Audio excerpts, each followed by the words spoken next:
I don't really Gatorade bottle like that too much, you know? No, you know those ones that's like. What's that, it's got, like, Travis? the orange top on, like you squeeze it to like. Yeah, drink I used it. to run track at high school. They used to like give us the pre and post Gatorade. Yeah. Oh, there So was like pre that. and post Gatorade. There is pre and post for Gatorade, yeah. It's like that, but it looks like a bear with meat. Yeah, I think it gave you It's some really kind of an, I don't know. Off track, Alan.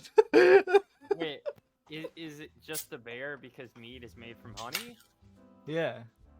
Okay, that seems like one level removed. Why wouldn't it be like shaped like a bee? Beyonce like- doesn't stoop that low. Oh. Or like a little Viking man. Not the bee, a bee. Oh, Because Why honey isn't it- comes from a bear. that's true. It- No, a bear bottle. So, what's up, everybody? How you doing? is it like Pooh Bear? Is it just? Are we doing a So Pooh anyway, Oh, Bear? that's an welcome entirely back to different Sharn product. The Like, the honey the that comes in, like, D&D the- show where we accomplish absolutely nothing and the disappoint our plastic fans bear consistently. We have fans. Right? Yeah. You guys know what I'm talking about, right? Yeah, Rachel's No. Rachel watches. Rachel's our fan. Rachel's a mod.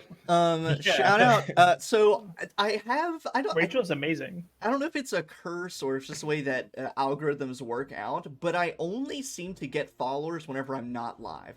So I always have to kind of backtrack and thank people who followed since the last time I streamed. So thank you for Moosh 1001 for following. I think that makes you number 108. We're almost to 110, which is the goal for the Mecha Hack one shot.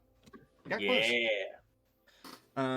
Yeah. Oh, and Xavier, I don't think you were present in any sense of the word whenever we talked about this on the last stream. But the creators, or some of the creators of the Mecha Hack series and the Shadows over Driftchapel supplement, they both popped into the chat to say hey and followed during my one shot the other week. So you'll still see. Oh nope, Travis ruined it. Matt Click's name is gone now. So all right, well, thanks Travis for that. I can fix it. I just don't feel like it. But yes, that was some huge stuff. Oh yeah, and you got rated too. Yeah. I also got rated by Spookum. Spookum came and hung out for a little bit during the last Eberron stream. It was an exciting one, even though it was just a downtime episode. People did some exciting things. Varian met his new advisor. Cornelius got put into a dilemma. Cornelius became awakened. Kinda. Something like that. Sexually. And apparently Austin is just raking in the Electrum pieces. So is What the, Travis. that's like 800,000, 800,000. How Yeah. devastated would you guys be if I turned that off? I would be so upset. I'm so upset. I spent so long trying to get my little eeny kind of Electrum pieces. Okay. I've spent so long amassing 1.6 million Electrum pieces. Let I me would keep probably them. begin to Yeah, I've gamble got in so real life much. and just ruin my financial future. Carson, Okay, Carson said it for me. This is the closest we'll ever feel to being in the 1%. All right. Yeah. We have to have it. Don't this- take this this is the- from us. Yeah, this is like going to Vegas without the risk. Mhm. Wow. All of Makes you sense. sitting on their big piles of electrum. Well, there are people in the world who don't even have one singular Electrum piece. Oh my god. Well, I'm at it again. Hey, do y'all want to go to Vegas for- sometime? For more Electrum pieces. maybe one day, Alan. Alan, going to Vegas would be specifically with you, would be the most surreal experience. I know, because I I would be feel like it would terrified. be like we would be sitting there, like we'd go get like a snack or something, and Alan would walk in and be like, "Hey guys, I just won $1 million." Yeah. Like And then you would just be, like, "What the fuck?" you would be disturbingly good. And then he would Go on the disappear, and game. Alan would be like, "Hey guys, I'm $1 million in debt. We should leave." They're coming I'll for me. leave before the Vegas police catch me. The Vegas Yeah. police. It would go one of Did you two mean the ways. mob? We'd either end up, Alan would either just inadvertently win like hundreds of thousands of dollars, or it'd be like, hey, I met some nice guys over there. I think they were Albanian. I think they said something about the mob. Yeah, you would get I in don't one know, of those great, weird yeah. back room games. Yeah. No, I get one of those Elvis Presley gigs. You know? No, it's like that. It's like that one guy, the guy, the thing about the machine where he like ended up becoming Oh friends yeah, with the Russian he ended up mafia. That becoming would part be of the Alan. Russian mob. That would be Alan. Random. Oh, absolutely. Oh my god. Well, we're gonna get so off track. Yep, we already Um, are.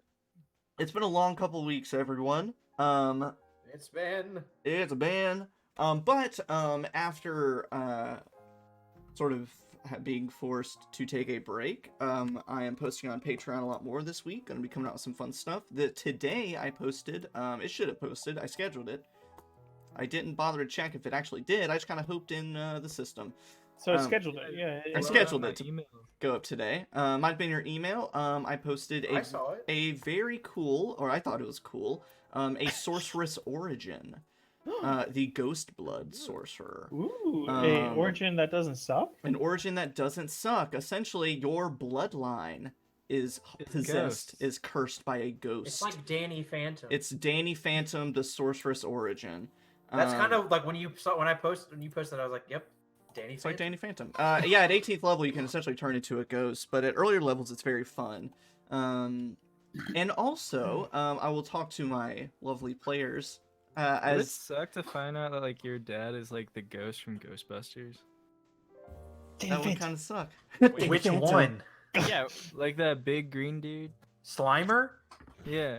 He was just 15. How Yeah. would that work? How would that movie have like? It would have gone so differently if they were like chasing all these ghosts, and then it showed up in one of them. Like Venkman was like, "Dad." Dad? yeah. You wake up in a cold sweat. Your partner turns to you, honey, what's wrong? Did you have the dream again? The one where Slimer was your dad? It's okay. I mean, why truly did they not just say slime or no sliming, you know? Oh, Travis. If Are you I was sh- them, I would have simply not allowed him to slime me. Travis, are Yeah. you sure you're not ready for kids? Am I sure? I don't know. Are you giving them away? I don't know how this works. Oh, your dad jokes are on point. And you just made a Dora the Explorer reference. I don't really I know. did just make it over. Although A apparently timely I've learned, reference to Dora the Explorer. yeah, I've learned that apparently the Cocomelon is apparently all the rage for kids nowadays. What? If you don't know what that is, Cocomelon, Oh, it yeah, is yeah. a singing YouTube/Netflix show. It is amazingly annoying. I believe it's it. so bad. Why do you know so much about Coco Melon? Travis? My friend came over who has a Because his kid. dad is Friend. Slim. Oh, your friend, and your friend's name is Davis. Come on. Yeah, sure. Yeah. if my family heard that I even had a kid remotely close to me, they'd be like, "Oh, finally, a I kid? saw a kid 3 weeks ago. Finally. You're getting a kid, a grandkids for us." Yeah. I saw a My dad child was. today, and it made me so viscerally ill. I had to leave. Yeah, I think I know Xavier's opinions on kids. He made that very apparent. I think we are Ugly just baby. a kid-hating group here. I Hell work yeah. with kids. I love like 'em. kids. Yeah. A first grader called me a loser today, and then I said, "All right, I can drive. When's your mom coming to pick you up, idiot?" Well, anyway, there's another thing that will be going up here soon. I have an adventure that'll be published hopefully this week. I need to get it proofread and get the priority page prepped, and it should be up. On top of that, as is sort of the theme for my players here, I like to rope them into things and not tell them. So I will be Yeah. talking. Who are we killing this time? I will be talking to them afterward because I got an itch the past few days. Not a bad itch. I would have had that checked out. A good itch. I got a good itch the past few days. And Finish the sentence. I wrote a one-page RPG in the similar vein to Honey Heist, Goat Crashers, Dungeon, or no, it's Adventure Skeleton, stuff like that. Except you play as rats or rodents. And I definitely need it test played, and I want to put it up on DriveThruRPG and on my Patreon, things like that. So we may see about taking a break off or a week off from Eberron and play a nice little fun one shot as rats. The final boss is Pickle Rick. Nope, absolutely not.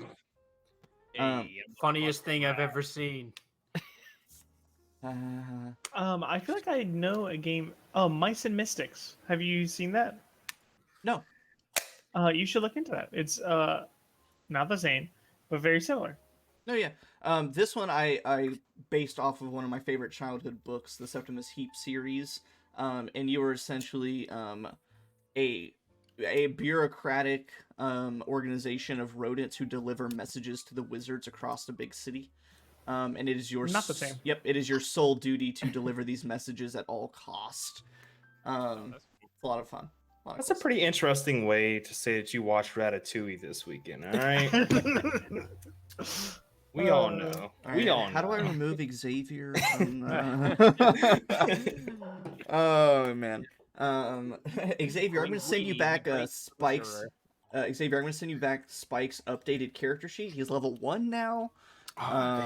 Yes, Steven, Septimus Heap freaking slaps. I'm rereading it now as an adult, and it holds up. It is very good. Flight. I'm reading Flight right now. I need to make. Hold on, let me make you a VIP.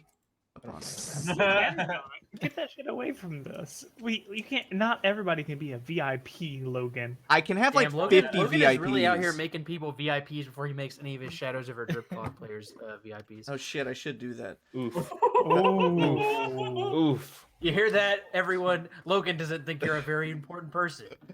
No, I'm just so I expect focused a on. very strongly worded email from Drew. Because of Dugan that, Bradley.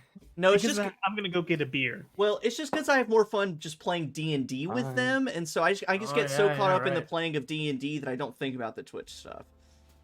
Yeah, sure. All right. Wow. How do you remove Logan from? You know what?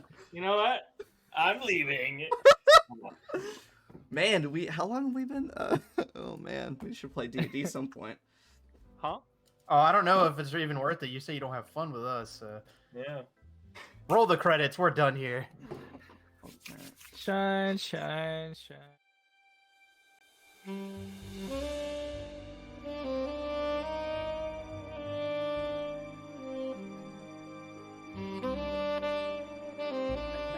All right, just kidding. We're not stopping. $20 paper. I mean, If you give me $20, I will stop the channel. twice the price. I'll drive down to Twitch headquarters and set the servers alight. No, I'll just drive up to Illinois and Just give me gas money. Yeah, but how much Electrum is that though? Don't worry, I got you. 1.6 million a million Electrum, baby. I got us. Austin's a millionaire. Oh man, we need to. Ugh. Other than that, one page RPG one shot maybe next week, and then going up on my Patreon, Drive Through RPG. Hopefully, a one shot going up on the DM's Guild by the end of the week. Shadows over Driftchapel this Friday. It's going to be very exciting. They're going to be doing some investigations of an old burnt out chapel in the middle of a swamp. Shadows there. There will be shadows there, and some of them almost died the other week. So might want to go watch that. Those shadows VOD. might even be drifting. It was very In the exciting. chapel. I can't think of anything else I'm missing. Us in your lives. Yeah, the past couple weeks has been so dead and terrible. The past 2 or 3 weeks. So yeah, How I do can- miss everyone. How can the last couple weeks be terrible when you have Rachel so close to you? That's very true. But You're putting Logan on the spot. He's gonna get in trouble. Stop. It's not like the mods. Rachel slowly Rachel's not turns watching. around. Yeah, We're it's okay. not like the mod's paying attention anyway. Yeah, It's Rachel's fine. not here. Yes, the mod is. Steven and I are both here. Hmm. And together you make one mod. Yeah, together you don't even amount to Rachel. Yeah. That's fair. I've been told that before. Logan tells me that every day. I do. I text him every morning at 7 a.m. It's my alarm clock. Remember, you're nothing. You're less than Rachel. You That's are. fair.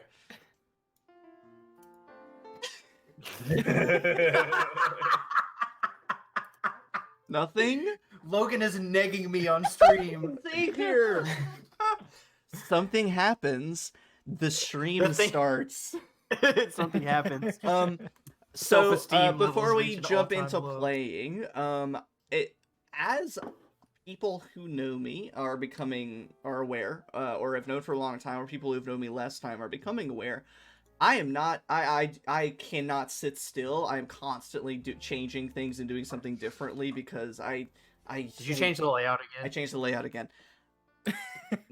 However, this time I actually had a good reason. Before I was changing because I'm like, I just want to see if I can make it look better. This time, because now we have 7 people on screen, I had to severely change our layout. As you can see, there's a new background. It's a little modern looking.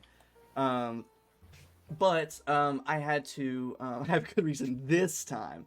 I had to trim down on the presented information. So now it's just your character names, player names, and handles.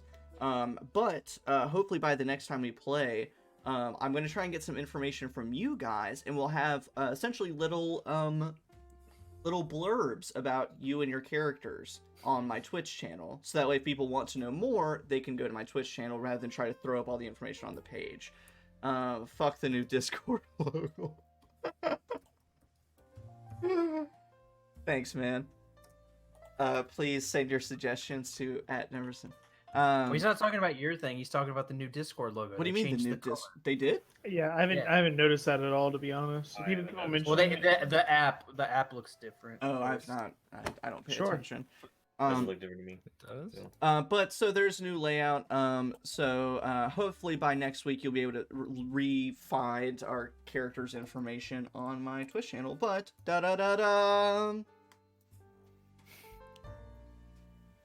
Nice. do you guys feel better? Do you feel different? Do you feel cleaner? It's very sleek. I like. Actually, it. kind of feel feel- dirtier. I don't know if that was part of it. Tell me more, Xavier. I like the logos. The I logos. are feel cool. like I'm built Ford tough. My video is a little off. I, need to like fix how- that, Sponsored by though. Ford. Is that a shot glass? All of the videos It are a is, little yeah. off. Oh, That- My video is Your perfectly fine. I defining don't know what you're talking about. characteristic. My defining characteristic is the fact that I drink. Awesome. Okay, Austin, do you want me to explain a little more why yours is a No, shot glass? Or I you- know why mine is a shot glass. Fine. I know why mine is a shot I glass. don't I'm just. know why everyone's video is a little weird. It seems perfectly fine to me. I making don't know what you're talking about. Okay, maybe it's just my. Maybe it's What just, looks weird about it? for you? on my OBS, there's a gap between the video and the bottom of everyone's frame. Is that That just is true. Not on Yes, the- that is true. that actually, is yes. true? Okay. I don't know why that is the case, but I will fix it live on stream. Look how Logan changes the layout. I mean, I wouldn't have noticed it had you not said anything, but Well, I'm a Behind the perfectionist. scenes. Everybody start like as he's moving the layout around, everybody starts shaking like we're in an earthquake. And no one did it. wait, am I Yeah, supposed it's to be doing alright. something? I'm sorry, I started watching hockey. Oh, Travis. Who's playing? The playoffs are happening now, so Carolina Hurricanes and Nashville Predators respectively. It's a funny fact about that. Nashville Predators? Yeah. What kind of predators? Ooh, that's a Um, bad name. Sabretooth is what their symbol is, so it's very odd to me that they are the Why wouldn't they just be the Tiger Predators. Sabretooths? Because that's a terrible name. It's better than Predators. Which is odd because Buffalo has the Buffalo Sabres, and they're not saber-tooth tigers. They're, They're like swords? swords. Yes.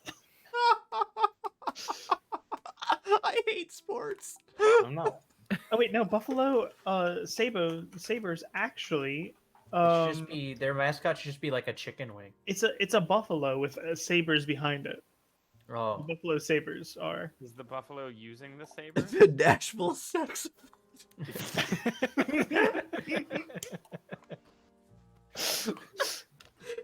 why is my neighbor Steve the mascot? Oh, no. Oh, no. Wee. Oh man! Oh man! Incredible. Okay, so last week, Alan's video didn't Sharn fix. Nights.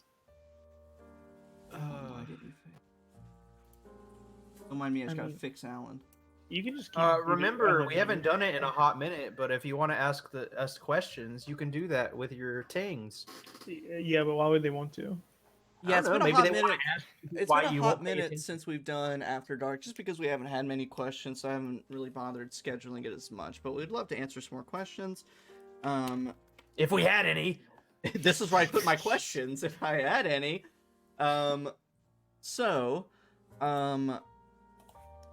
quick recap. There's not a whole lot to say. Last session was a downtime session. Jacob, seriously, we just got started. I was building up my momentum. You don't have to stop to address that, you amateur. But I have to stop to drink. I mean, you did ask him to hydrate.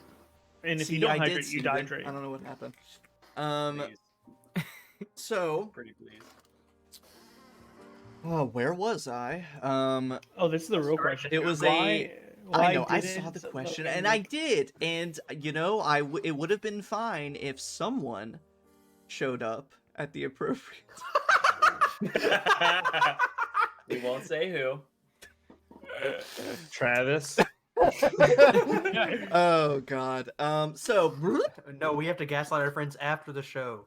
last make week, us look bad. Last week, it was a downtime session where, after a very dramatic, yep, let's get that A and B sponsor, a very dramatic plan gone awry. Thank you.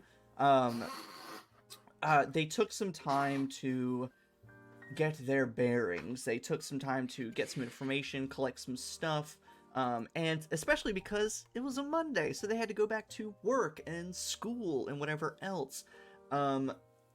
As we all are experiencing at about this moment, it's the sort of tail end of spring, beginning of summer. So, and they're in sort of the middle of spring. So they're in that sort of, that sucky part of the year. I don't know if that was just me. Mid to end spring sucks. So it was, burnout and stuff. Okay, Travis, all right. So they had to kind of go back to their normal lives as they sort of let some of the fires cool down a little bit. Quickly kind of rattling off what everyone did, Donovan got to work because last time he was at work, he kind of got threatened a little bit, got reprimanded, but it has written a spicy article about the assassination attempt on Varian.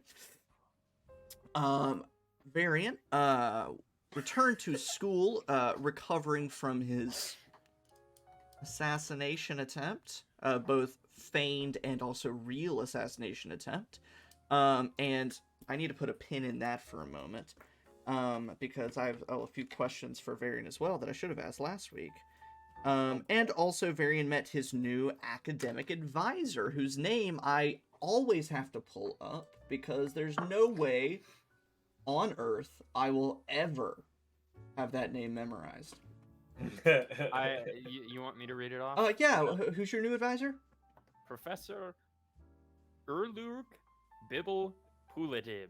A cat, essentially a sentient catfish in a scuba diver suit. Like that guy from Hellboy 2, except instead of being a ghost, he's a catfish. Totally. Incredible. A goal for you right there. a transfer professor who has taken up the role of Varian's advisor, who seems way cooler about stuff than he probably should be, but it fits Varian's needs very likely. However, he did give Varian a little bit of homework to get to know him a little bit better. Cornelius had an emotional awakening, some kind of awakening. Like that? Learned a bit more about himself, where he might have come from, but my video's messed up. But also maybe a tad bit more about where he is potentially going in the future. See, the way you say that makes me a little nervous. It shouldn't. You're totally fine. Black sand, lava rivers, spiked demons everywhere. Yeah, great. Totally great. You know how it is.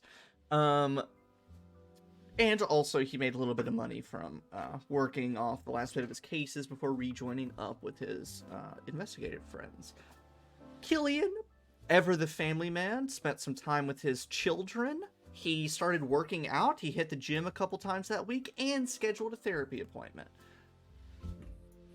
Yeah, I truly, got some- truly an icon that we all I got strive to some- be. I got strive to some- be. Ripped calf muscles. You mean your little owl legs? They're Yeah, ripped.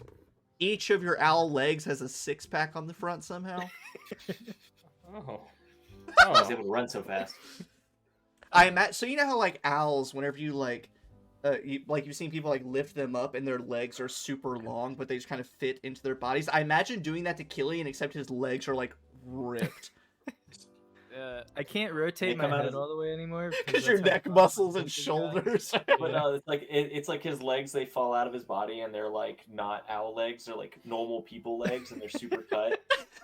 Like those weird moments in cartoons, you know what I mean? I think of SpongeBob. I feel like that happens in SpongeBob a lot.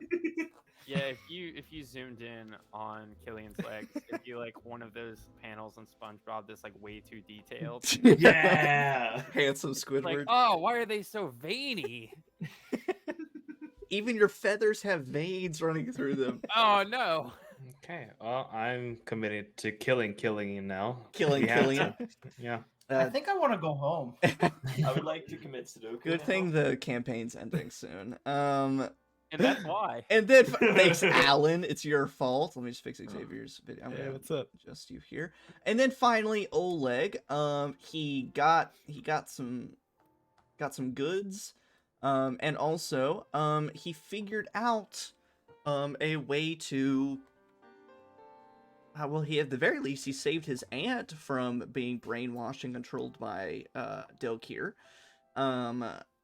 And it might open the path to saving himself and others.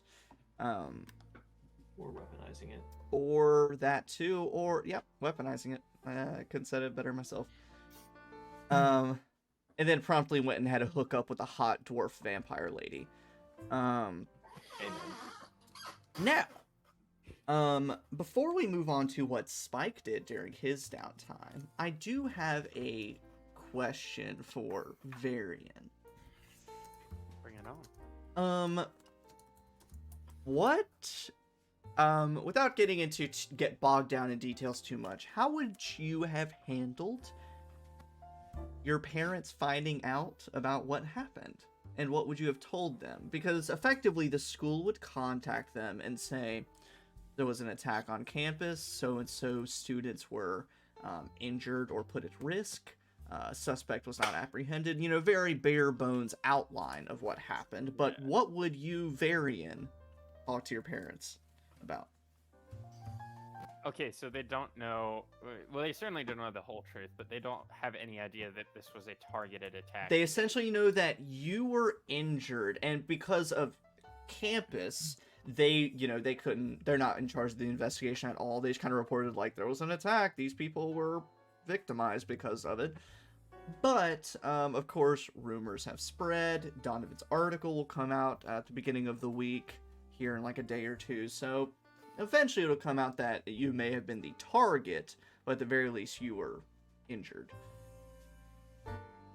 Cool.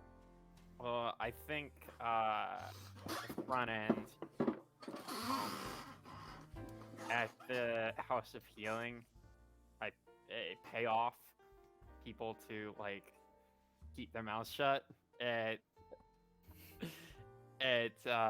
just not a bribe, just a like, hey, maybe A favor. just have a nice meal with your family, and if anybody asks questions, maybe you don't remember. And I definitely like. Okay, so Donovan's article is coming out, and I know what it's gonna say, right? Yeah, I assume he would tell you. And Yeah, I would share that. And what specifically does it broadly say again? That there was an attempt made on your life, and likely it was done by the house killer. But there are no current leads. Cool. I think. And I would, of course, I'd probably run by all of you, like, do you think it should say anything else? If we want to set some kind of trap with it.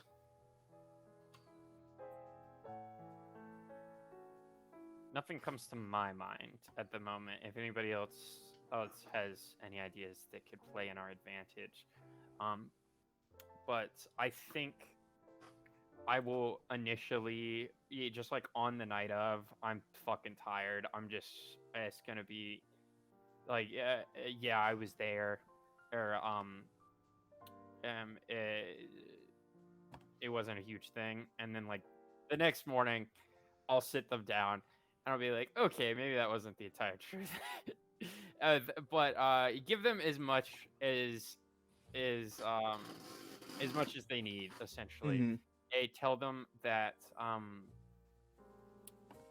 we had anticipated this and planned for it, and put in contingencies to make sure my life was never really at risk. I'll leave out the poisoning bit. That'll just worry them. And that despite what the papers will say, we are closer to catching this person now.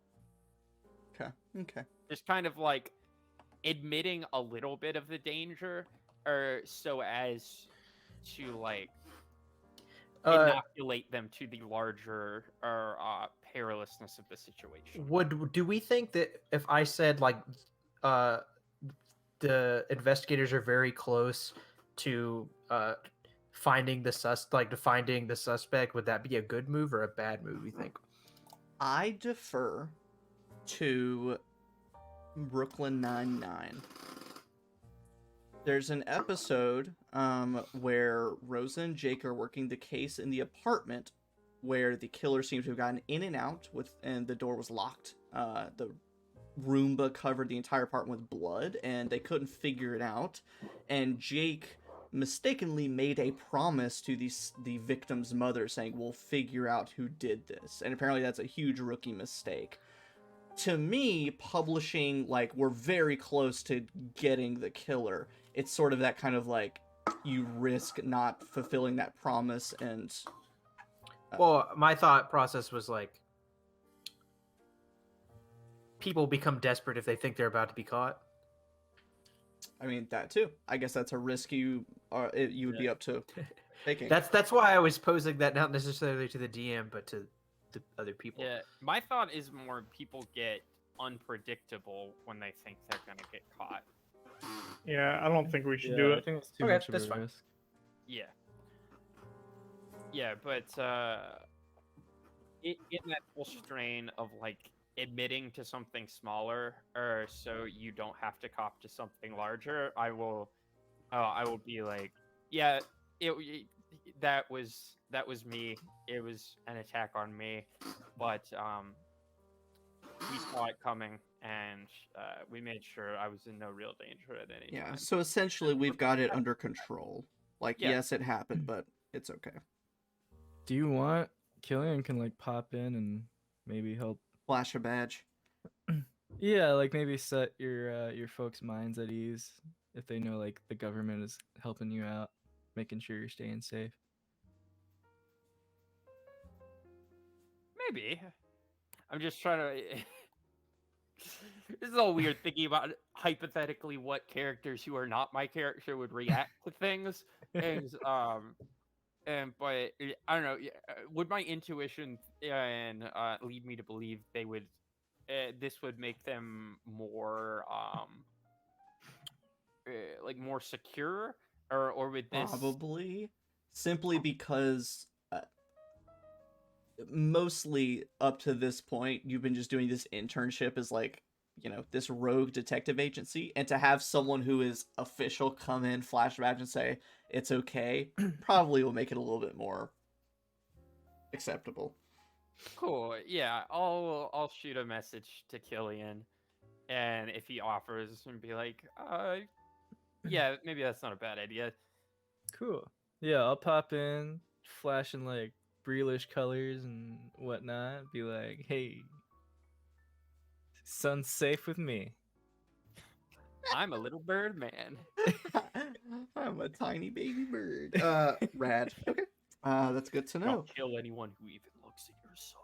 Yeah, and effectively, Varian's parents sort of place a bit of extra pressure on you inadvertently.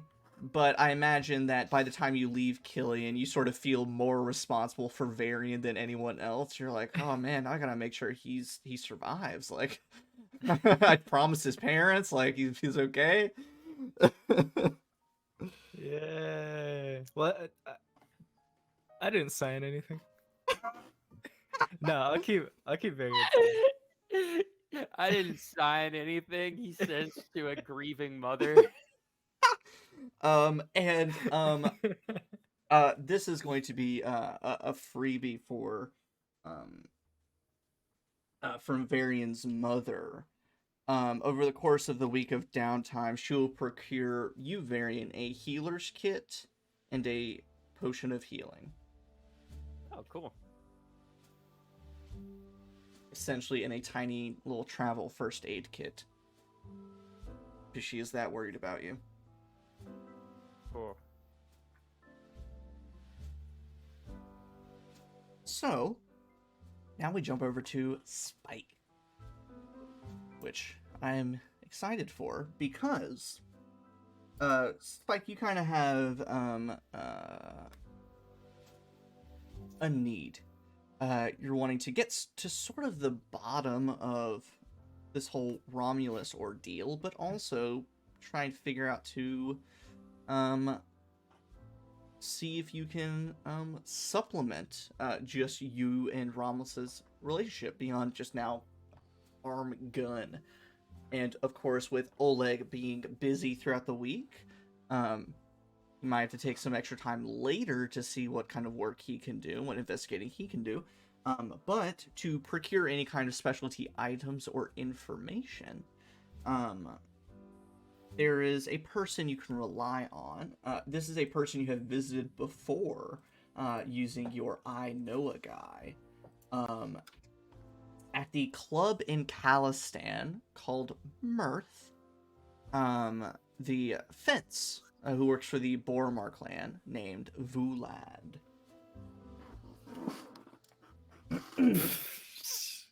Yes, Alan? What have I missed? No, nothing. So, Spike, you go, you say the keywords, you get passed through the bodyguards, you see Larry the Lick Tabor, gambling away his ill-earned coin. Larry, nice seeing you. Licks his teeth. Mm-hmm. That's about right. Says, Spike, if you're here to earn a little coin, kind of on a hot streak, I'm sure to have a turn of bad luck here soon. You can maybe earn a little something. I was kidding. I never lose. I know you don't, Larry. You know what? Hey, I'm kind of a little busy right now. I can't really stick around and talk a lot. But you have a good one. You take care. All right. You too. And you hear like the dealer sitting at the table go, Larry, you lose. He goes, wait, what? Oh. And everyone kind of falls silent as it's kind of, you guys remember like in school whenever that kid in the class would start crying but no one would say anything, you sat there in silence? That kind of happens and Larry's just like, and the person sitting next to him is like, let me buy you a drink, Larry. And it kind of passes on. Man. Yep. Do we have, is photography a thing? You have your crystal. I just slyly take a little pic of that. I'm like, I gotta share this with the boys. And it starts to dawn on you, like, Larry is here like 24/7. How much does he cry in this place? He has a spot at the table where his tears have stained for years of playing. But you go up to the turtlenecked Boromar Enforcer at the bead curtain. You give him the passcode. You walk on through. You go to Vulad's little alcove in this larger room. You can hear the step-up poker game going on where people bet hundreds and hundreds and thousands of gold pieces. You can hear the big burly laughs of Bartok at his table drinking wine, and then the very quiet room of Vulad. Very ornate and simplistic. And as a reminder, let me flip to my Vulad. Vulad is a Kalishtar, so they look vaguely human, kind of pointed features, but there is, as you've probably known with Kalishtar, they have a very cold look in their faces and their eyes, not very sympathetic looking. Vulad welcomes you, and says, "Oh, Spike, it has been a while. I think last time you were here, you were inquiring about some poison or such." Poison. Yeah, it's a whole bunch of stuff. And listen, Vulad, well, nice seeing you again. I like your shirt. You're looking really nice, looking dapper. Oh, thank you. It's actually new. Yes, there's a store. It's up near the, I believe it was the Middle City. It's about 2 or 3 floors up from this ridiculous boutique called the Khaki Castle Barn something or other. Khaki Castle Barn? Castle and a barn? No, there were more words even than that. Castle... honestly, it looked more like a prison, truly. But anyway. Well, no, that's a good naming now. A castle barn, that gets people of all the spectrum. You get the high-end people of the castle. You can get the low-end people of the barn. I kind of like that. That ain't bad. I guess I never thought about it that way, but khaki? Is it like how, there are denim pants and also denim shirts and jackets? Are there also khaki jackets and shirts? Is that a thing? I didn't step in. I couldn't bring myself to do it, but my curiosity was a bit piqued. Khaki underwear. Oof. I'm gonna have to check out this Khaki Castle Barn now. I'm Spike. Don't take this personally. You are a lovely individual. I'm not sure if you could pull off khakis. Maybe I just have to see it. Maybe I just have to see. I'm so used to the duster. You've worn the duster for ages. I just couldn't imagine you in anything else. Listen. Like, can you imagine a dapper, dark figure like you undoing your duster and you have all these bright cream-colored khakis underneath? Is that a challenge, Vulad? Are you challenging me to a khaki off? He pulls out a pouch of coins, said, 10 gold pieces. If you show up here wearing khakis and it looks even remotely passable, you can keep it. I'll do you one better. I'll raise, and I lay down another 10. I'm gonna come in here with the best khaki outfit you've ever seen your whole life. You see, all right. I'll put a little bit of logistics on this wager. There was a vaudeville group, whenever I was a bit younger. They called themselves the Wild Thornberries, and they wore these khaki full, khaki shorts, shirts. Rachel says, "Oh my god." If you can walk in here wearing an entirely khaki outfit like those Thornberries, by all means, it's all yours. My father had a 3-foot nose. All red hair. Vulad, you got yourself a deal. I will get that money. I can't wait, but I do have some standing appointments here soon. What brings you here to my little nook? Well, Vulad, you see, I am in need of looking for a couple things that kind of help me out in combat. There's some situations where I'm overexerting myself. I need to be able to get that energy back. If you know what I mean. In the arcane sense, I'm overexerting. Kind of looks you up and down. Are you... pardon me for not recalling, but I think I know the answer. I don't believe you're with many of the mage guilds or anything like that, and you don't necessarily seem like a holy man. So, how would you describe your magic? Is it like a mage rite, you know, little tinkerings here and there, or is it something a little stronger? Oh, it's definitely stronger. It's definitely stronger, Vigilante. This is, I'd say this is some sort of like a strong bond, maybe like a pact or something. Ah, say no more.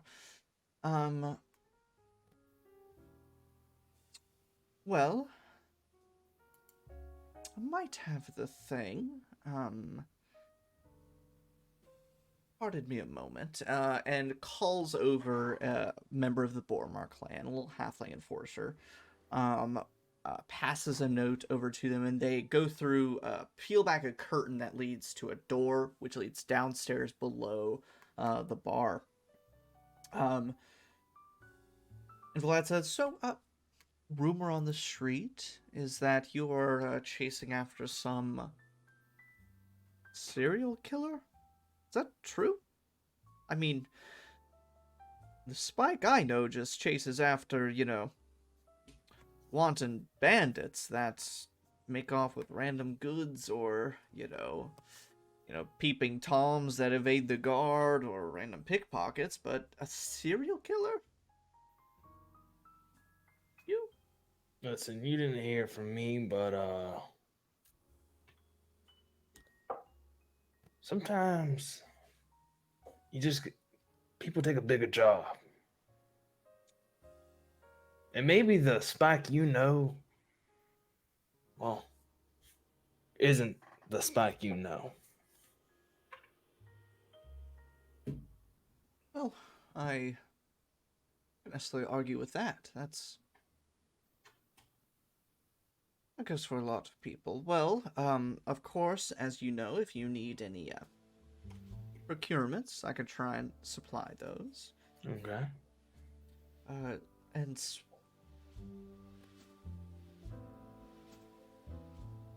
the lad kind of looks around, hesitates.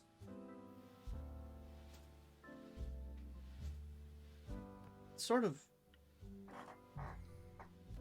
leans in like they're about to whisper, but then speaks aloud and says, so, have you seen any good shows recently? I've heard that there's this amazing play down in Lower Memphis, and starts going on.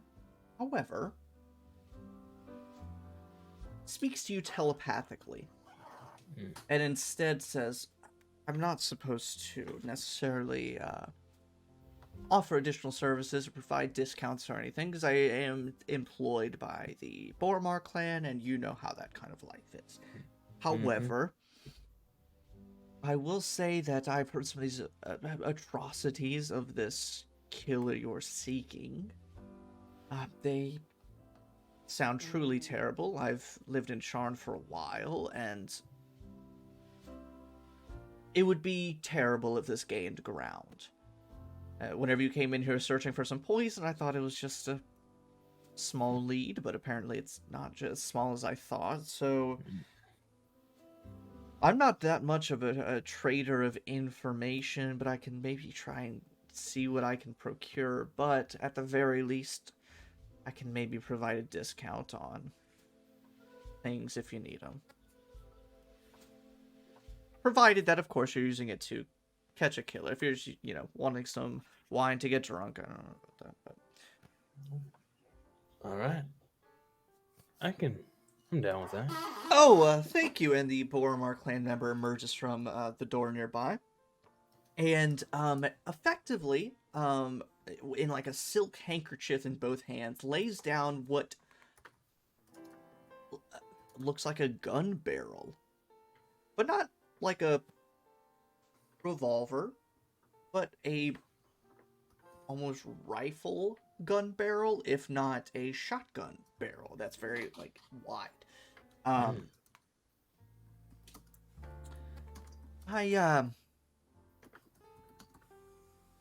depending on how this arrangement goes, I can't necessarily tell you where I got this, but I think this might suit your needs. And Spike, you look down at this gun barrel. It's maybe a foot long, maybe just a hair shorter, 10 inches. And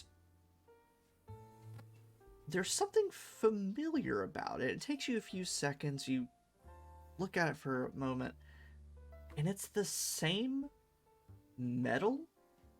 And you even notice there's a bit of like filigree engravings around the edges of this, what looks like a metal pipe that match the gun that Romulus once was. That is now your gun arm.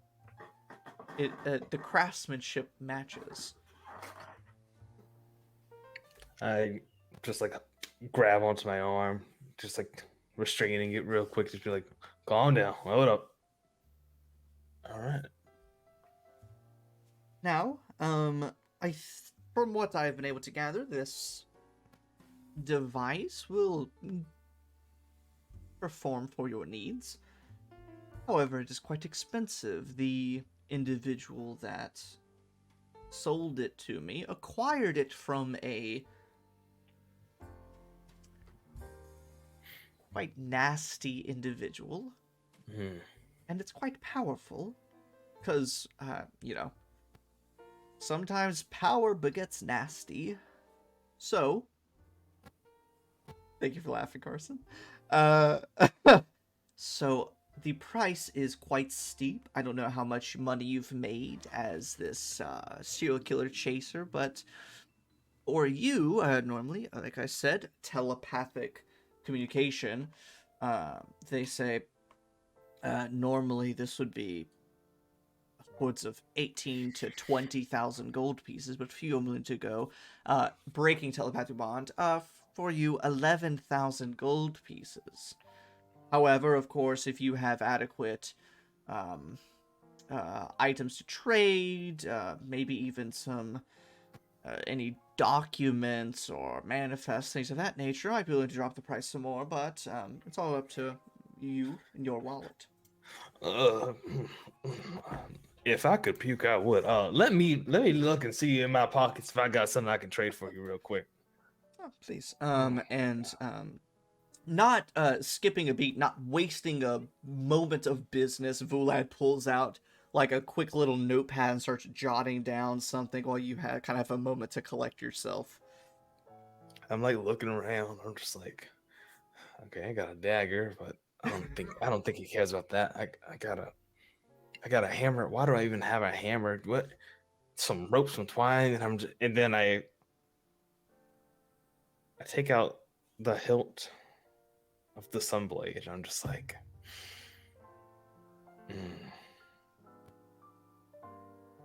this might just be it. This might just work. I take it, slam it on the table, and I said, now, Vulad. Before you even say anything, Vulad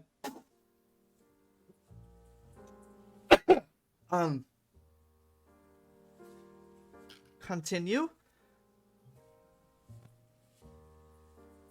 Now, what I got here is a rare item. All right. Some say this blade can only be wielded by the most magnificent of men. Now, this is very, and I mean very, precious to me. I'm willing to give it up. But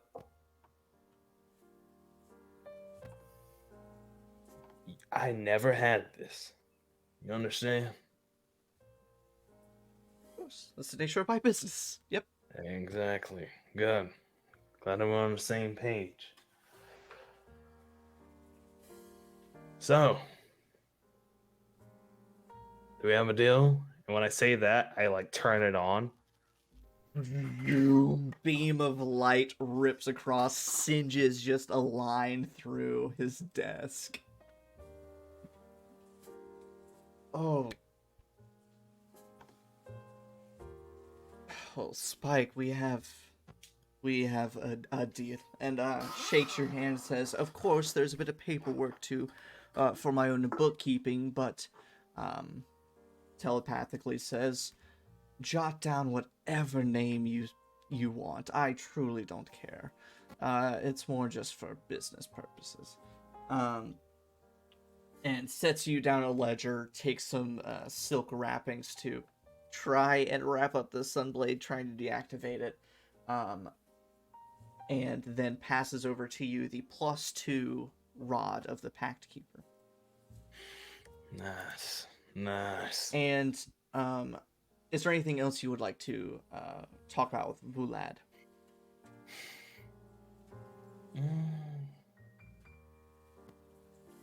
I'll ask him. Vulad, now I know it's not your nature to tell where you got things from and all that. It's very secretive of you, and I like that. That's fine. But have you ever assisted in making someone disappear? Not as in the oh, they're dead way, not like that. Just go away for a while. Not quite. That's not necessarily my domain. Telepathic link. Do you mean something like selling people? Or just making people vanish? Making people vanish. And speaks out loud and says, that seems to be more in the realm of the tyrants. They, of course, they're the traders of information. I am the traders of goods, they're the traders of information. Some would argue goods and information might be yada yada. But they are quite adept at crafting false identities, and even some of them, just how Mage writes here, I guess, on the surface, can tailor clothes exactly to your specifications via magic. There are some Tyrant members who can tailor your appearance, your skin, your eyes, your anything to your specifications via magic. So they are the ones that are more keen at that. And then, of course, you know, just about any of them can make someone disappear, like, so. How do I get in contact with one of these tyrants?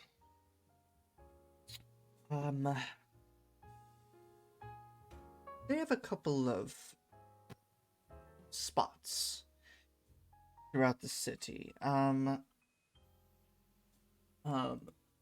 Vulad mentions places you've been to previously that are in Tavik's Landing, Lower Tavik's Landing. Mhm. But let me actually, yeah, bro, book, there it is. You are currently in the Khalistan district, and there's actually, let me double check. In Lower Dura, where you live, and this might not be something you would have known about, but something you may have seen in passing.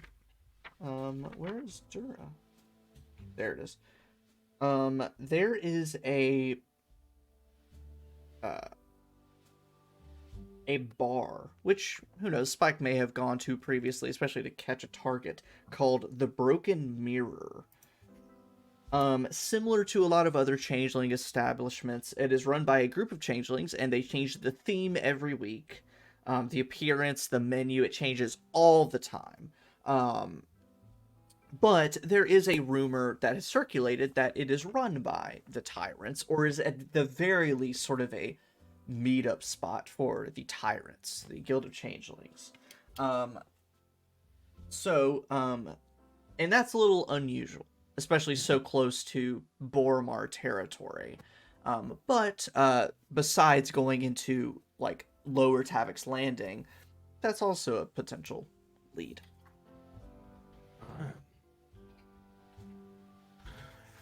Well, Verlaine, that's all I got. Now I'll be back here with my new khaki fit. I'll tell you, that gold's gonna be mine. As much as I'll be sad to lose a bit of gold, Spike, if you can pull off a khaki outfit, I might have to reassess my values. I truly will be shocked. And shocked you shall be. So you leave Mirth. You maybe go pick up a khaki outfit. I was gonna say I wanna call up my old roommate, Bob, and we're gonna go khaki shopping.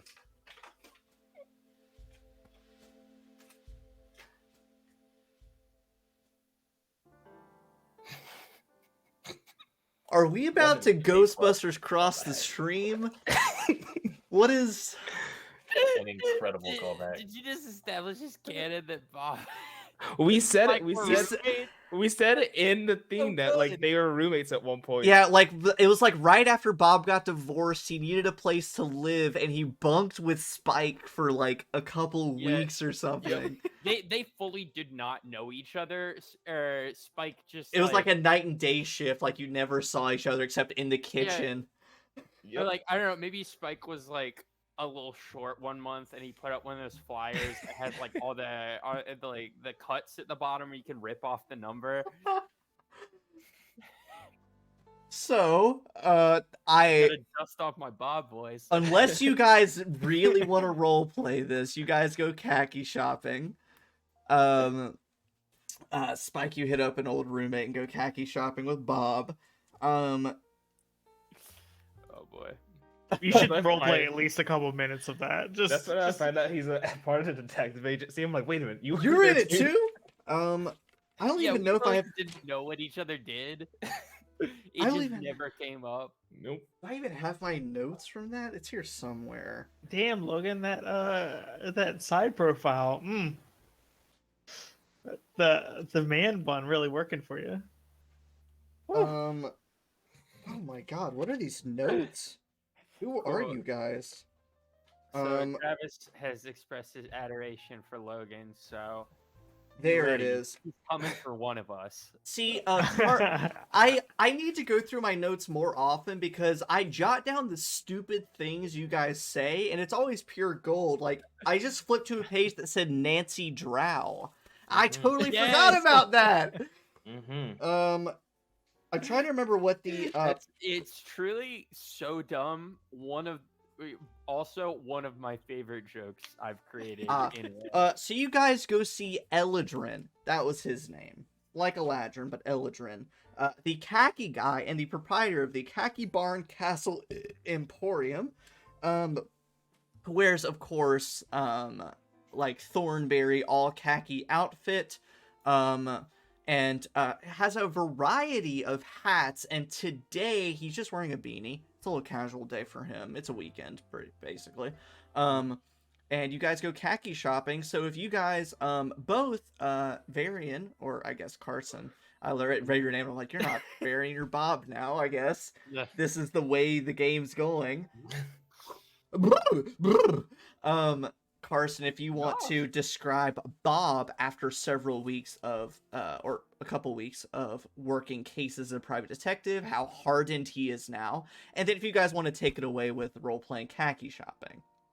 Cool. I think Bob is as chipper as ever. Probably more so now that he actually has like kind of a new direction in life. If like he's getting to live out his mysteries and so I mean he's rocking the keggings, Because he earned that shit. yeah, which I'm gonna dip into canon. I'm gonna dip into the world right here. By all rights, they should look terrible, but for some reason, like his meaty little gnome haunches just make it work. Meaty little gnome haunches. Oh my god. Yeah, it's like if your dad bought skinny jeans and you were like, "Oh, this is gonna suck," and then came in and you're like, what? How? How are you pulling those off? So yeah, mustache groomed immaculately. Got Yeah, no one noticed that he actually has some really toned thighs. oh dude, Bob power walks. Bob power walks like 8 miles through Sharn he gets up at like 5 o'clock in the morning Like in the and movie Are We There Yet? with Yep, Ice yep, Cube? yep. I know the reference. Sure. But yeah, Bob's living it up. Still rocking. Maybe it's you said it's like spring in game. Yes. Yeah, I think yeah, maybe he's like gotten adapted his wardrobe a little bit, so he's wearing like a cool dad Hawaiian shirt. Yeah. The rogue who is supposed to be stealthy wearing a brightly colored Hawaiian shirt. Now I can only imagine Bob as Ice Cube for some reason. No, it's stealth Hawaiian. Oh, okay. So it's like darker shades of color. I think you're saying camo. Yeah. Stealth Right, it's like Hawaiian. a Hawaiian shirt. No, It's like in Captain America Civil War when you see a suit, it's like it's no longer red, white, and blue. It's like darker, like blackish colors. Sure, totally. But Hawaiian shirt. Anyway. But, he's wearing keggings, a Hawaiian shirt. So he earned the keggings? I think he did. You know, Can you I don't please think... wear those toe shoe things? You know what I'm talking about? You mean the shoes that just like they're like toe socks but rubber? Yeah. Why? I don't associate those with dads. I associate those more with the dudes who slacklined. Like when they had to wear shoes, those are the ones that they would wear. Oh my god. But yeah, I'm just saying he's on the move a lot. You know, maybe he's trying to invest in some good shoes. Yeah, I think he went like shopping with his teenage daughter, and he's like, "Dad, you got to update your wardrobe," and he's just like, "Well, what's wrong with it?" But like, you know, he loves his daughter, and he's like opening his mind to things. So he got the like kind of loud Hawaiian shirt. He's wearing like some Birkenstocks. It's it was a real fight to get him to stop wearing socks with them, but he's yeah. So Birkenstock, See the calf high sock tan. Yeah. He'll never get rid of the tan. It's always going to be there. Wait, are the keggings not like pant length? No, like on the weekends when you What if wear it like was like- Birkenstocks and shorts, you get the tan that's just permanent. What if it's like kegging capris? Yeah. I see this. I look at him. I'm like, I just think to myself, damn, now that's the man that knows how to dress right there. Yeah. And then we come up and like I imagine it just kind of like against type Spike and Bob in the short time they've known each other develop like an elaborate handshake. Yes. So It goes on for like 10 solid minutes. We're just standing there. We're Yeah. basically slapping each other's hands. yeah, and there's like a lot of turning and like a little under the leg action, maybe a little hop. A full-on dance routine. You Yeah. climb up opposing buildings and leap from them, high five in midair, and do an elaborate high five in Yeah. the air. Mm-hmm. Yeah, but Spike, great to see you. Bob, it's good to see you too. How you been? I've been doing all right. Yeah. You know, it's getting warmer out. Yeah, I'm liking the fit of those keggins. Oh, a fellow initiate. Oh. Shoot, I gotta say, you are looking mighty fly, and that's why I called you up. I need some help. I got myself in a bit of a challenge, a competition. I need to pull off the greatest khaki outfit known to man. Bob starts weeping. He just goes, "And you thought of me?" There's no one else I could even consider. I can't tell you how honored I am. And let me tell you, Spike, we're gonna set you up right. Hell yeah. Have you been before? I've never been. This is my first time. Oh.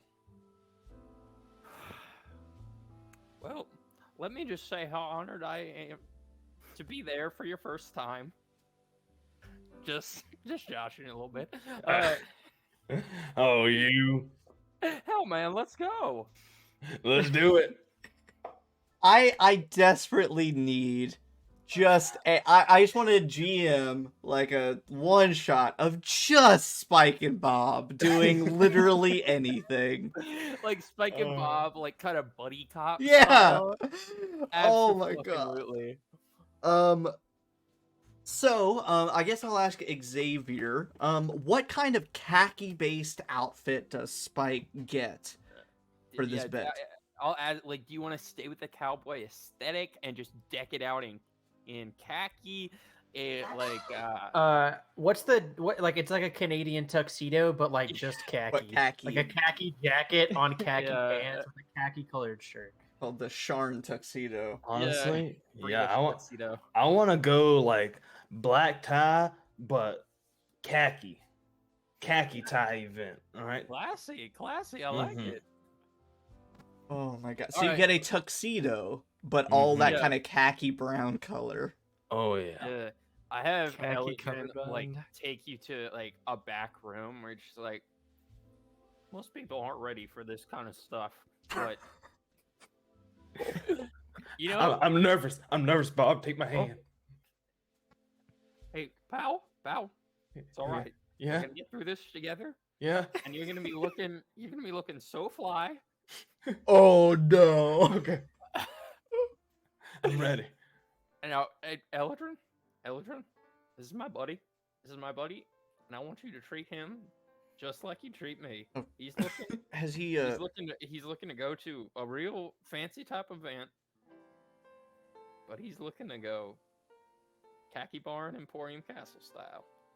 That can be arranged. And as you're getting fitted, Eldrin kind of, very naturally squeezes in. Have you signed up for our rewards program?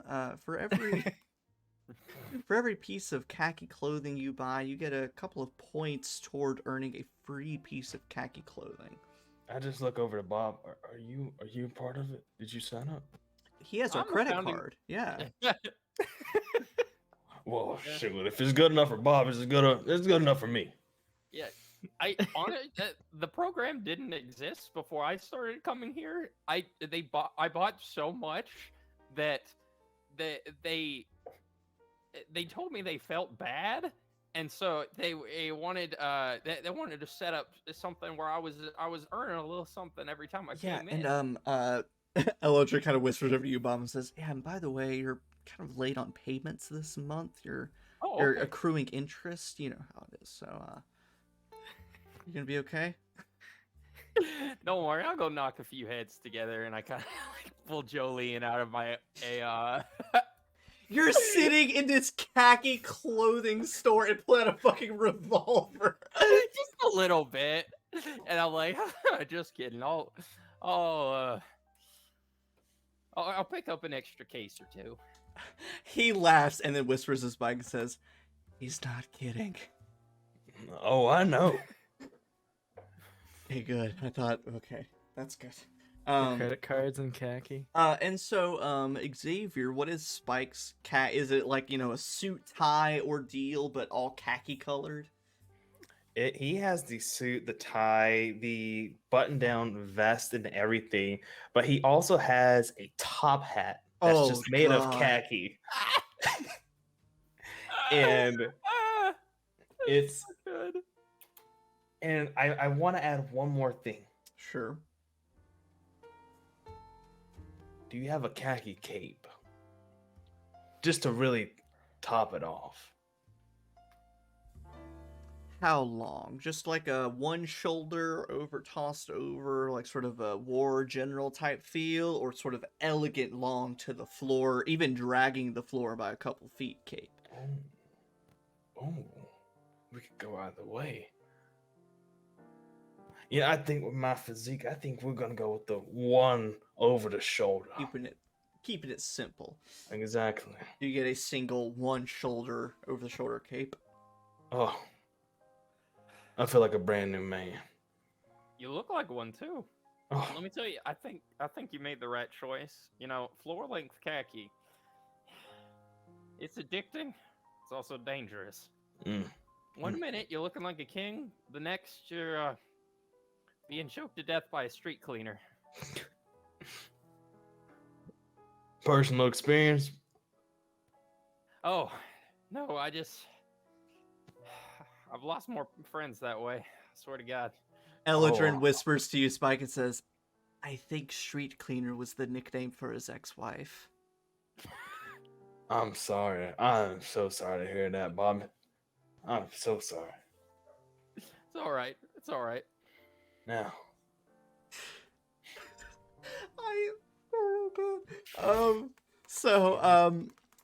Of course, if you sign up for the rewards program, whatever else, I'm not going to charge you stuff because this was just a whole loads of fun.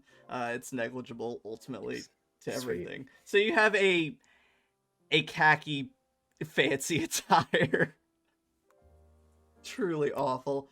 It's this is reminding me we're all gonna show up in like our fanciest dress.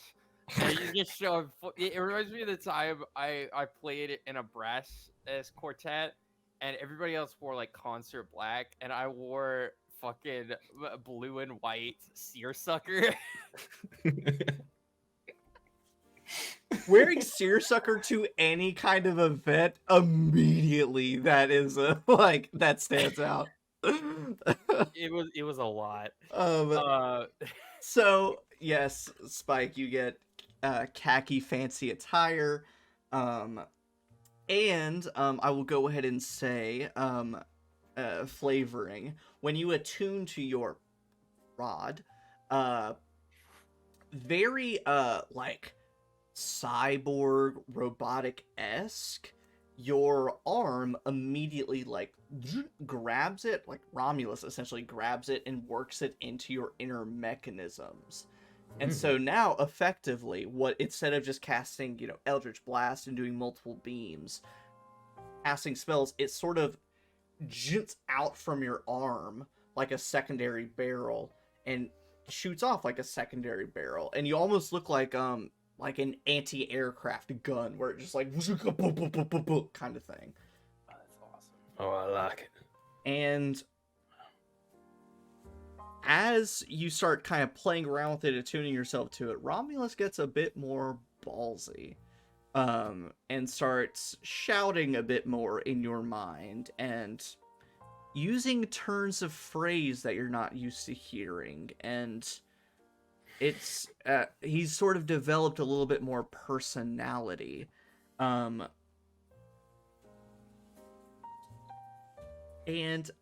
you know what? Let's make this doubly interesting. Xavier, if you make either a history or investigation check. We're gonna do investigation. Sweet. All right.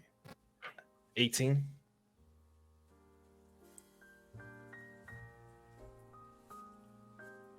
You've heard some of these terms of phrase before, and the reason why they stand out is because you don't hear them necessarily in the lower city or lower Dura. But you have heard them before, and it kind of... You have to dig deep into your memory banks to recall. And you remember... It's just one of those things where a few keywords here and there, a few ways, the way they drop some G's or drop some letters here and there. It's very akin to the various kobolds and goblins and hobgoblins and orcs you met in Kyber's Gate. For that brief period you were down there searching for the necromancer.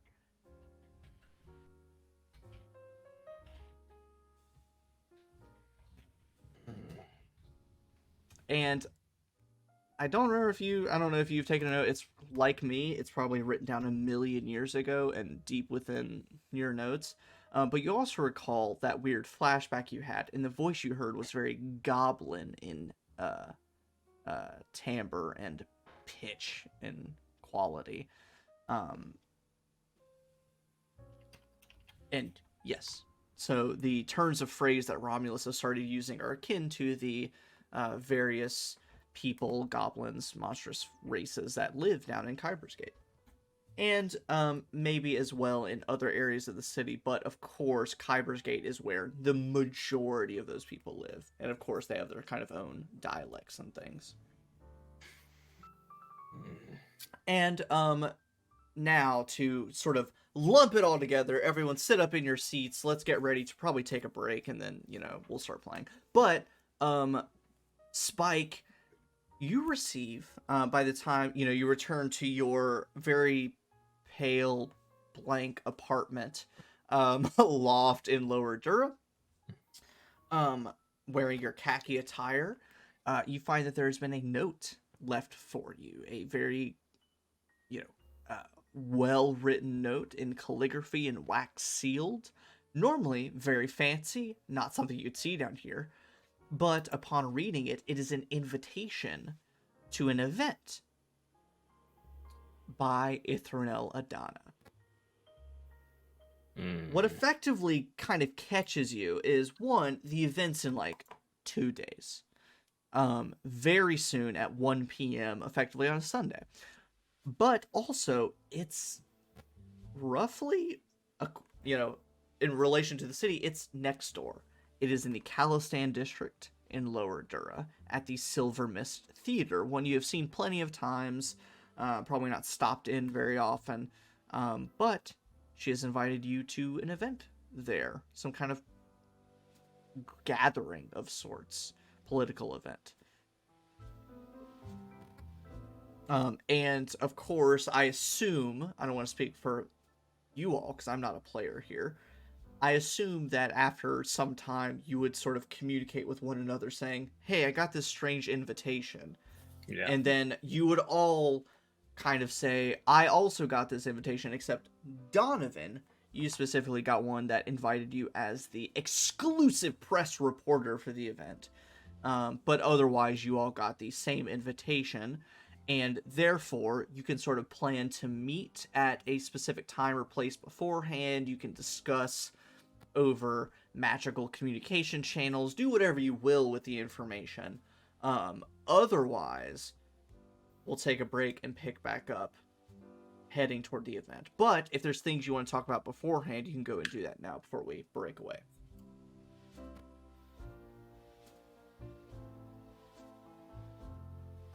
Does Vulad like the suit? Oh, okay. So We're gonna have to play it out. I think, as everyone knows, a huge chunk of what you wear and your style is just how you present it and your confidence in wearing what you have on. So, Spike, go ahead and just make a straight up charisma check. Oh. Vulad has some kind of high standard, so we'll make it a DC. Your charisma 15. DC 15.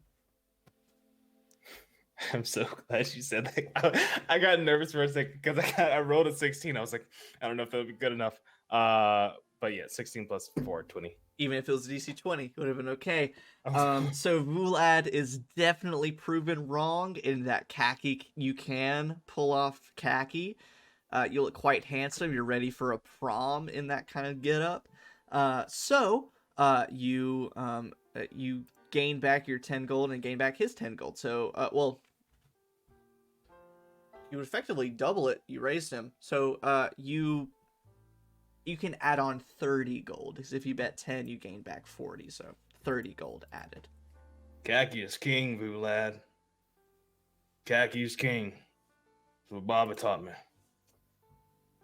So Vlad kind of has pale skin, and Vlad's like, I'm not sure I can pull off khaki. It can be a bit. It can wash me out. I just look like a cashew sitting at my desk. I just cannot. I don't think I can do it. But maybe I'll reconsider. Who was your helper? Who set you up with this getup? Oh, I refer him to what was his name? He said Eladrin. Eladrin. Eladrin. I was refer him to Eladrin. curious if you were gonna say Bob Sprig Pryor. Oh, you know what? To make him just like the go-to khaki guy for Sharn, yeah, I'm gonna tell him Bob instead. That'd be good. That way he has like a whole side thing of everyone going to him for khaki advice. Yeah, I'm the middleman. Yeah. Yeah, so Bob, you're sitting, you're like, man, the cases are getting real dry here recently. Someone's like, could you set me up with a good khaki outfit? And you're like, exactly. I can exactly do that. Yeah. Assuming you guys don't have things you want to discuss prior, again, I will count down.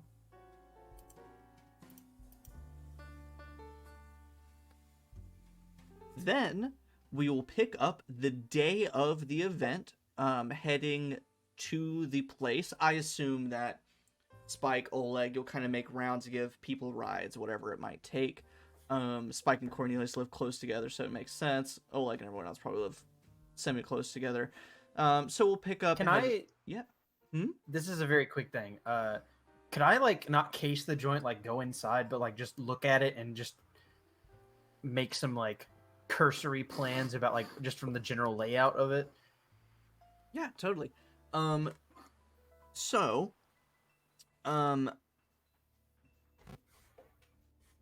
this will kind of go for a description later, but so this is kind of for everyone, just so I don't have to do work later. Similar to anywhere in the lower city, it's darker than everywhere else in Sharn, just because you're at the bottom of the city. The towers are casting shadows. Even though it'll be, you know, midday, mid-afternoon, it feels like it's sunset, just because so many shadows. In the Lower Dura is sort of this unique entity as far as Lower City goes. It is old. It is probably the oldest part of the city.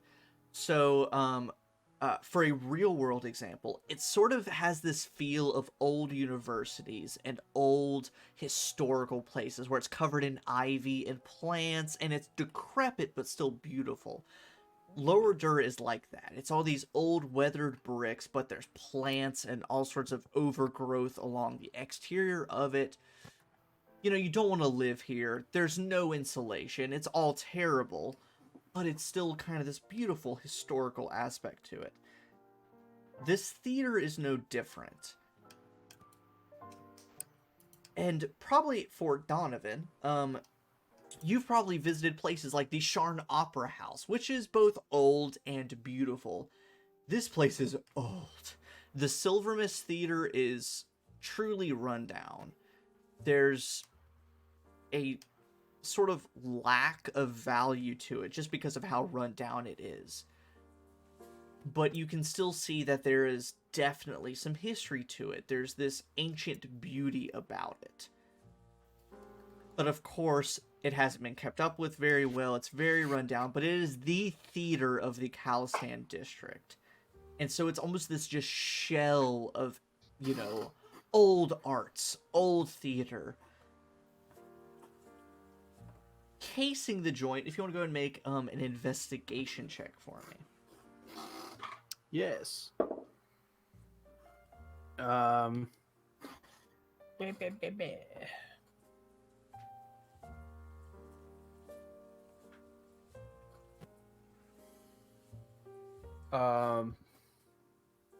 17. There is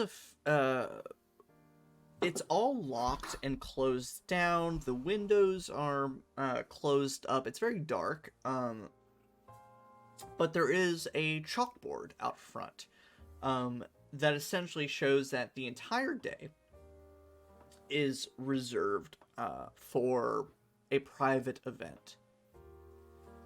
casing the joint, looking for anything that's out of the ordinary.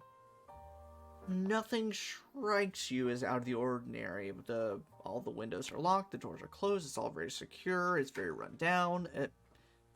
Nothing too crazy jumps out at you. If there's anything specific, you feel free to ask, but nothing too out of the ordinary.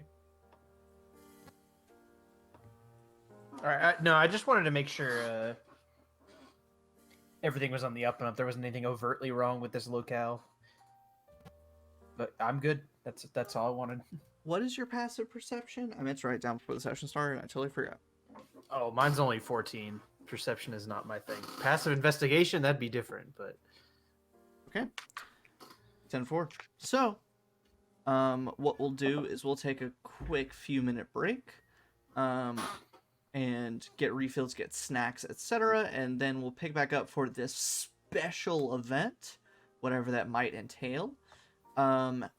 It is noted in your invitations that it is effectively a special event, a semi-formal event. So, don't come in PJs, but, business casual, effectively. So if there's anything different you want to do with your attire, you can think about that. But you can meet in the Calistan district at the Silver Mist Theater, and participate. So we'll stop there, and we'll take a 5-minute break. It doesn't matter. A few minutes, and we will see what Ithranel has in store for all of you guys. Alright, we'll be back in a few minutes.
You could stab Travis. Let's all just buy a giant Airstream. If someone donates 100 bits, we will stab Travis on Well, the air. Literally, I don't know why you're saying that. The chain are we of events talking right was now? me. I hit playing, and then Jacob said, "Well, we could just stab Travis." I was like, "Well, Here it's we so." All I'm saying is the U.S. would be a lot better place right now if John Hinckley wasn't such a fucking bullshit shot. Yeah. So for all of our viewers here, for all of you people who are still here, No, don't explain that, No, please. we just had a Please. very long discussion about civil rights, how U.S. history is fake, and all sorts of stuff. Wow, that was a crazy tangent that jumped back into playing D&D in a fake Hard- world where hard there are to no problems, right, guys? There are no Yeah. problems here. Speaking of wars, the last war, am I right? Speaking of wars, I kind of want to buy the Mass Effect trilogy. Do it! Well, you see, Travis messaged me, and I said I probably won't, just because I have all of them already, and I'll just watch. But apparently the first one looks really good. I mean, I No, believe the it. first I'll one- watch someone play it. They added more character customization stuff in the first one. And gameplay. And Yes. everything. Apparently it's a lot less clunky too. Wait, what are they doing? What Mass... All right. We'll what are we talk about it playing? later. For fuck's sake. Catch us in the Sharn Nights After Dark, where we catch up Alan on all the pop culture stuff that we're referencing. So, you guys meet up. Spike, Cornelius, you catch a ride over to. It's really not far. It's literally like a 2-minute walk. So you may not catch a ride. You just walk together. I'm Maybe gonna get there early, but I'm gonna like wait outside. Yep. So effectively, the event starts 1 p.m. What time would you guys like to meet up outside? 12:30, 12:45, Yeah. 12? Yeah. It's up to you Like guys. 30 minutes before. 30 minutes before? I'll still. Yeah, I'll take a long morning breakfast. Why not? So we'll say 12:30, about 30 minutes before the event starts. I guess, does anyone, this is 90% directed at Xavier, but does anyone change their attire for this potentially fancy, upscale, business casual political event? Yeah. Okay. Yeah, go ahead. Oh. Tell me more. Tell me more. Did you get very far?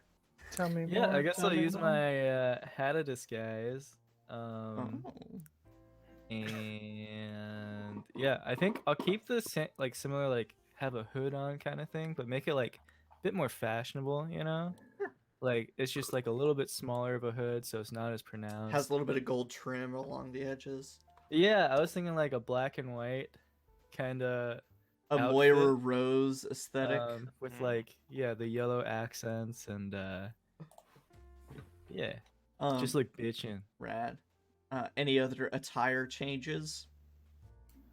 Yeah, sure. I'll wear kind of the same, yeah, like a more formal variation of my like mid thigh length cloak, with like a higher collar. Your cloak is only mid thigh length? Well, yeah, because it's like Midriff. my midriff cloak. No, I just Wizards tried with to midriff, be, make it a thing. So it's not a full length, like ankle length robe. It is more sort of like Yeah. pea coat, like. Yeah, more peacoat like. Okay. With like a higher collar.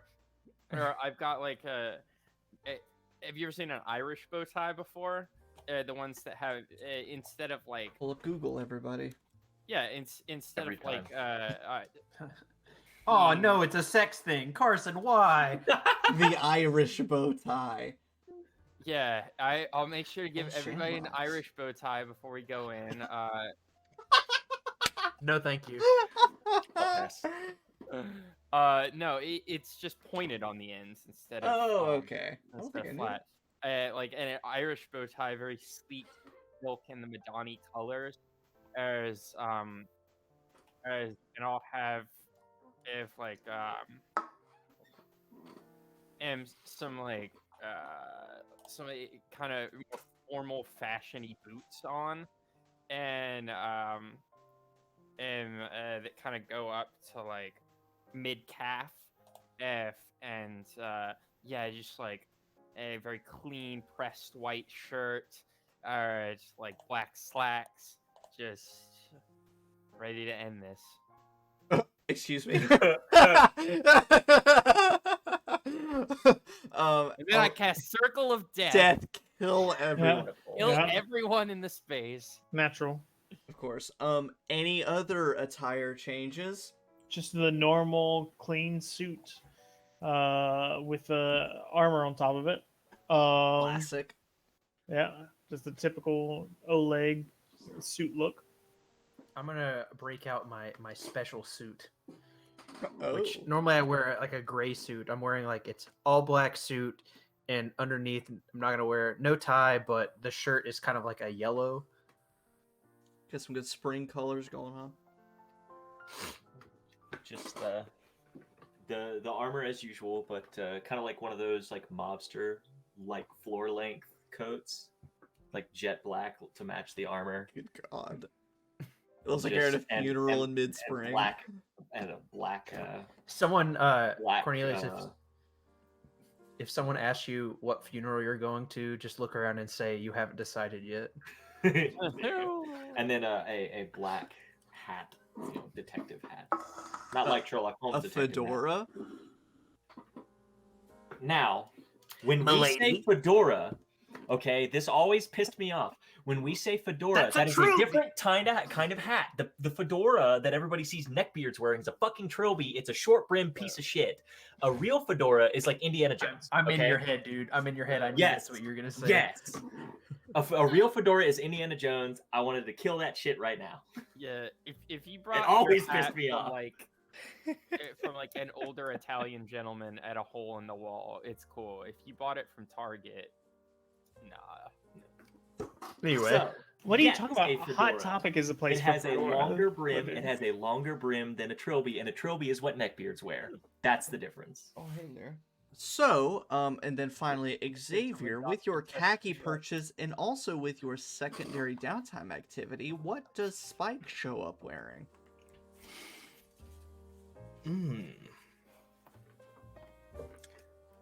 Spike shows up wearing his khaki king attire.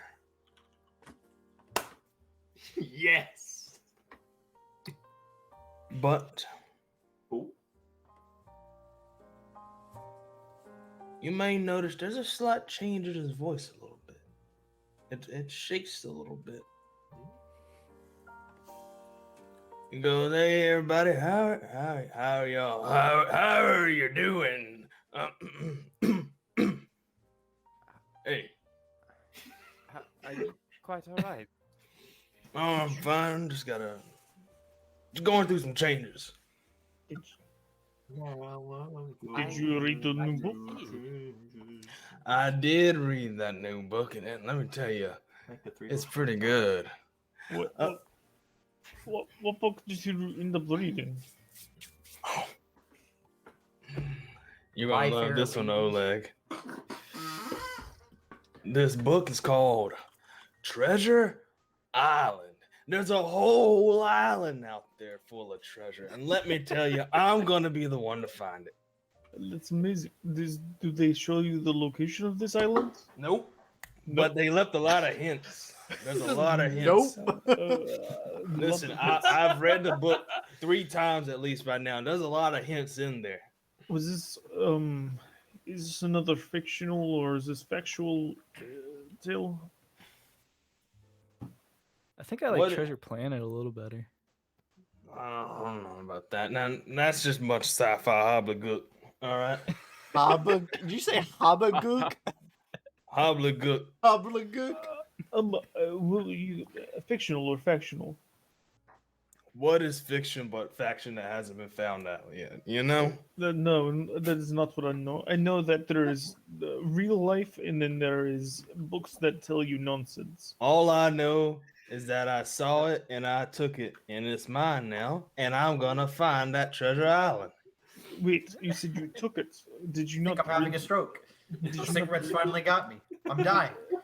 did you rent it from a library, or like where did you go to get this information? Wait, when we were in that library, did you take a book? You Some people say taking book. I say You know, it's a acquired the library. You can booty. just check it out. You you don't have to part- steal from the library. It's free. You can go in and check out. You just need a library card. Are you learning new phrases? Acquired booty. Wow. Aye. Oh. I'm working on it. Just Okay. All right. But interesting. I've never known of a This is like cowboy pirate, the episode of robot. SpongeBob where they steal the balloon. Spike's like, I stole this book, and it's like, it was free book day. You could have just asked for it. It's a library. You just ask for a book, they'll give it to you. You just have to bring it back eventually. is that how those work? Yeah, that's how libraries work. They let you. I'm sure Varian could tell you all about it. I could absolutely get you a library card. It's Yeah. Man, that'd take the fun out of it though. I mean, you can just pretend like you're stealing. All right, hey, it's not that we argue about the semantics of stealing books, but let's focus in for a second. We You're gave you 30 minutes early so that we could do this. You're walking through. you You're can walking find it. across Lower Dura, Spike, Cornelius. You're pointing out different places you go to get drinks, get coffee, get food.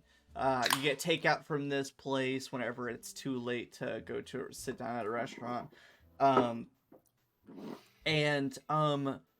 All the while, it's spring, and for a few days the weather's been fairly good. It's been a little warm, but today it's rainy. Spike, your khaki is getting darker, and you can see it's starting to dampen with the rain.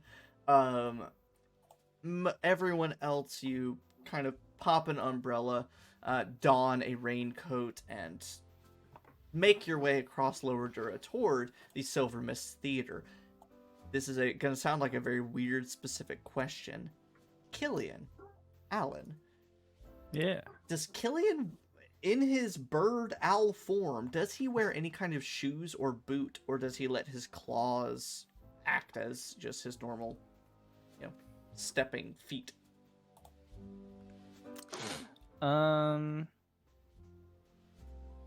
I guess it depends. I assume because this is a more semi-formal occasion.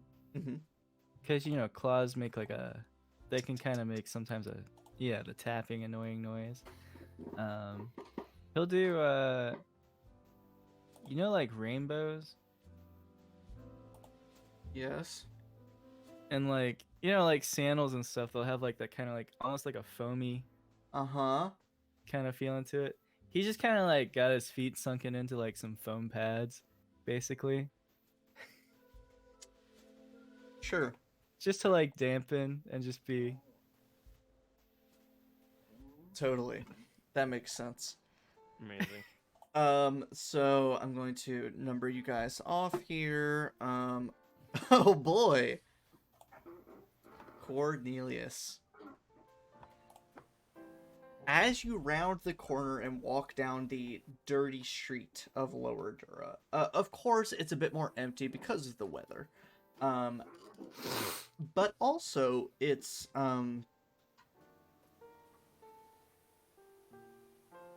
as you get to this portion of the district, in Calistan specifically, you're seeing slightly fewer Boromar people walking around. As you lay eyes on the Silver Mist Theater, for the most part, it's an unassuming front of a tower, all covered in ivy and old and brick, except for the chalkboard sitting in one window that denotes a private event. As you are making your way in, or making your way over to the entrance, you start kind of popping down your umbrellas and everything. Cornelius, you look down and you have what seems to be a flyer, pamphlet, or some other kind of piece of paper stuck to your shoe. But specifically, you see as it kind of curves and sticks from the rainwater. It sticks to the side of your shoe. You see the letters, or capital, SIL, as it wraps around your foot, and the flyer stuck to the bottom of your shoe. Reach down and pick it up and see if it's not too damaged by water to read. It starts to bleed a little bit, but it is a printed advertisement for the Silver Mist Theater, which you are standing in front of. This is for Spike and Cornelius specifically. Actually, I'll start a bit wider. This is for everyone. Calistan, this ward of the city, is owned and operated by the Bormar clan, the halfling mafia of Sharn. But just because it is the stronghold of the Bormar clan doesn't mean that other stuff doesn't go on in there. So there are a few other small street organizations, criminal groups that operate in here. Like there's the group of the Tyrants who might own a tavern here or use it as a small stopping point. But at the very least, what Spike and Cornelius know is that the Sharn Watch does not have any patrols here. There's not unless there is something crazy happening, you know for certain that there is not going to be a single Sharn Watch person in this ward.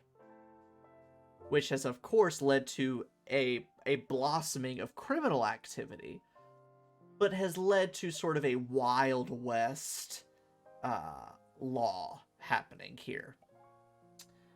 For specifically Cornelius and Spike, the Silver Mist Theater is a husk of whatever important theater it used to be here in Sharn. But now, it's one of those sort of experimental theaters. Any event you could possibly imagine happens on the stage of the Silver Mist Theater. Any event, provided that you can pay the coin to be there and perform. So it's not just like people doing one-act plays and, performing little offshoot shows. There are people doing some weird fucking stuff on the stage of the Silver Mist Theater. Sometimes good, sometimes bad. It's kind of depending on the day. So, Cornelius, when you pick up the flyer for the Silver Mist Theater, you see just an array of strange performances outlined for that week.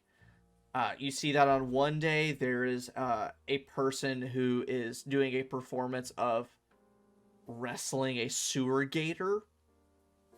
Incredible. That's an entire evening devoted to that. You see later that there is a theater performance that's literally just a family having a dinner at a table on the stage. And that's the performance. It's this weird sort of neo... It's all very strange. Oh yeah, entree.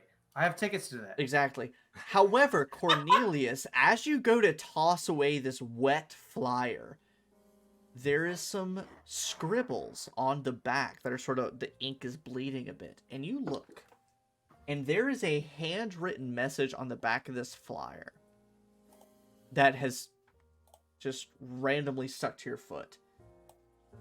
It reads, "The real party is in the basement."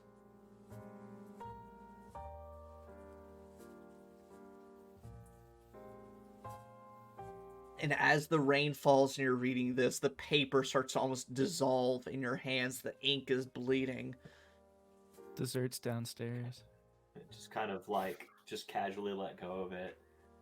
And just kind of hit the communicrystal and just... So you guys are never gonna believe the fun thing that I just read on the back of that piece of paper. Was it a coupon? No, it was an itinerary for the Silver Mist Theater and its performances for the week. And there was a little something written on it. And at this point, I'm used to the weird shit. So I'm inclined to believe that this was meant to be found It said the real party is in the basement. Handwritten on the back of the flyer that I just dropped. Am I the only one that's noticing like a lack of thugs in this area? No, I am noticing that as well. Now that you I mention don't know why, but that just does not bode super well. We all knew that this was probably going to be a trap, but I guess we got to stay sharp and just see what's going to happen. What did the flyer say today was? A private event. Okay, that's it. That's it. And that's what it says on the sort of chalkboard in the window as well. Just private event. Okay.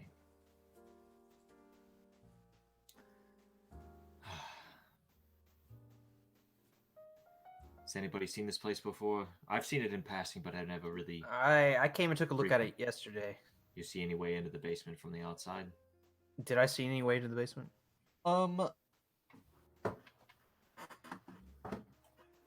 No, but as a reporter and probably, you're an intelligent sort, you imagine that it's probably off of some sort of backstage or office area that's somewhat accessible, but not accessible from the outside.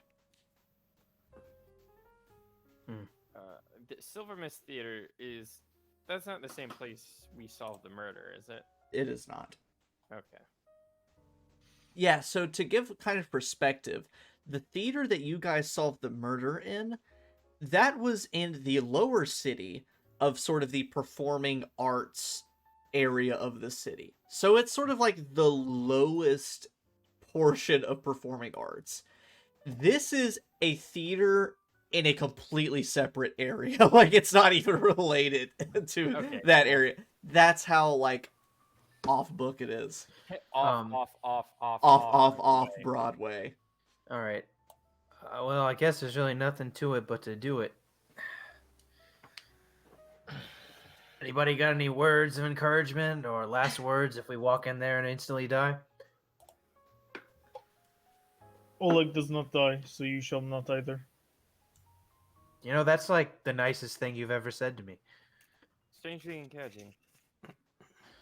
I gotta remember that Oleg does not die, so I shouldn't either. All right. Well, for what it's worth, it's been a fun case. It's Let's not just so hope it great. doesn't kill us. I don't. Why are you acting like this is it? I don't know. It feels pretty final to me. Meh. Strange thing to say. Wishful thinking, I guess. Very wishful. We don't know exactly what we're getting ourselves into, but I think I would be remiss not to recognize the immense capability we all possess. Let it lead us out of there all alive tonight and hopefully successful. Yeah, kid, you've already died once. It'd be a shame if you did it again. Not dead. Yeah, dead. But, point taken. Let's go. Y'all are a little too somber. Look, all we know, this is a special event. Cheer up a little bit, all right? If we go in there all sad and mopey, they're gonna know that we know that something's up. We gotta be acting like we got invited to a party. So cheer up. Ole, you got any? I know you got a flask on you. What you got to drink around? I truly don't even drink that often. I truly only drink when other people I got some drink. coffee in a mug. Creamer sent with me. Do you want some? That being said, I did actually bring a flask today. All right, that's what I thought. Cornelius, you got something strong? It does, however, have some just explosives. What? Are they liquid Logan, you are muted. by I the way. just said mixed with gunpowder. Yeah. I will reach into my coat and I will pull out a plain silver flask that looks like it used to have something on the front that looks like it's kind of like faded away. I just go, this is expensive, so don't drink a lot. Just a little bit. Enjoy the flavor. Oh, he shouldn't have okay? said that. If you drink all of my whiskey, I'm gonna be very upset. All right, I have to hide this from Squinch all the time. Okay, so You wait, what? You're hiding. Wait, hold on. Boss, When- you hiding the good shit? Squinch, I literally have bought you so much. I bought you more whiskey than I drink. Okay, do you know how expensive that is? He's old now. Give him a break. Respect your elders. You can have a cigarette. I whatever. assume Squinch is invisible. Of course, absolutely. And I will just offer this plain old silver flask. I imagine we all would take a swig. I imagine like you're all kind of being those like kids after school, and you're standing by like smoking real quick, taking a couple swigs from a flask. Like, I'm always smoking. That's my secret, Captain. And it's like an old, almost like smoky flavor, aged bourbon, just very smooth with just the barest hint of a bite at the end.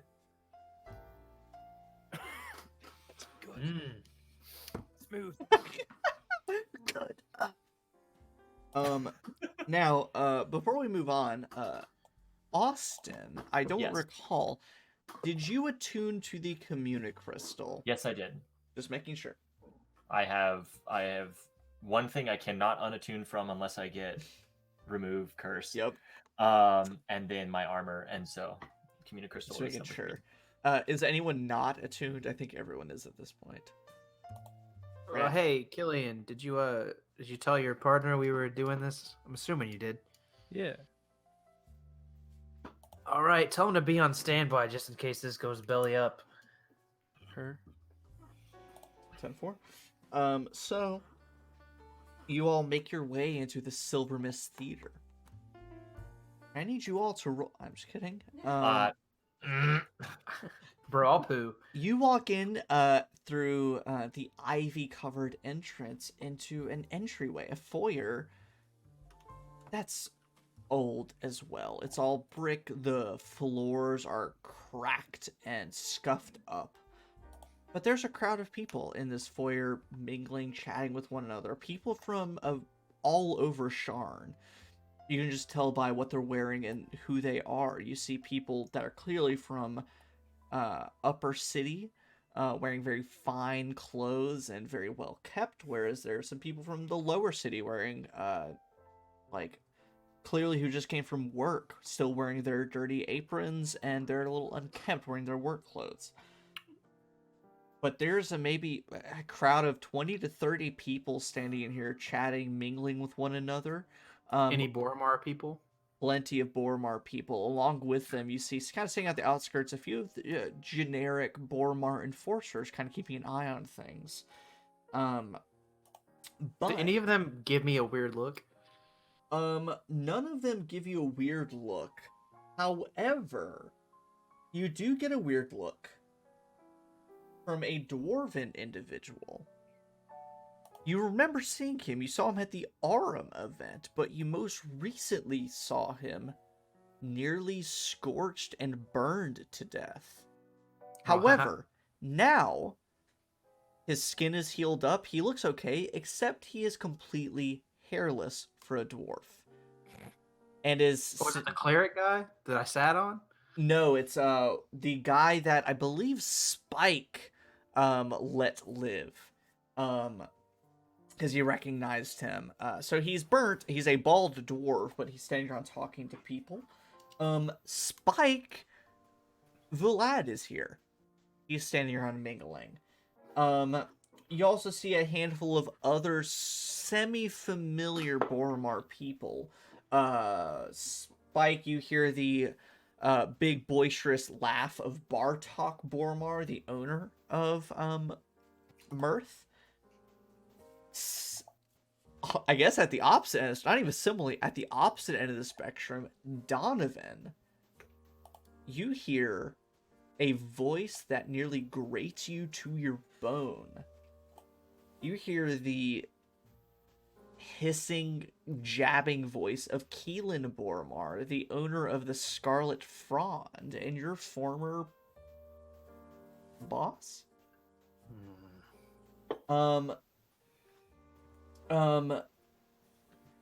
You all, except for Killian and Donovan, Severian, Spike, Cornelius, Oleg, you recognize a familiar, beautiful face of the halfling woman Carmen Bormar, who owned the tenement of the necromancer that you you went and spoke to her a long time ago at this point.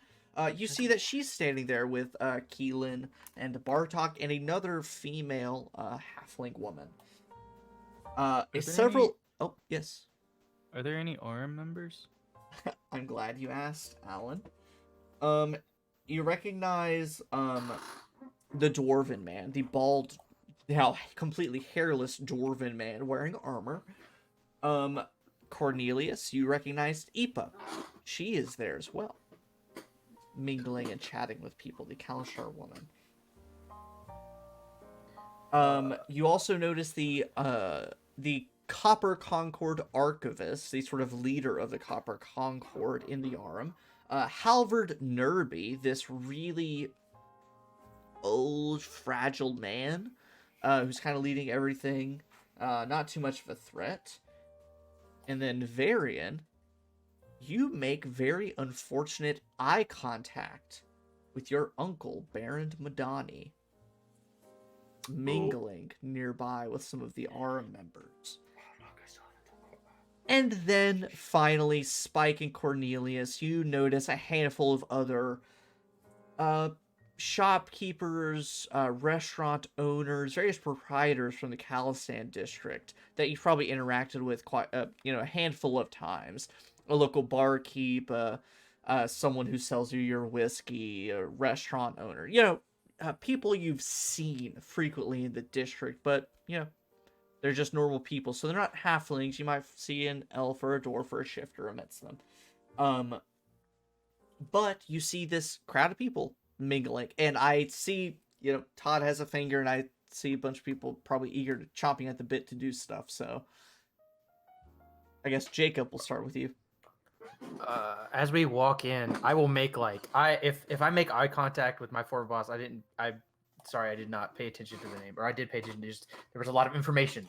Lots of information. I will if we make eye contact, I will give a don't even fucking talk to me look.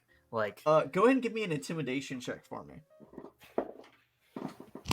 I'm not really proficient in that, but I have charisma, so it should be okay. Okay, that's a good. Yeah. Oh yeah. 25. What's your charisma? Is that not 5. One of your expertise skills where you're proficient? No, I'm not proficient. I just have a track of all traits. Oh, that's right. Okay.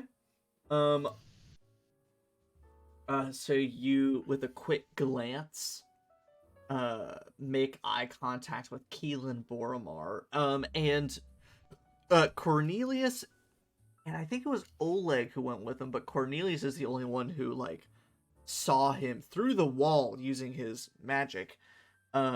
Cornelius, you also recognize this halfling. Oh, excuse me. The guy that the professor was talking to. Yep. He is a halfling who is almost entirely covered up by a massive fur coat. He was just like a big ball of brown fur, bald head, wrinkled face, these kind of bird-like sharp features. Upper dog, top dog. But Donovan, you make eye contact with him, and you both sort of look away with a knowing glance. There's a knowing glance of, there's beef here, but now's not the time. And so there's sort of an understanding of, we have unsettled business, but go about your day. Did somebody... Okay, sorry. I had one thing that I wanted to mention to Cornelius. As we walk in, I'll kind of just look at you. You can see through floors and shit, right? For a limited period of time, and only once. You don't have to if you want to save that for later, but if there's a basement, I'd like to know if there's people fucking down there right now. Let's just pick a spot in the room. Spot where we might think that there might be something beneath. I'll do it there.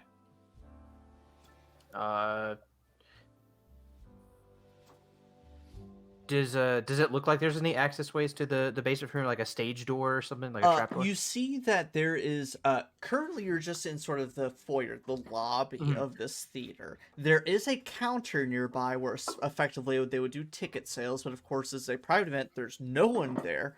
Go ahead. You have a higher. You'll be fine. There is a door there that effectively looks like a closet door, but you imagine it probably leads to deeper into the tower since Sharn is built more vertically than horizontally. So likely that door would lead to a underground basement level. That was it. That's all I wanted to do for now. Okay. Okay. So that Pass was on that thought. I think Travis effectively. had something more to do. Yeah, I was gonna say, here's how we'll do this to keep it nice and tight and clean. We'll sort of do this and just sort of, you jump forward, you do your thing. Once everyone does something, we'll move on to the next thing. So that was Donovan. Oleg. Travis, you want to go next? Donovan, did you talk to the dwarf? Is that where you're gonna? Did you talk to him at all? Do you know how you talk to the dwarf? Because if he was one of the ones that we ran into the other night, no, I didn't talk to him. But Okay, I think Spike was the one who had like more interaction with him.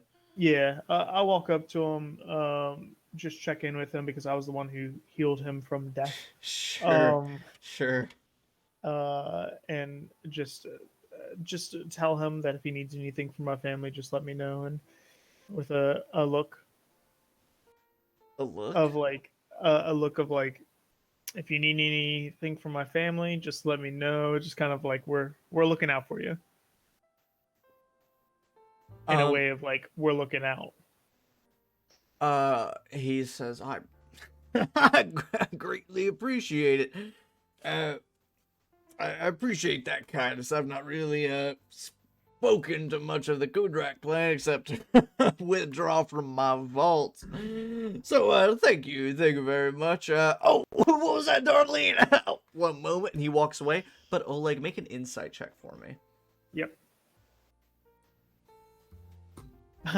Insight, yeah. For a +0, that is a 16. Two things. First off, you finally get this gentleman's name.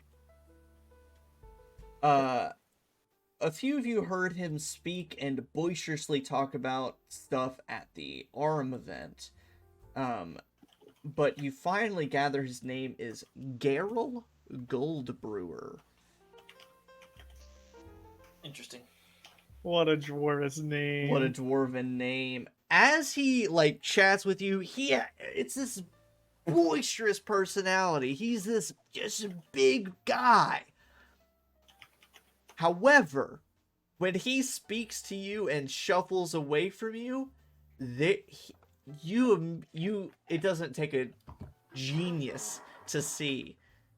He is horrified of you and all of you from what happened, because he remembers your faces, he remembers all that happened. Of course, there's some natural resentment, like, they fucking did this.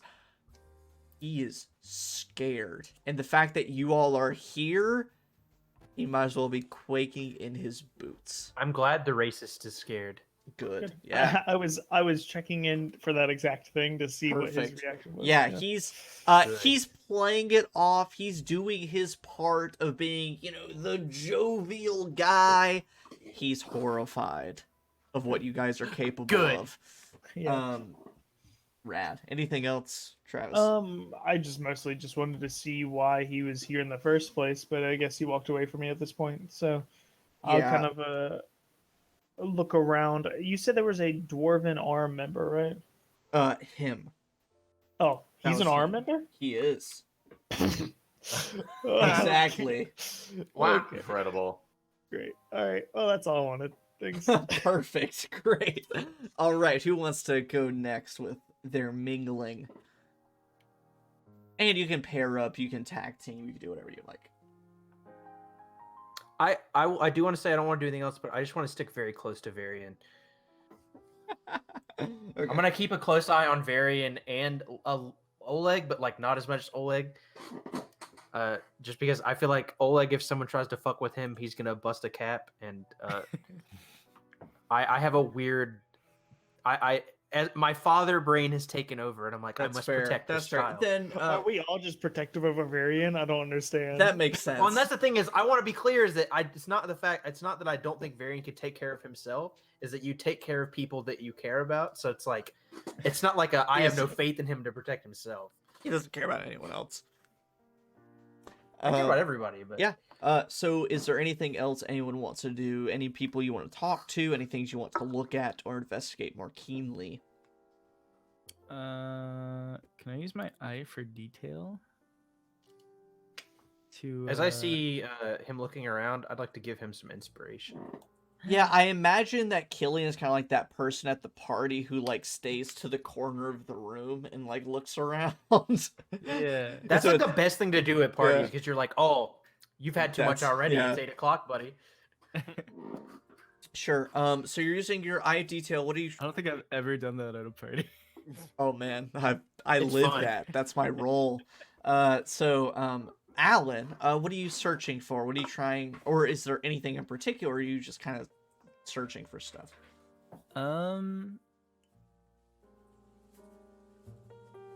Spot hidden creature object. I guess.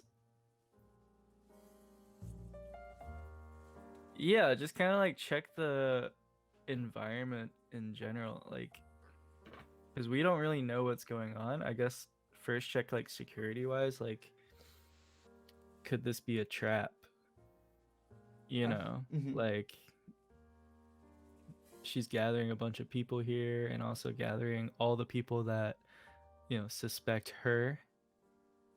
Right. So like, are we safe here? Is True. anybody gonna try and make a move? Go ahead and give me a perception check.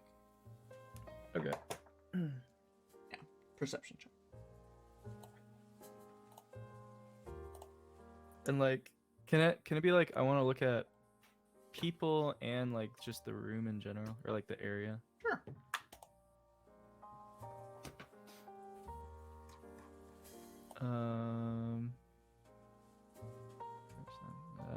27.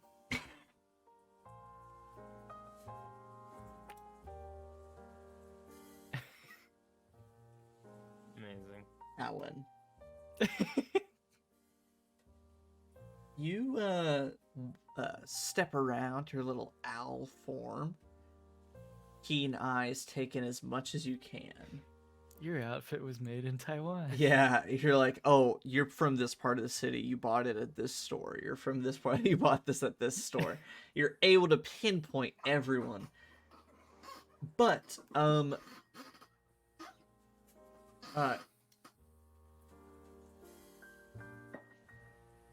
so 27 perception check. I'm gonna throw in some Did detail. you use that?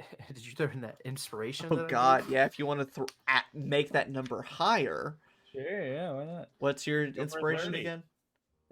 Oh wait, has it changed? Did I it don't think go up has. at level 10? I don't remember. I don't think it did.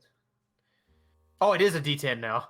Roll a d10, Alan, and add that. You have the potential of getting a 37. Pog. Wait, Big what was pog. my number? 27 before? 27 plus a d10. Plus 7. 34. Jesus fucking Oh, Christ. DC 35, bud. Sorry. Oh, sorry, man. Them's No. the bricks. Godlike impossible. A few things. Alan, get ready to commit this to memory or write it down. A few things. The Boromar enforcers, the thugs and gangsters that you're used to seeing, and for Alan and everyone's perspective, Boromar clan, they're like mafia. They have a tie into politics, very strongly, but then they're also, their domain is fences and illegal products and things like that. So Killian, you notice that there are Boromar clan members essentially acting like security everywhere. Specifically, they're crowded around one person. Especially. They're still everywhere, but around one person, a halfling woman. Elderly. Not, well, maybe elderly is the wrong term. Older, but not elderly. Equivalent to 50s to 60s in, human mortal years. Very fine clothes. It takes you a moment, but of course, in your raised position of a government official, you pin her as a Sharn counselor. And it takes a moment to deduce that she is Alira Boromar. The current The counselor. current counselor of Lower Dura. Each ward in Sharn has a representative, and That's a power move. She is the leader. She is on the government council for the entire city and represents the entire district of Lower Dura. And that's why the Boromar clan is so unique. Wait, is it Lyra or Illyra? Illyra. Ilyra. She and the Boromar clan, they have people both in Lower Dura, exactly where you are in Callus, and also in Upper Dura, and in the Middle City, and they're everywhere. Even on the leading government for the entire city. She's here for this event. Following that, you train your eyes further around this venue.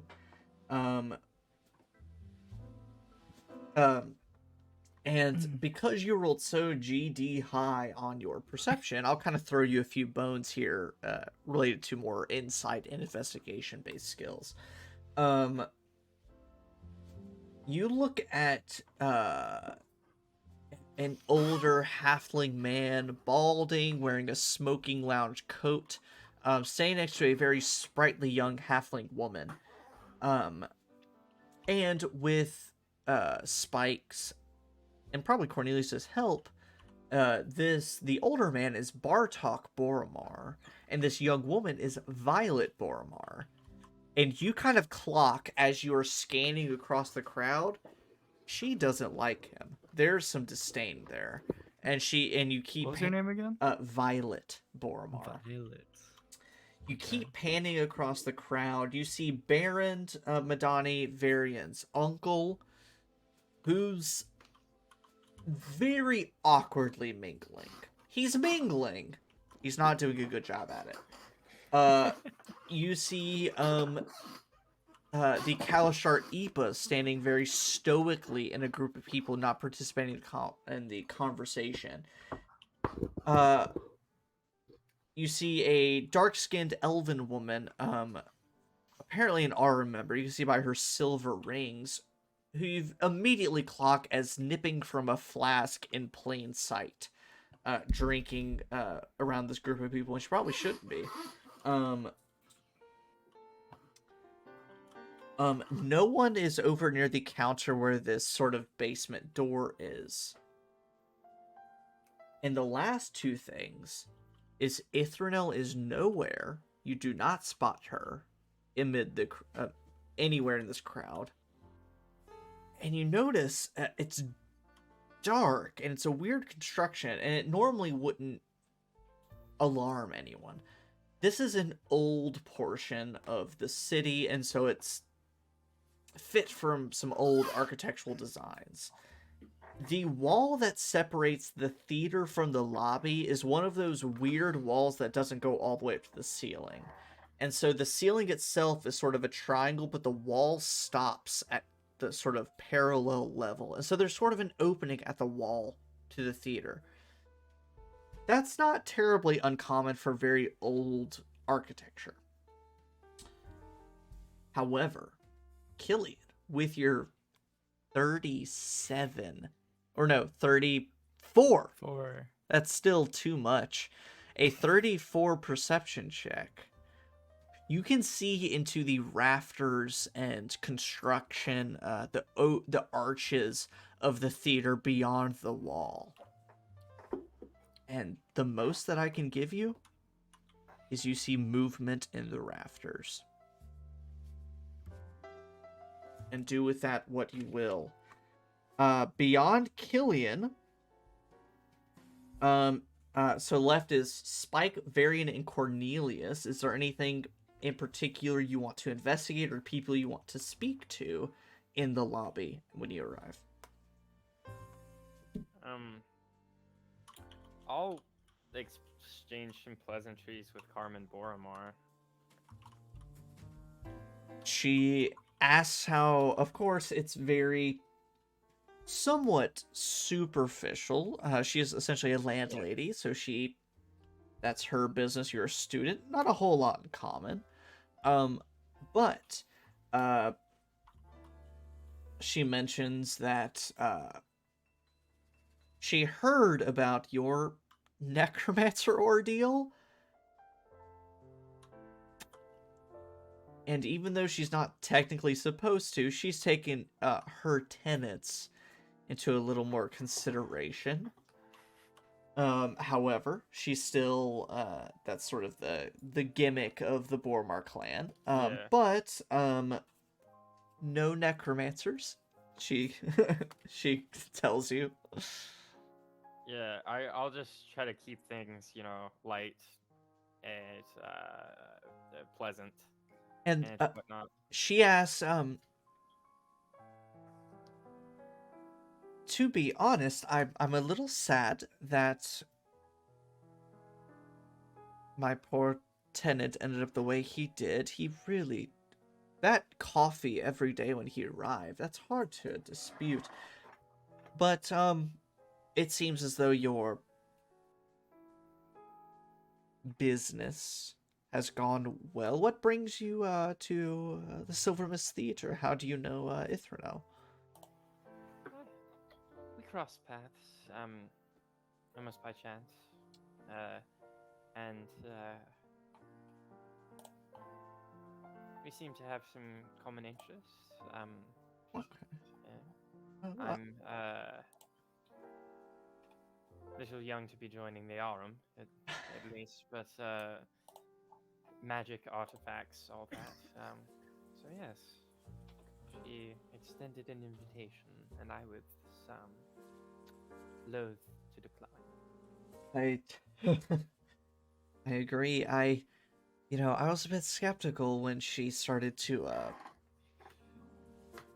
prance around with those upper city Arum folks, but she really never I guess forgot her roots, as it were.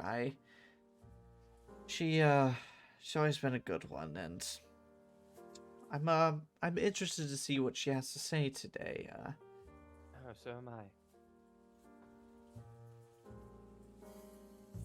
I've also heard, don't mind me prying, and if it's confidential, I totally understand. You're trying to catch a murderer? Is that right? I saw the stuff about Katarine Orion and Tank Failure, so I just thought I'd inquire. Yes, terrible, but to be totally honest, this is one of the most riveting things I've ever read. Really, the fact that you are I truly can't believe. Okay. She looks around and says, I know I'm not, you're not supposed to wish ill on people and whatever. I hope you truly do catch this killer or whatever. I really want to know what happens. I mean, it's better than any play or anything that's ever been written. It's riveting. Yeah, it's interesting that not to give too much away, but I imagine to news travels, especially those who have eyes and ears throughout the city. It's interesting that you compare it to a play. Through our investigations, we found this person considers themselves somewhat of an artist. I suppose a playwright is a type of artist, and you know, as you said, the violence that they brought has been terrible. But I think we're all waiting for the finale. And just between you and me, I don't think it's going to play out exactly like they think it will. Not with us on the case, at least. Well, I mean, that wouldn't be necessarily great art if you're able to, I guess, predict how it's going to end. Maybe that's just me. It's just been all the same stuff, you know, people moaning about the last war, and I just need something else. It all gets very tiresome, and she kind of goes on to this weird, like, people need to get over the war kind of tirade. Yeah, where I just kind of nod along. Yeah, it's one of those like, people moments. died. I don't Yeah. understand why everyone's so butthurt about It's one of those moments. Okay, boomer. Any other things, Carson, you want to do while speaking Yeah, I to don't Karma? get why all these Parisians are like still butthurt.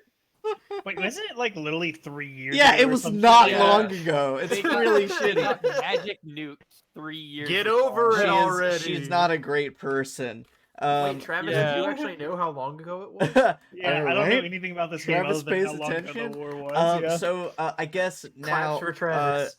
wow, this is a weird thing. Spike and Cornelius, the people who are native to this area of the city, are there any people you want to speak to? Any things you want to look at more closely in this moment of time, or go on to the next thing? Travis for paying attention. Incredible. Cornelius will just kind of like, You're welcome, buddy. he'll like start walking through the crowd and just kind of like nod and just a short wave at like presumably the vast majority of the Boromar that are here because he knows them. And just, I refuse to pay Oleg. I'm just not kind of wasting my like, tank. yeah, just kind of like, just little nods and hello and like waves and hellos to the people he knows that he passes, but he is going Thank to you. talk to Ipa. Okay, and sure, Travis, Oleg. Who is suddenly richer? Yeah, you happen to slap Like a 10 hand grand? into your purse, and you are 100 gold richer than you were. Oh, that literally has an effect. No, that's whack. This has never happened before. I'm so happy. 100 gold richer. Cornelius, you go talk to Ipa, and she, again, it's a lot of small talk. She reveals that, as an RM member, she got a sort of an invite from Ithranel for this event. She would come show her support. She asked you how you were doing. But, yeah. The experience was still a little. I don't know what to make of it all.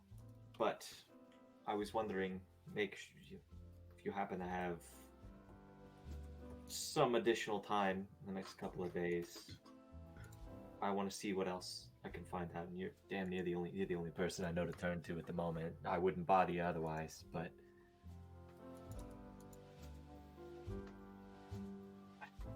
to a normal person, even a trained eye like even Varian or Killian probably wouldn't notice this.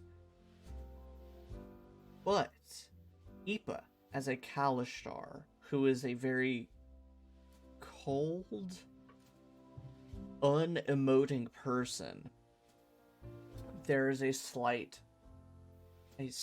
in her eye. like a good spark or like A good spark. Okay, all right. She says, how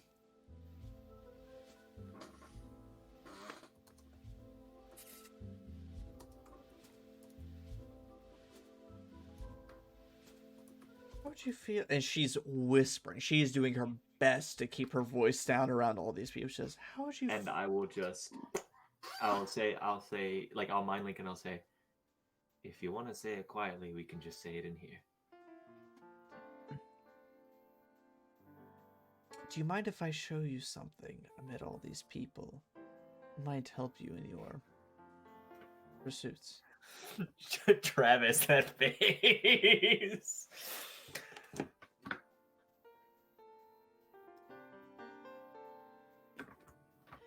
If you think it'll help, then I trust you on it. It's a bit unorthodox. But, and effectively from a pocket of her robes, she pulls out a caltrop.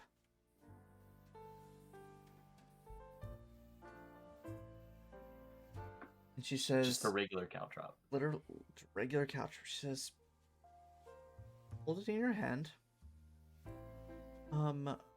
Walk... Not the middle of the group. Oh, middle of the room. Take a deep breath. And give this caltrop a squeeze. Just a quick once. And look at the people around you. Feel the aura of the room. See what you pick up. Give it a try. And he'll just carefully take the caltrop, and he'll just kind of give her it's like a little bit of like curiosity and confusion, but like, okay, I'll go along with this. And he will walk towards the center of the room and kind of like weave his way through the crowd, kind of like turn around, look in her direction, and then just... You squeeze, Oleg, you reach down, you have an extra purse of 100 gold hanging off of your belt. Incredible. Cornelius, you give a squeeze, you take 1 point of piercing damage. Cool. As a bit of blood is pierced from the palm of your hand. She laughs at you. She goes, "Ah, you fell Idiot, for it. you fell for Fucking nerd." And I would like... Oh man, Abigail, you're really coming in, trying to fuck shit up. God damn it. Okay. Before I have Austin roll this thing, Oh god. let me see what the something happens is to see if that has an effect. You poop yourself. I rolled very high. Oh, that's okay. That's very nice, actually. You smell So many lilac. things happen. Travis, you get an extra 100 gold pieces from Austin paying Oleg. It's hilarious because I can do that again. That tracks. Oh, thanks for the inspiration, Travis. Cornelius, you prick your own skin with this caltrop. A bit of blood begins to trickle.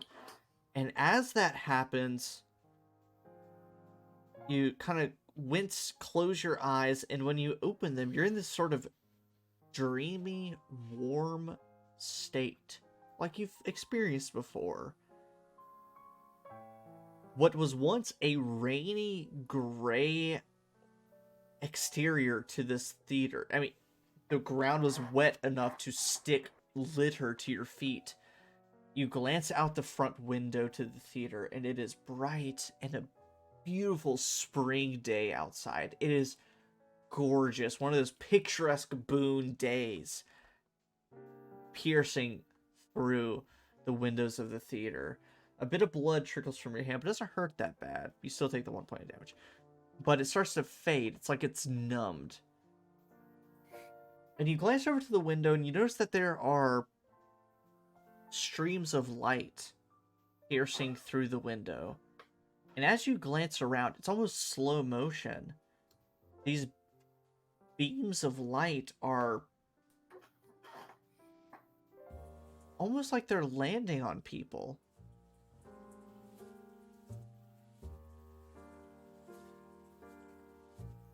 But as you start to focus and look at them, as the light is slow motion moving toward them, it stops and falls short.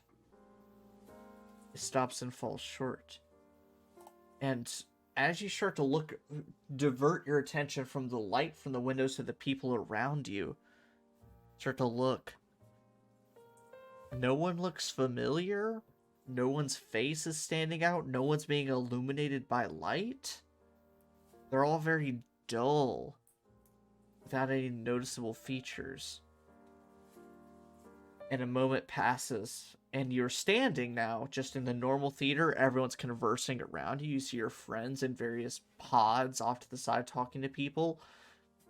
Your hand clasped around and bleeding about this caltrip, and you look toward the window, and the sun has broken through the clouds. And it's no longer rainy and gray outside, but it's sunny. A little bit of sunlight coming through the windows. But you're left with this feeling as you look around at the people around you. They don't know. They don't know what's going on. They received invitations. You just get this feeling that you're on the same exact wave as everyone else here. It's a bit strange. You get a sense that you sort of read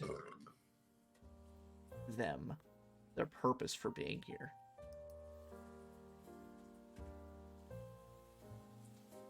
And I'll kind of like walk back over to Ipa, still using mind link. Yes.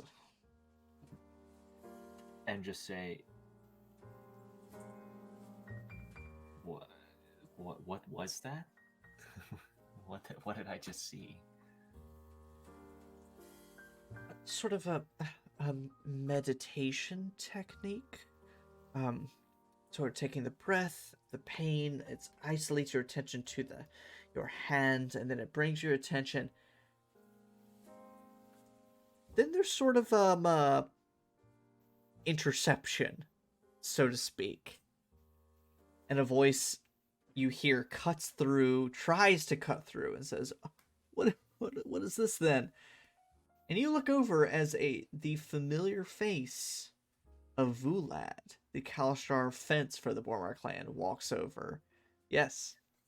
My mind cannot be intruded because of my subclass. Oh, there you go. So you hear kind of a what's and then he walks over and is looking very curiously at the two of you, but you all kind of have a group understanding.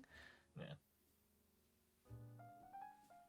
And she looks up at him and says, "Oh, just chatting with Cornelius here."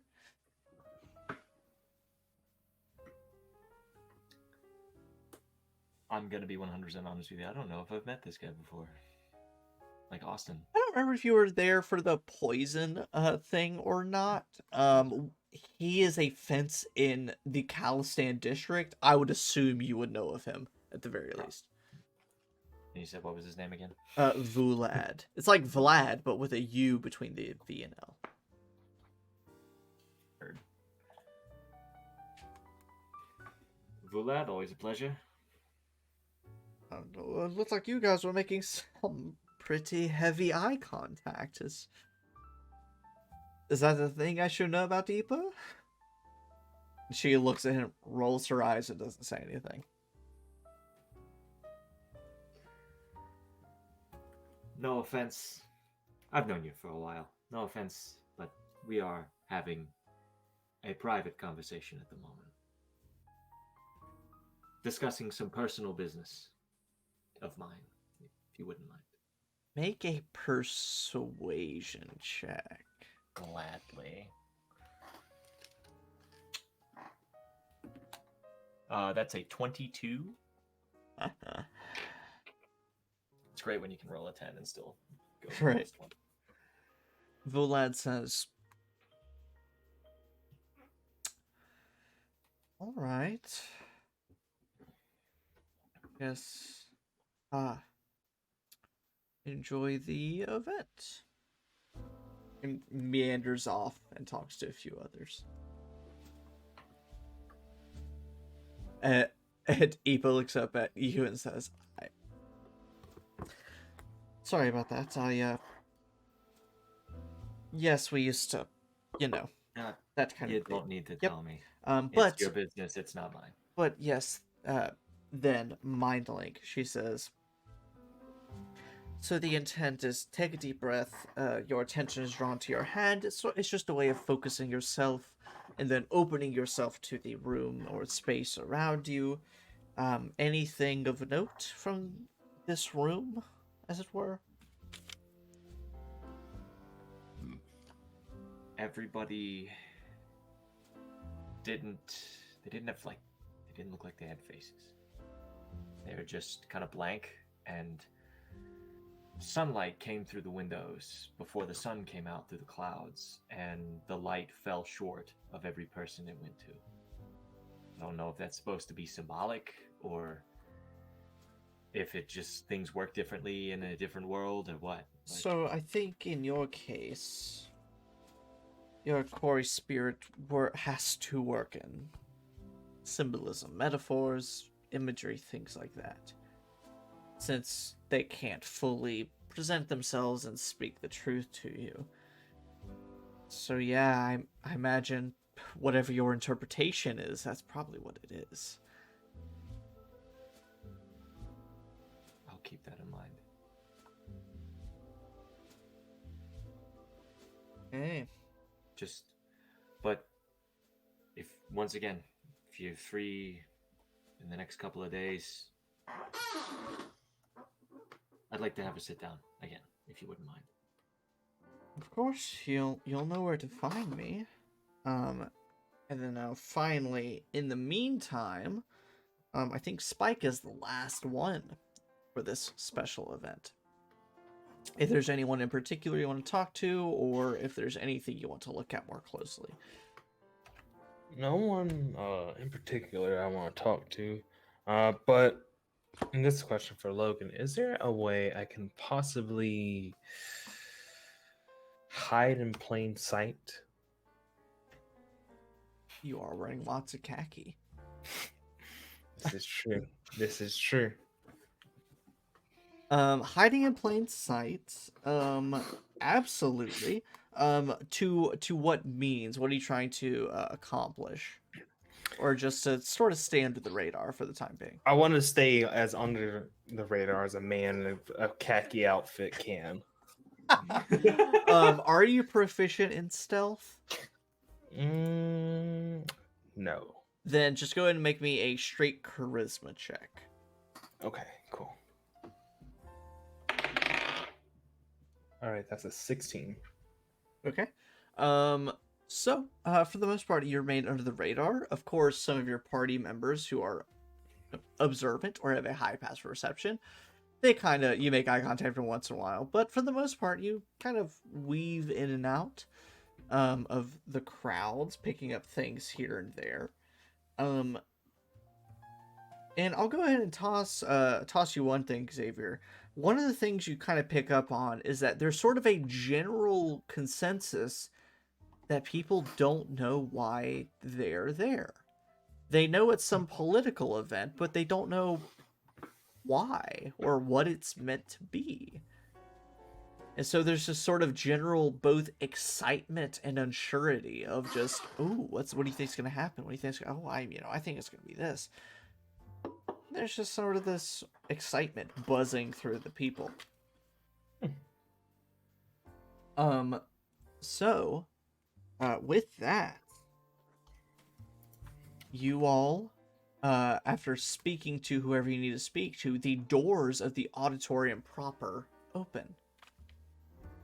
And you are led through by Boromar clan members into the theater itself. And it's one of those, low-budget theaters where the seats are all made of stone and brick.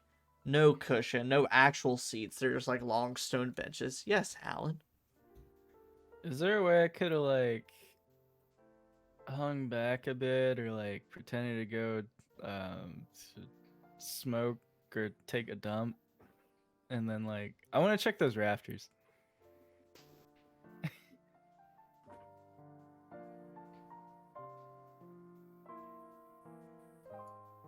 I mean, you sure can.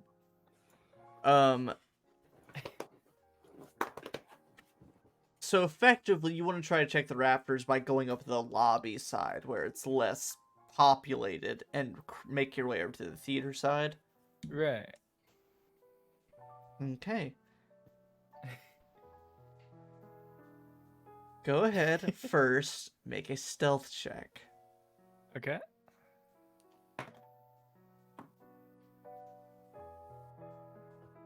Um, 24.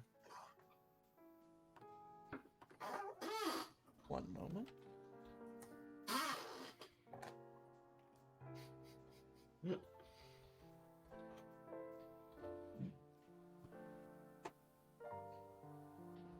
You, as the crowd starts funneling through the doors, you sort of sidestep, filter your way through the back, and using I'll just your mix up my words. Like I have to smoke a dump. smoke a dump, and you just lift yourself up to the rafters, peek through. I take a drag. I've been there. Yep. The rest of you, you make your way to sort of this, low budget theater, stone seating. The stage itself is sort of just this recessed area of the ground. It's sort of like the sort of like playhouse experimental theaters where it's very small and intimate type of setting. With just a bit of off curtain space. You're essentially guided to just take a seat, sit down wherever, filter into the crowd. Killian, you make your way up, you perch on one of the rafters. Everyone else, you take your seat and wait for whatever is supposed to happen. Killian, if you'll make a perception check for me. Yeah, bud.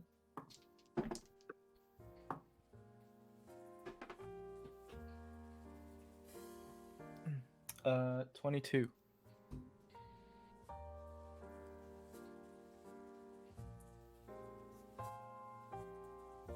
Hold on one moment.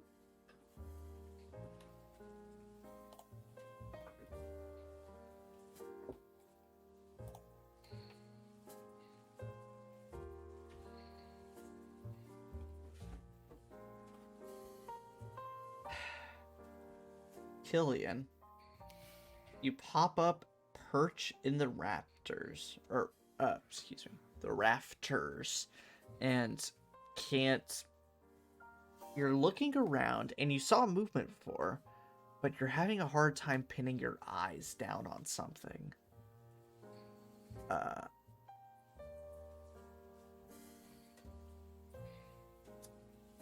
Yes, Austin. When we take our seats, I'm going to look over to Donovan and telepathically I'm going to say, I'm going to take a peek now.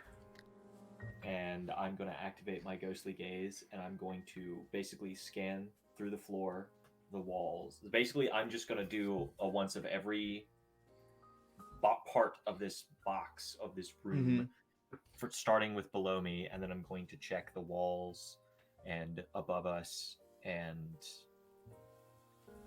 behind part of the stage, see what might be back there, things like that. If there's any cover or anything.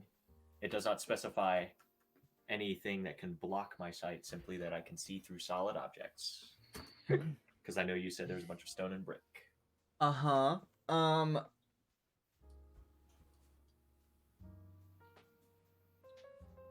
It's about to get real complicated here for these few moments of sitting in a crowd. Oh boy. Killian, while you're up in the rafters, you don't see anything, but you are confident there's something up here. Would you like to try and hide in the shadows of the rafters, or stay where you are? I will hide in the shadows. Go ahead and make a stealth check for me.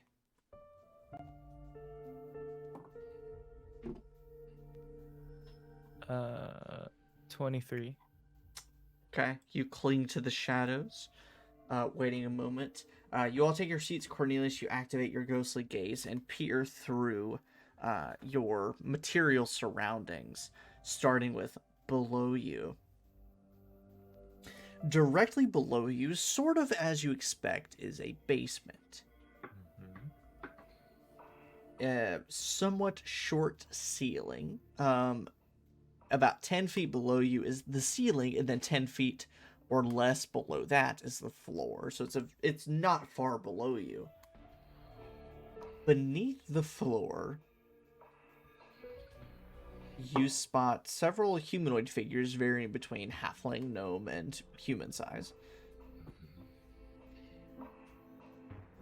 But sanctioned off to one area of the basement is a large, monstrous, frog-shaped creature standing or laying idly in the basement.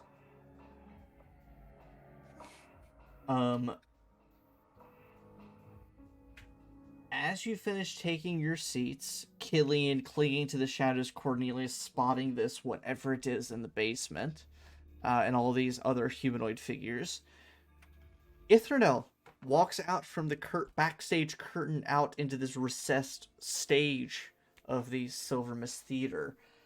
Now, you have seen her in this sort of silken white dress, platinum blonde hair, and also you've seen her in sort of these effectively baggy khaki clothes, dirty from cleaning attics, and messy hair. When she steps out onto the stage, she's wearing a very crisp red pantsuit. Her platinum blonde hair is pulled up in a tight bun, her elven ears pointed out to either side.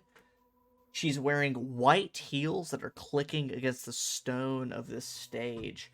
And in front of her, her hands are clasped, and she's wearing these white, very elegant gloves. When she steps out onto stage, people sort of like wave, gently applaud, kind of awkward welcoming stuff. But she says, thank you all for being here. We'll keep this short because we have actually a celebration, hopefully, here just a few floors up. So we'll get this over quick. And at this point, if Killian, if you'll make another perception check for me.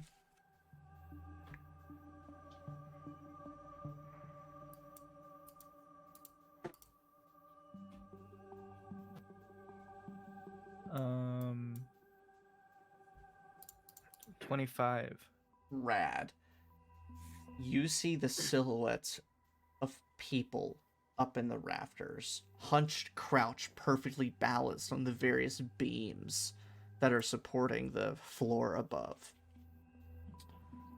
All wearing dark clothes, all kind of cloaked in shadow, so it's hard to make out any significant details, but there are people up here.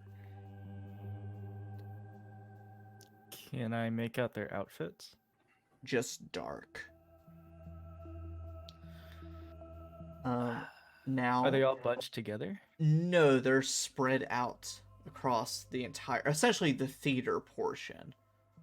You gather there's maybe 4 to 6 of them. Because they're kind of shifting around, occasionally creeping across various rafters. And if you'll also make another stealth check for me. Oh god. So that they don't see you. Okay. How high up is You're the all ceiling? like a As 38. another note. We'll say 30 feet. A little frightening now. 24. 24? Alright, good to know. Can I try and make my way to one of them? We'll put you sort of at the barrier between the lobby and the theater, but that's where we'll stop for now.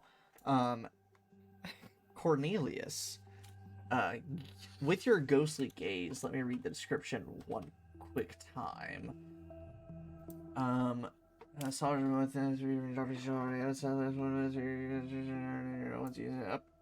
fine by me.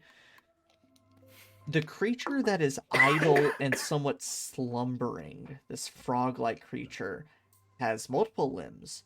It doesn't necessarily have eyes on either side of its head like a frog would. They're up on top on these tendrils with these varieties of tentacles sort of branching off from the head and a massive mouth. It is huge.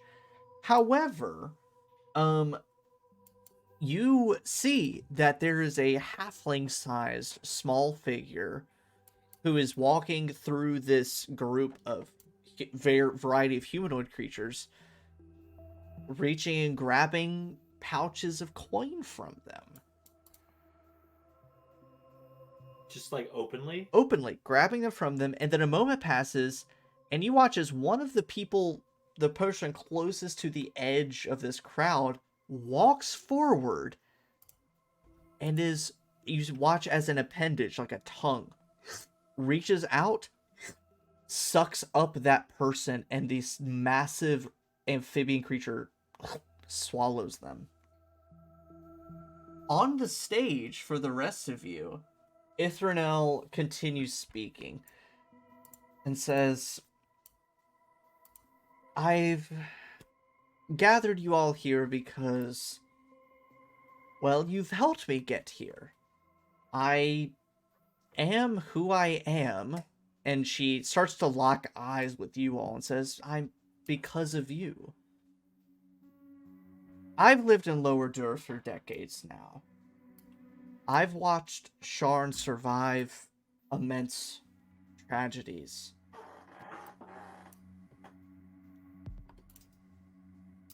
Killian, you creep forward. You get a closer look at these folks creeping in the rafters. Now, to use an other Outer World real-life example, they kind of look like just ninjas, clothed in dark garb, various leathers and cloth, face coverings and face wraps, clinging to the shadows of the rafters. What would you like to do?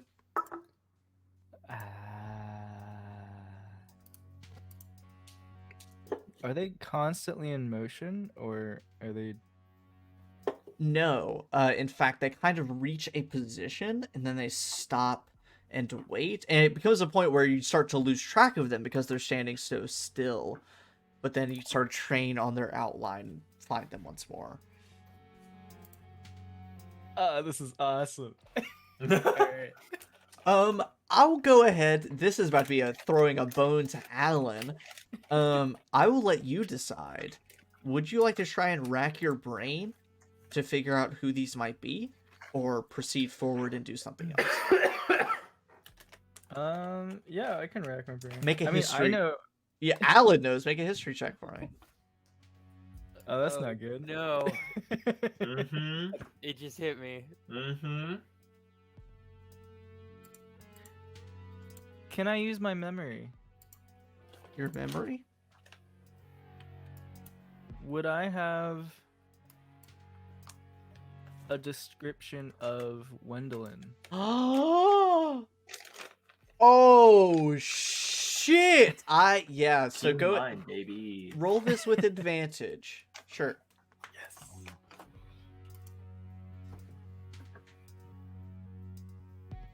Okay. First was a 1, and then a 17. That's minus why 1 you is asked. 16.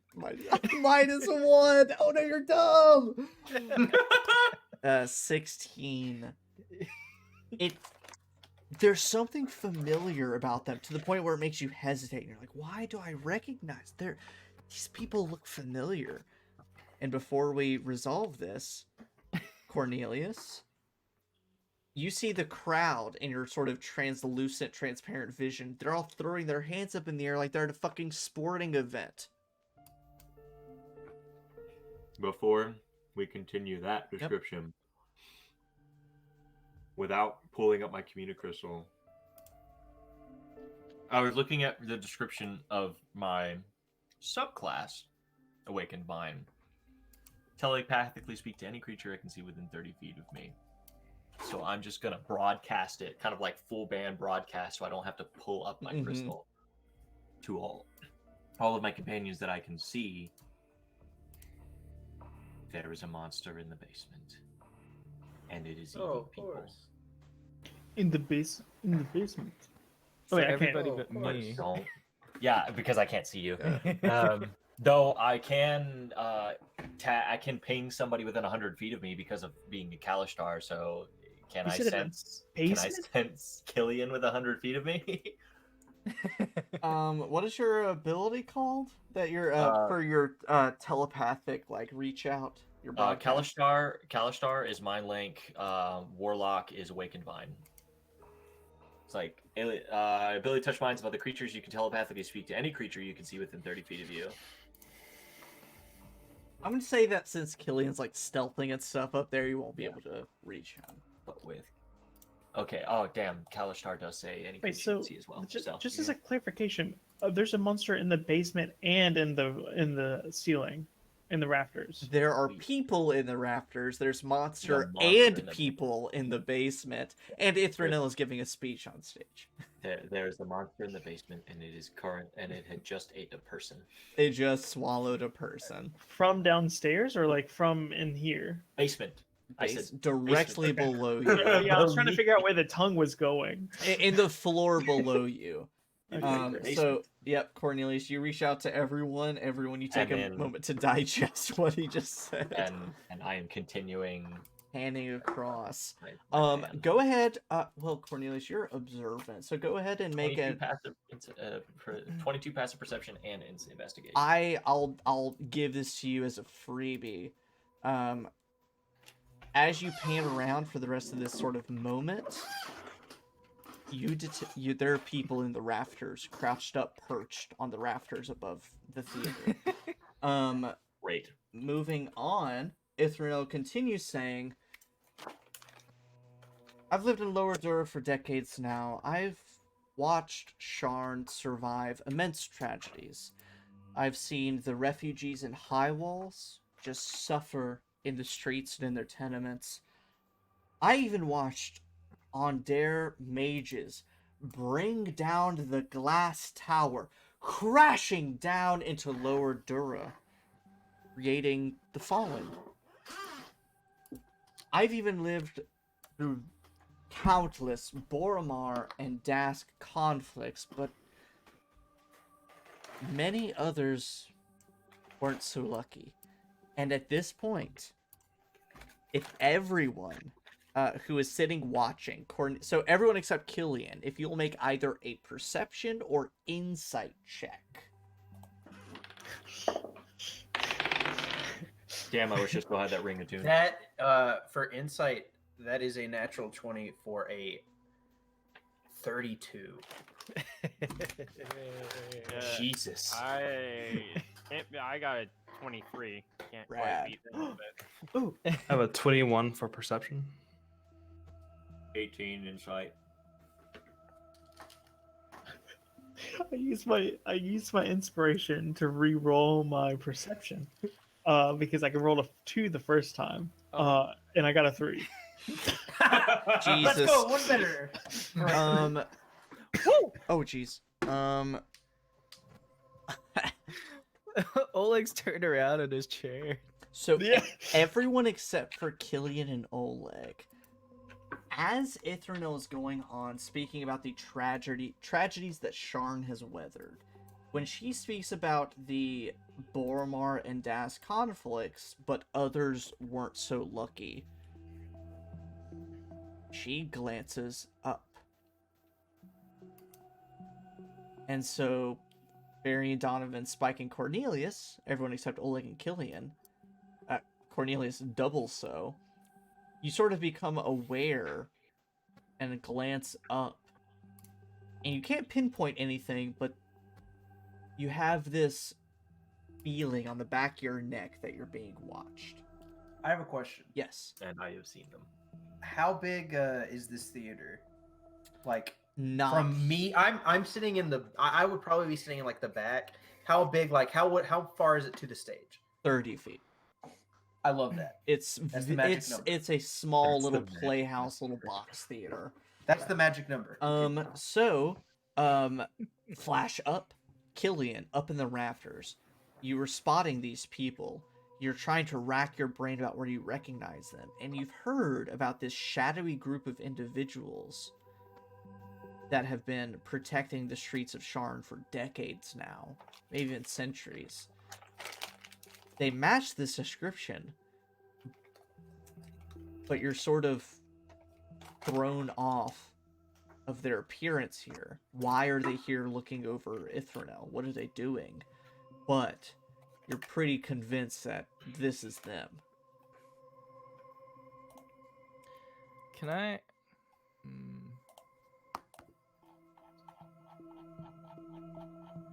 No. Okay. Never mind. I was thinking about communicrystalling, but I don't think Killian would be focused on that in this moment. I just want to know. I'm so blind. Yeah, I imagine like all of the rest of you are like, "Oh no, this is happening." And Oleg's just like, "Wow, yeah, this is nice." On some Oh, that is so popcorn. sad. Someone she know died. Very sad. To clarify, Such relate. you Pass did the say that students. I also have noticed them. Yes, now. you notice them, and Okay. you can specifically see them. Everyone else sort of knows there's something up there, but you see them Okay. up there. Can I watching hold it an first. action? I guess so. What are you doing? I want to hold my Fireball. Hexblade Curse on Ithranel, just in case she tries to make an escape. So here's the deal I will have to make with you, Xavier. If you're going to hold a spell ready to cast, that's going to be it. You won't be able to check for other things, look at certain things, because you are concentrated watching and readying this spell. Is that alright with you? That's on me. Okay, you ready Hexblade's Curse? Everyone else takes the lead. I need to toilet cat terribly, so feel free to decide, discuss, and figure out. Brainstorm out loud. I also gotta pee. I have a plan. I just need to know. I'm working on it.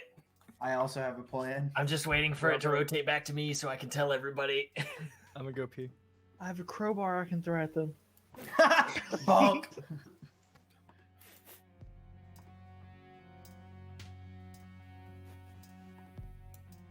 No, but I really, will my also plan. say, if we get swarmed, I have a contingency for getting swarmed. So I will also say that whenever we want to start this shindig, I do have something that will light it up. I'm on fire. I have several spells in mind. Just kind of depends on where things go. I'm just gonna far step out of here, leave you guys to die. Just done. I have the spell Seeming, which would make everybody look like someone else. So I can just make everybody look like Ithranel, and then it'll be like, who is who? We just run away. A classic So switcheroo. will we be able to know who each other are? Oh my god, we kill each other. Yeah. Well, it doesn't hand up. It doesn't. Not even necessarily turn into her, but just like turn into all. We're all be the same person. Mm-hmm. Turn us all into Spike. Everybody's like yeehaw, yeehaw, yeehaw, running around. And that's a shindig right there. I believe that that's the technical qualification for a hootenanny. Whoo! Boy. That's a regular old hootenanny. Yeah, but like, would y'all want me to brighten the room a little bit? With what? Fireball? No, Fireball. a gem of brightness. You could. I don't know if I told you guys, but I was at a wedding the other week, and someone played Fireball into Timber, like 2 Pitbull songs in a row. Wow, you should And I was close the like- door behind you. It's sliding, just in case you don't know. Oh, thanks, That's too many Travis. Pitbull songs. Like you've been here before. I haven't, but we're still streaming, so I figured I should let the Oh people know. no. It'd be a Heaven shame if forbid. the community saw what Oh, my Logan's bathroom. bathroom looked like. Oh, that beautiful salt lamp sitting on top of the toilet. Dude, I bet your poop on poops the are so good sink. next to that salt lamp. Are you sure that's not a giraffe? That looks like a giraffe. There's also thing a next to the giraffe giraffe, next you to our fool. toilet. Yes. Austin's still away. But I think where we ended, Killian you deduce who is up there. Is there anything you want to do, or do you want to sit and watch? I want to. Okay, low key. I want Wendolyn and Killian to fight each other at some point, but I totally think Wendolyn would win. But I think that'd be really Make if you would like to try and see if any of these figures up here match her description, you're more than welcome to make either an investigation or insight check. That's up to you. Actually, I was gonna ask. I wanted to. Can I do that and determine which ones are spellcasters? I'll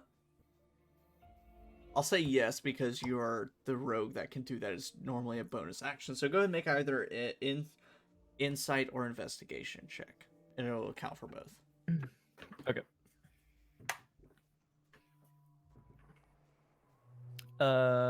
23. Rad. You don't notice any overt spellcasters. None that match clear descriptions. But of course, in Eberron, average people can wield some small amounts of magic, so who knows. You do notice that there's one of the figures up here who is not wearing a full head wrap.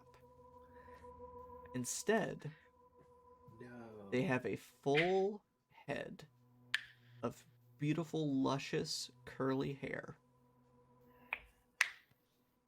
Now, in the audience level, Spike, you are readying your curse. Any other Cornelius, you continue pacing around, analyzing the surroundings. You besides, I'll go and say, besides people in the rafters and monster and people below you in the basement, nothing out of the ordinary.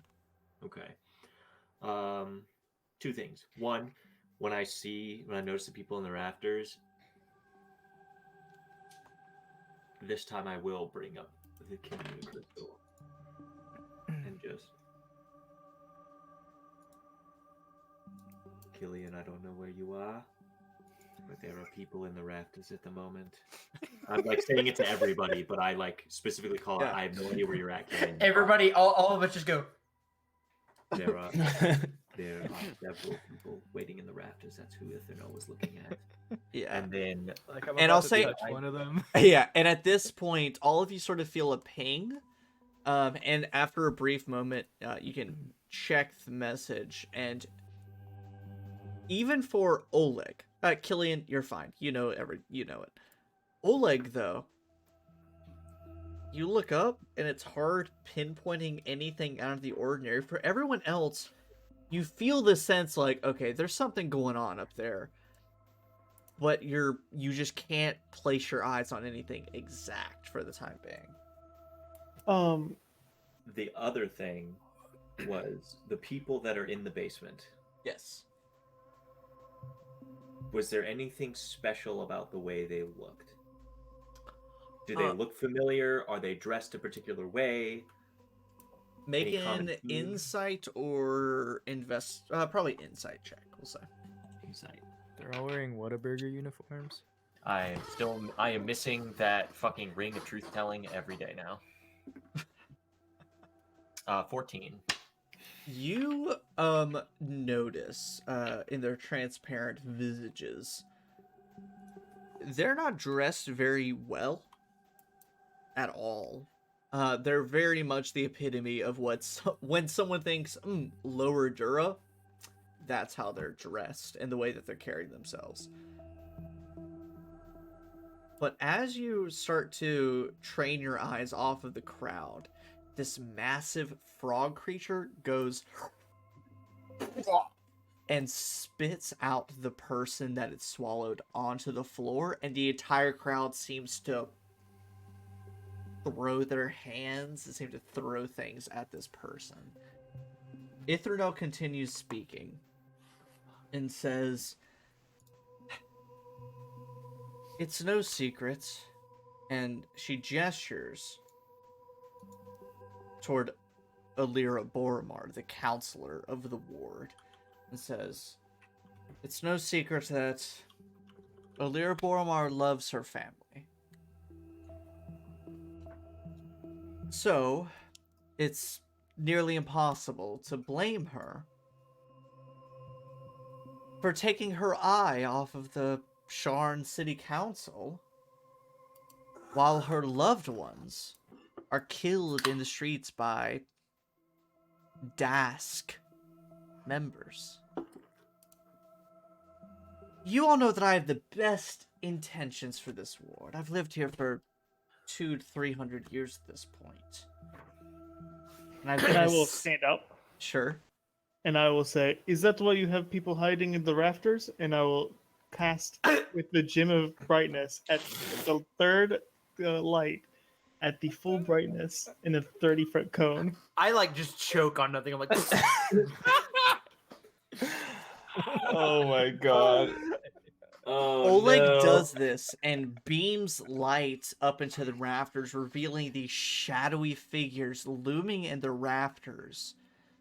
But one of them you clearly notice is the silhouette of Wendelin.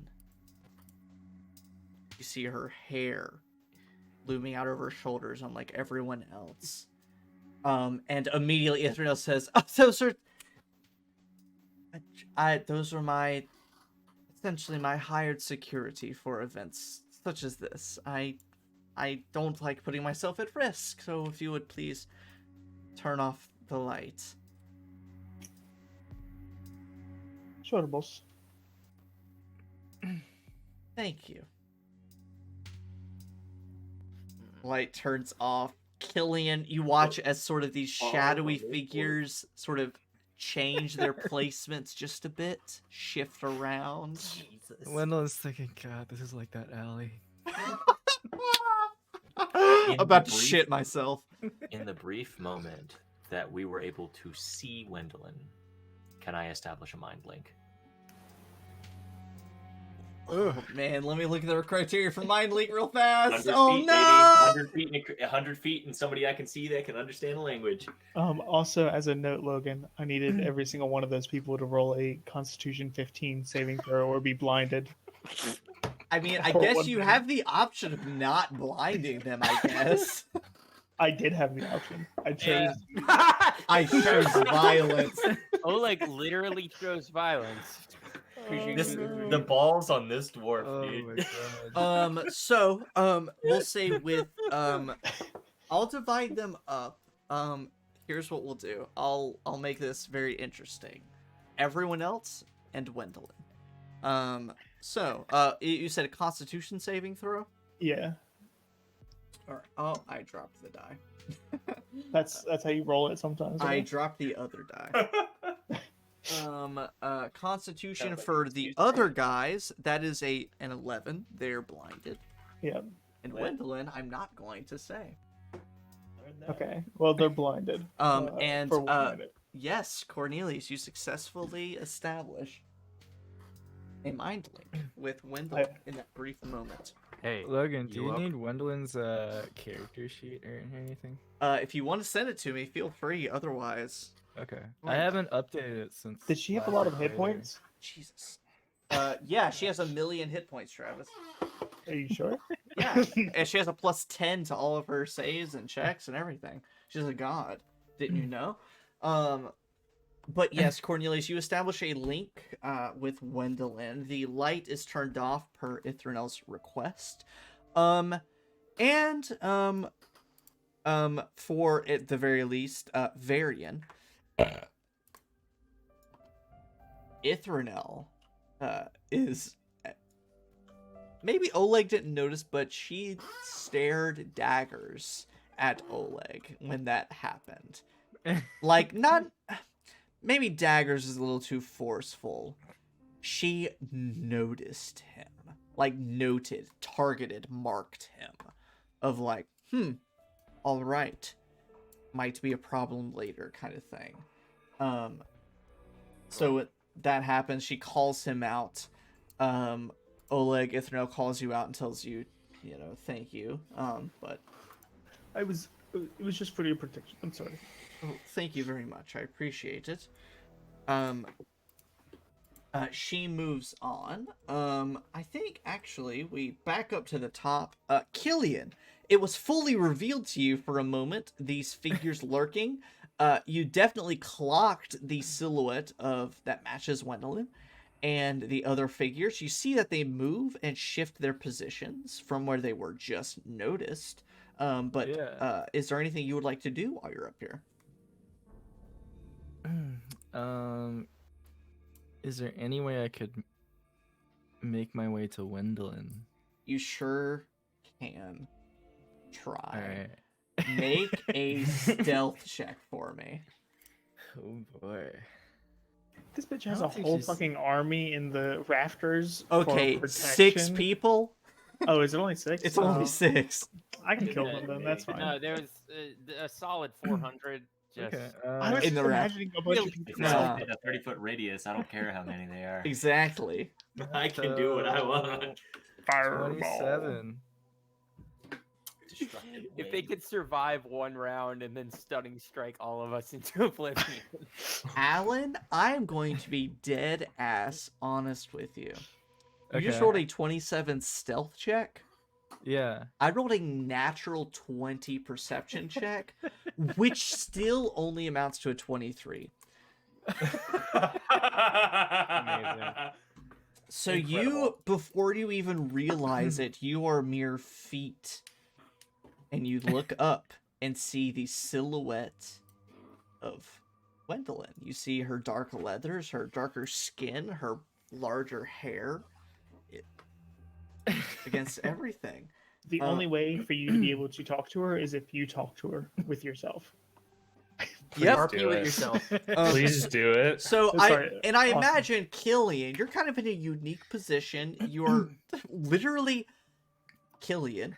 You look down, and you are directly above Ithranel, 30 feet, directly above her, and about 10 feet from Wendelin, with varieties of other people shrouded around you. So you're in kind of a unique position as you stand here and contemplate this. People down in the audience listening to Ithranel's speech. Austin, you already have a finger. What's up?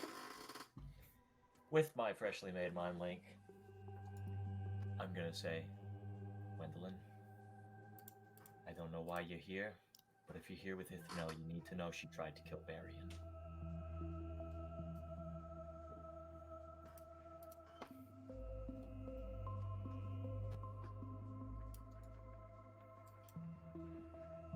And that's all I'm gonna She's say. about to be If like, she- well, if- somebody and should I have. can give her the ability to respond for an hour. Do And you? I give her the ability to respond, but that's all I say. You can't respond to this message, you If bitch. if she responds, I might respond, but that's what I tell her. We about to find out Wendelin was evil, and User has left the channel. If Cornelius, you'll give me an insight check. Oh god. Damn it, I should have tuned to that stupid ring.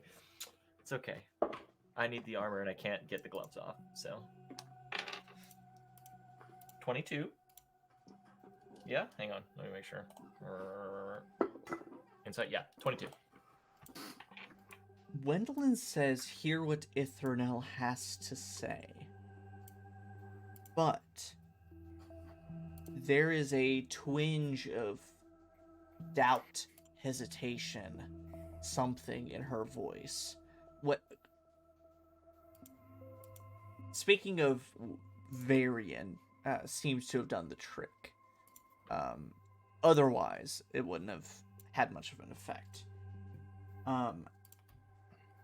Ithranel continues speaking. After Oleg does his outburst and says, I've been a citizen of the lower city. Specifically, I've been a citizen of Lower Dura for nearly 200 years.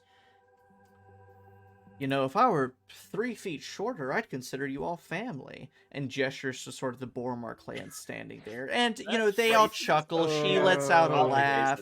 You know, exactly. It's one of those, you know, politician, like, ha ha ha. Racially kinda jokes. insensitive comments Um, put in the article. But you notice that she directs her attention toward near the front row, where the sort of older Alira Bormar is sitting, and she kind of clasps her hands and steps a few feet forward and takes a knee. Killian, what would you like to do? Up in the rafters. I'm not racist. I'm exactly 2 halflings tall. What the Wait. Oh my god. fuck? Oh, this is. Oh God. boy. Alan, you're up in the Can rafters and I- all the other monks. What the fuck are you gonna Yeah. do? I'm gonna pull out my dagger, because a rapier would be stupid. Uh-huh. Um, And Is it a tiny bird-sized rapier?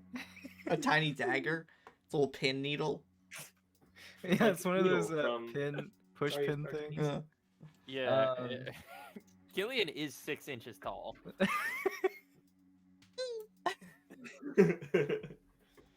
I'm Despero, bitch. It's like Desperado. the tiny pistol from Men in Black, where it's like he's got this little push pin. Oh, and yeah, he the touches somebody and they just fucking disintegrate. Is there a way I can...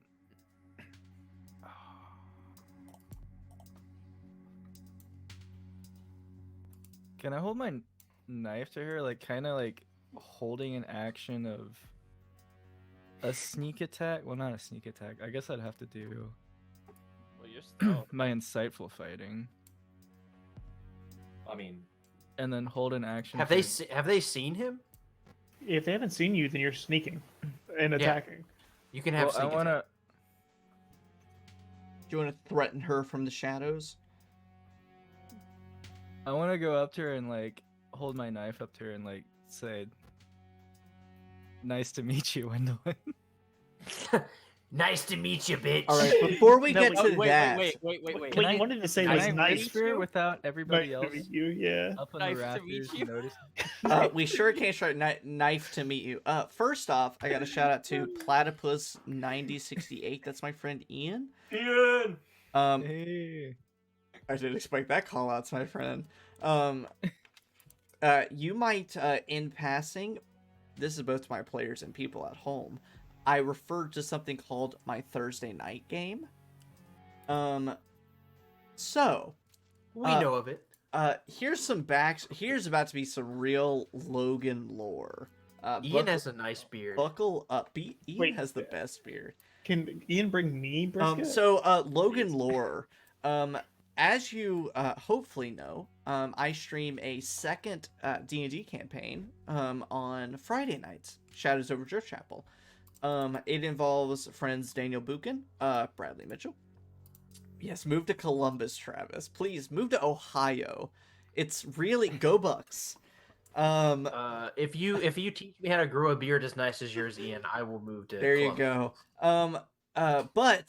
So my friend Drew, who plays in our Friday night stream, he's the one that Love got Drew. me into D&D. Drew is a beautiful go Bucks. Is a beautiful, amazing human being. Whenever I started playing D&D with Drew, we played at his fucking kitchen table when we were sophomores in high school. Fucking kitchen. Fucking kitchen table with our friends, Marcus, Kyle, and Ian. Logan doesn't allow me to stream because Hey, brother! If he lets me on, you'll be fine. Okay, no, you see, you don't get it. I have literally told Ian I specifically didn't stream our Thursday night campaign, kind of because of him. Well, you did have to tell Carson before we started streaming. I did that have he to had tell stop Carson saying to that shit. reel it in a little bit. What does he like stream without a shirt or something? No, he just says very problematic things a lot of the time. Yeah, I took that was the direction, not nudity. No, not nudity. Well, Ian sometimes nude. We have played D&D or tabletop RPGs with him without a shirt on. He did. You did for the bear. I saw the pictures. Wait, what's happening in this? I lost track. for- Did we ever talk to Wendolyn? God damn it! Hold on, Travis. We're extrapolating for a moment. He's expositing. I did take a fucking picture. For April 1st, for April Fools, instead of playing our normal April Fools was on a Thursday this year, and instead of playing our normal Thursday night D&D game, we instead played Honey Heist, where Rachel was the GM, and we converted all of their D&D characters to bears, and Ian took off his shirt for it, and I put on 2 hats and put a computer mouse in my mouth. Wait. Exactly. You had to be there. For how long exactly? 2 seconds. It was terrible. I was miserable. I was very hot the whole time. I also I mean, hung you're always You hot. should have taken off your shirt. flash drives on carabiners from sunglasses that I was wearing. It was a lot of fun. think you Ian can say did keep that. his shirt off the whole time. But Ian is from my Thursday night game. So Ian, thank you so much for piping in, and I hope you're excited for this Thursday. I don't know if we're playing Call of Cthulhu or not. Ian is the keeper for our Call of Cthulhu game. Wait, is Ian who's playing Wendolyn? No, Ian is in the chat right now. Oh shit, yeah, me too, Ian. I truly every Thursday I'm like, wait, what are we doing? Last time we played D&D with Ian, they were in a very dark, creepy version of the Feywild, where there was a Fey orphanage of faceless children. Where'd their faces go? Exactly. I'm hearing so many words right now, and none of them are connecting. None of them are clicking. It's just a stream of Logan is words. like inside thing, inside thing, inside thing. Uthal And we're does all not just like- fuck around. They're about to fight an archfey. So, in the meantime, everyone roll up your sleeves, put your elbows on your desk, take a swig of your drink, and let's Look at keep my going. sleeves. They've been rolled up this entire time. I don't have sleeves. Well, do that. then rub your hands No. together, everyone. Are you about to Oh, talk to yeah. initiative? Keep rubbing your hand. Xavier, Travis, come on. Don't be the odd man out. Oh yeah. Oh, yeah. Xavier, sadly. Come on, Travis. Don't be a contrarian Travis! for once. No, come on! Stop you playing doing Final to that Fantasy controller? 14. I'm playing Free Nier up to level Automata. 60 with the Alan, expansion Carson, also Jacob, for get your free. hand. Everyone, get your hands up to your screen. We have to get everyone doing it for the ritual. Perfect. Gee. All right, we're Okay. good. That's what you want. Okay. So, That's what you want. Twitch when body. Gwendolyn is apparently up in the rafters, and Killian holds a knife to her throat, and says, It's to meet a you." knife to meet you. It's Yeah, like- I'll use that pun because I'm a fucking dad. I don't hear this happen, but I cringe. I'm like, oh, It's like a replay. Like, I'll get Alan to make the arbitrary decision. Would Gwendolyn respect the pun or disrespect the pun?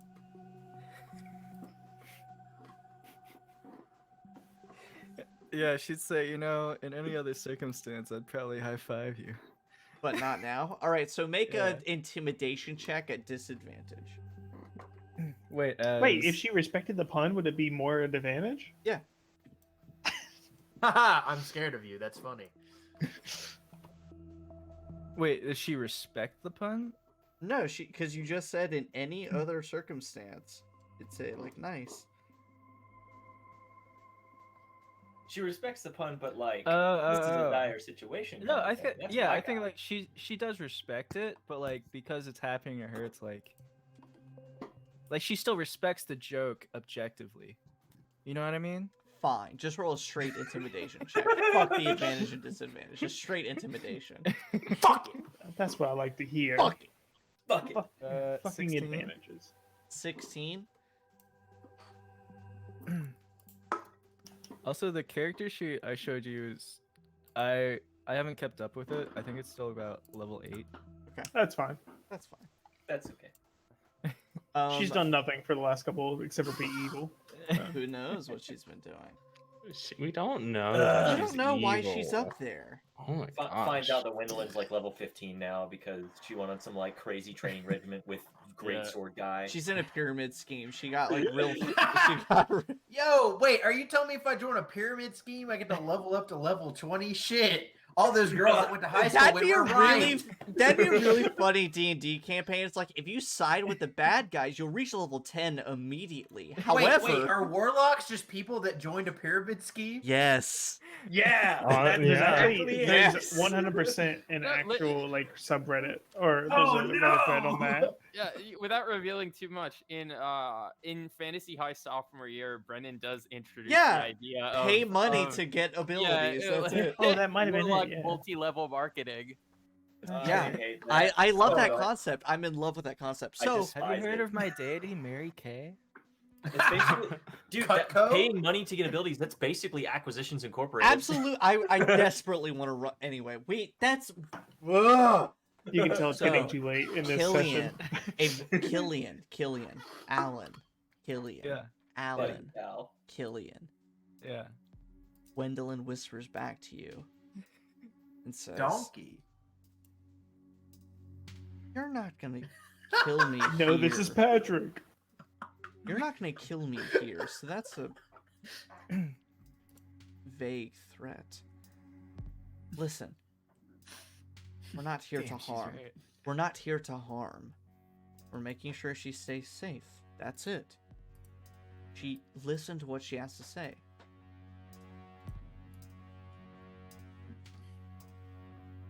Finally, people in the crowd, Cornelius.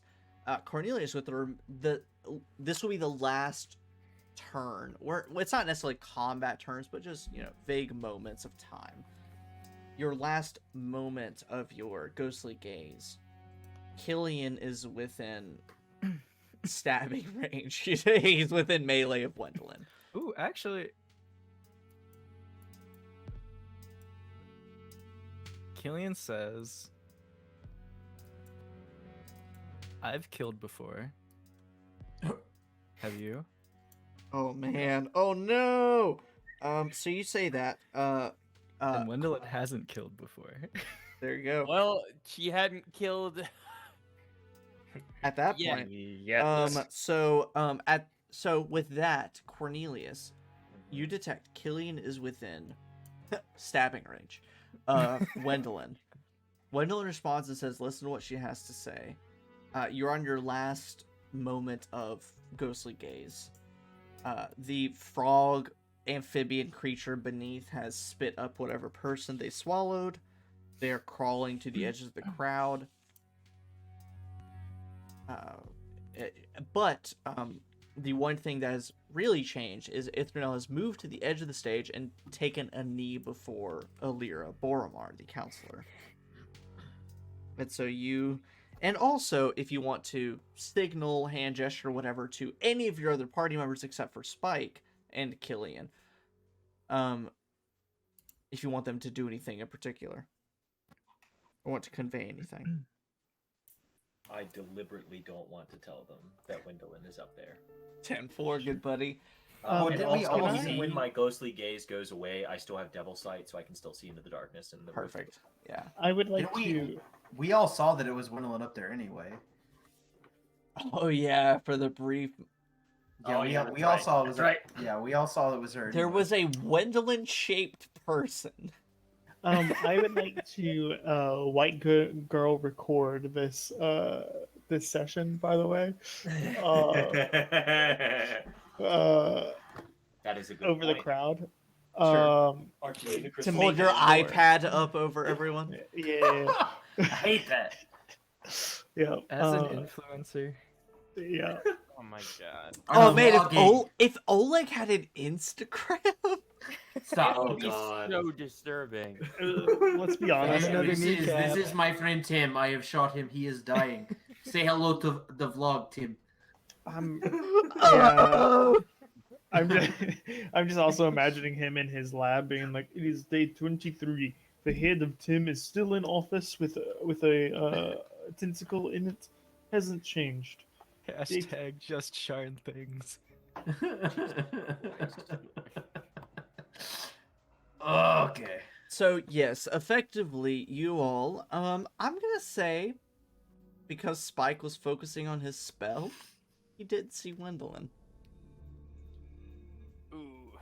I gotta gotta dig in. I gotta dig in a little deeper there for you, Xavier. You don't know Evelyn. That's just Gwendolyn's there. you're bullying.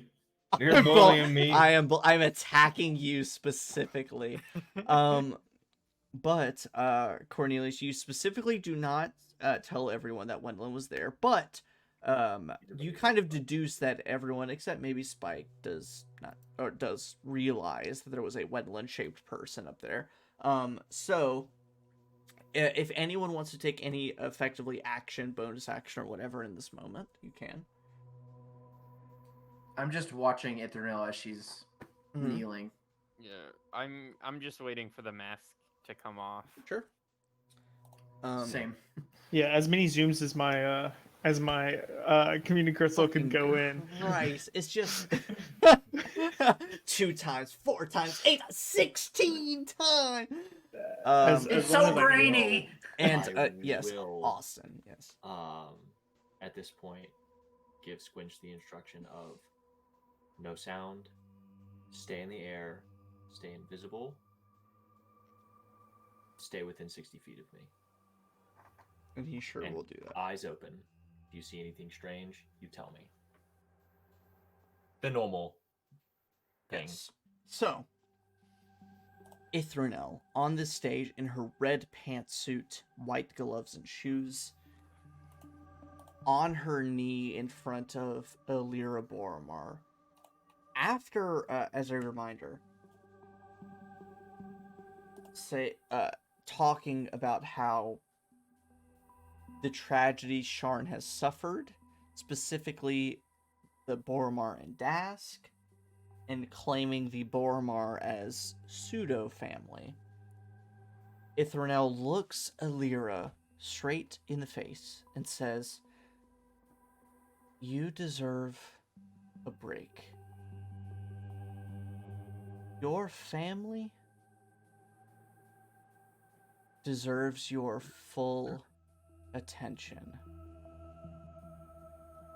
Elira, with your blessing, I would like to run as the counselor of Lower Dura."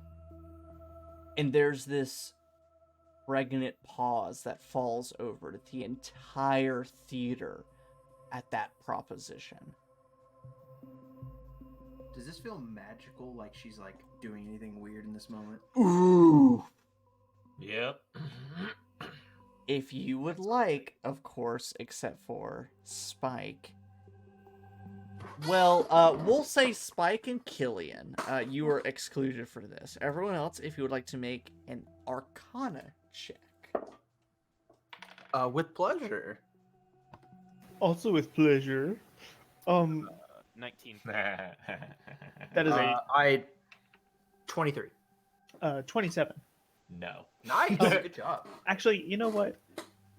Just in case you do some really dumb shit, let's Flash of Genius this and make it a 31. Just to be sure.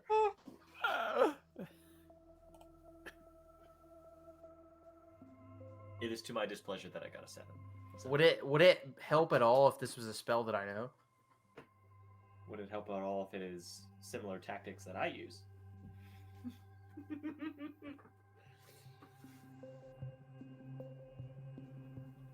Hold on. Cornelius, you made a 7. Varian, what was your check? 19. Okay. Travis, you got a 30. Blech. I had 23. 23.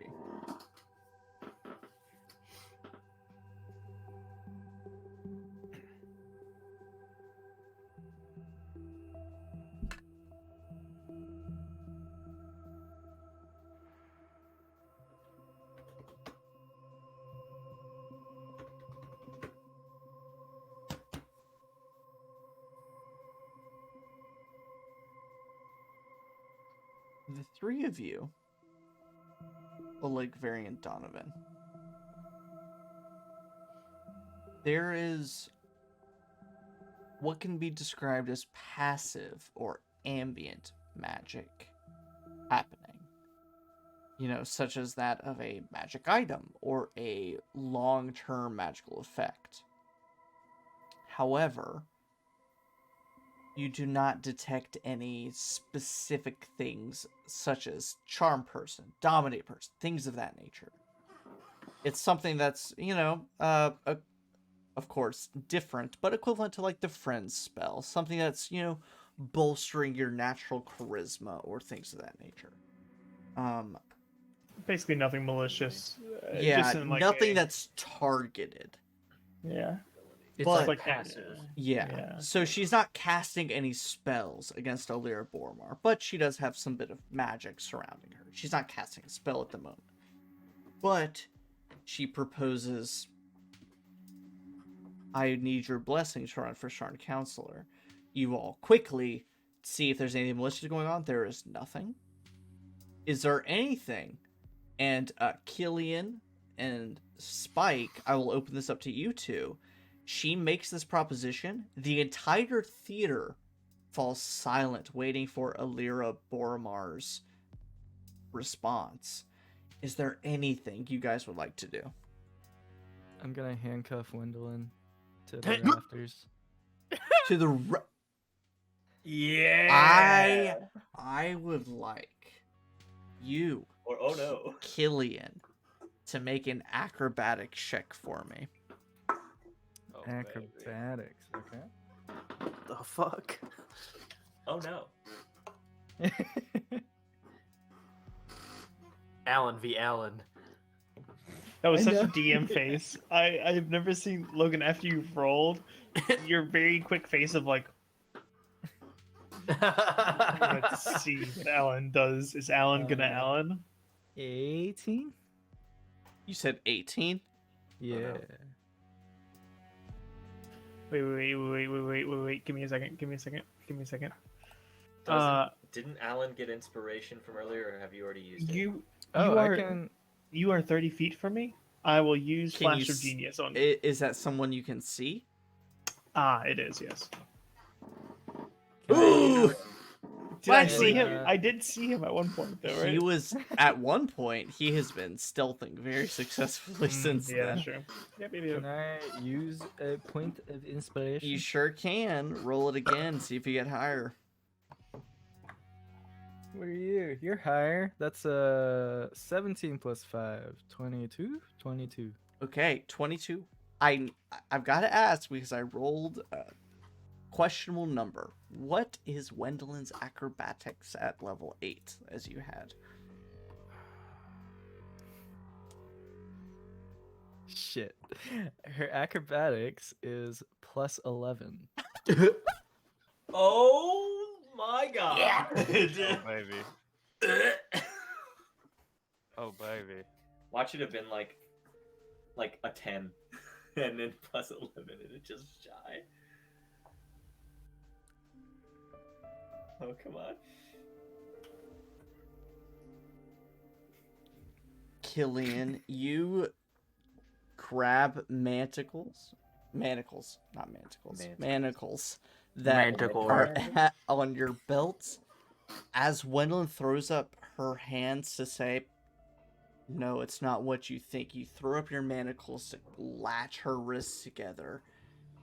And as you do, it is an unbelievable flurry as she smacks one end of the manacles, and before you know it, you yourself are manacled on either side of one of the rafter pillars and stuck No. up there. Oh no. Just as Alira Boromar says,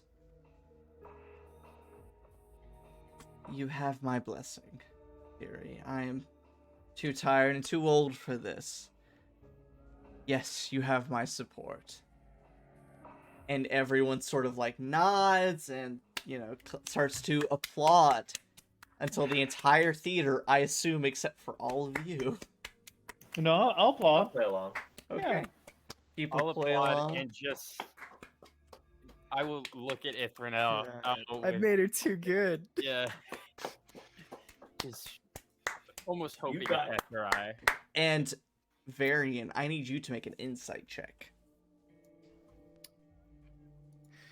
I played myself. Oh man, this You did play yourself. is treating me well tonight. Congratulations, Boy. you played yourself. Insight, Oh, you said? man. Yes. 31.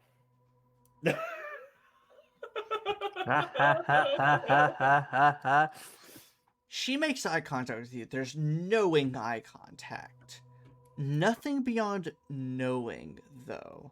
However, the look she has in her eye, you hear an echo. It's something she mumbled to herself. Amid the chaos of the office explosion, you falling, you being all of that stuff. It's sort of something that hits your memory now too late. It's something that's you didn't pick up at the time, but you suddenly remember it. You recall her mumbling to herself.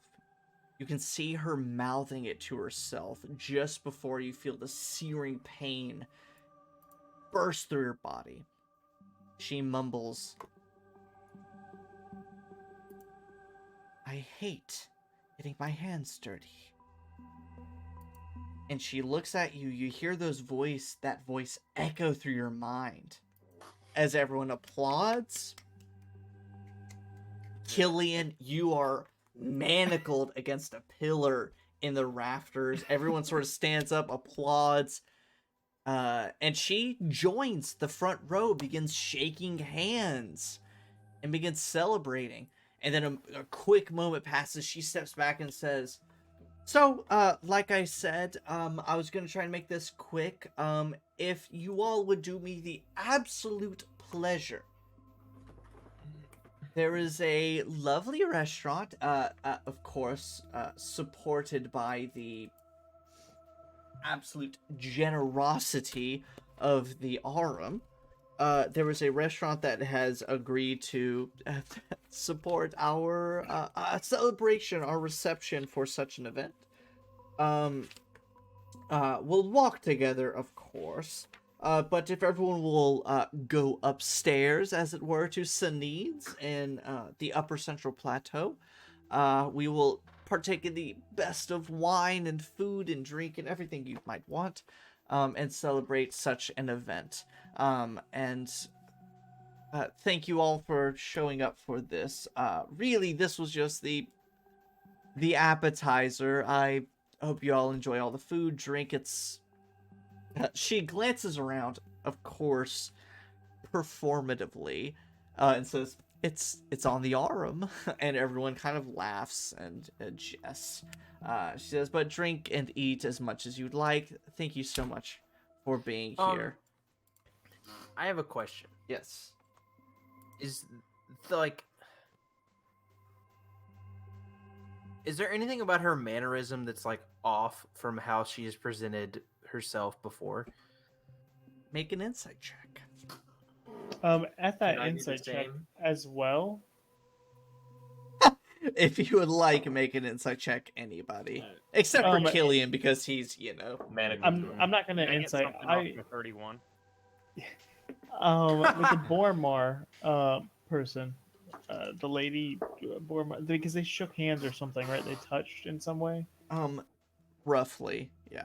I just want to make sure she's walking the same way as she was, making sure that like she didn't get poisoned in something, because I was recording at the same time. Gotcha.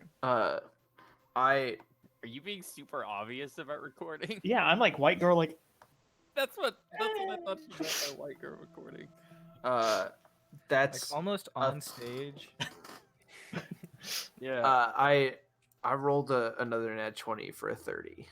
I only got an 18, so compared to 30s and 3.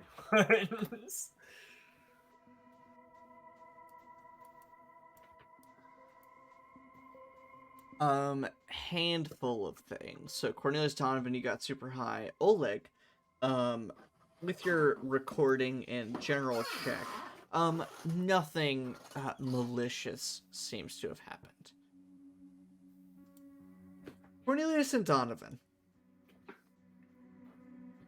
She's a bit more reserved. I will go ahead and say for the two of you, the first thing that catches you off, she's keeping her hands to herself, and she's wearing gloves. She is being very reserved. On top of that, the only person she engages with any kind of excessive touch or physical affection is Baron Madani. Everyone else receives a simple handshake, a pat on the shoulder. He receives a hug, a lingering hand around the waist. I did forget to tell Varian about that, didn't I? So, besides that, she's not doing anything too much out of the ordinary, but she has definitely changed from what you've seen her before. Previously, she has been very hands-on, very physically affectionate. Now, a bit reserved. Killian, the folks who are clinging to the shadows and the rafters start to skirt away. And Gwendolyn says, "Did you listen? The war has ravaged this city. She's trying to just make it better. I don't know what you want from someone like that. It's better than..." She's orchestrated murders, assassinations. Is that any better than the matron of a criminal organization?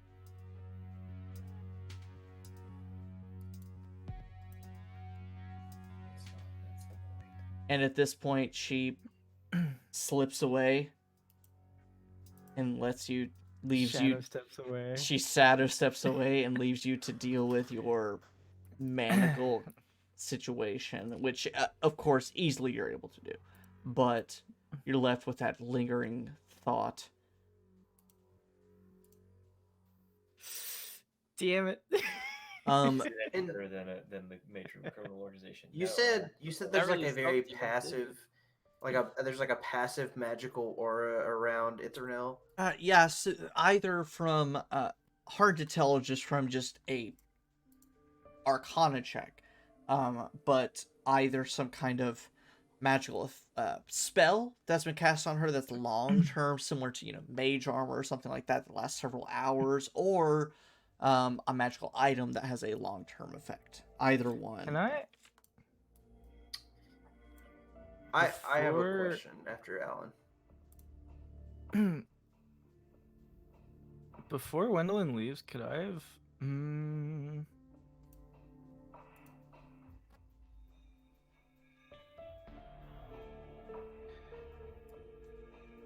Can I ask her, like, do you really believe that? Like, do you really believe in Ithranel?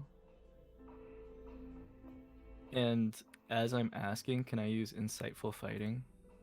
Yeah. Go ahead, make an insight check. I'll go and give you advantage on it.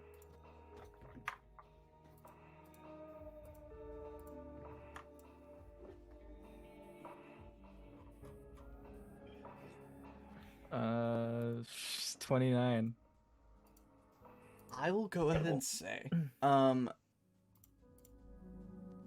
and this is for Alan. This is for Alan as the player.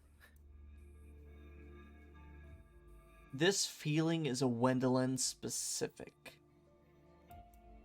No one else seems to feel this way.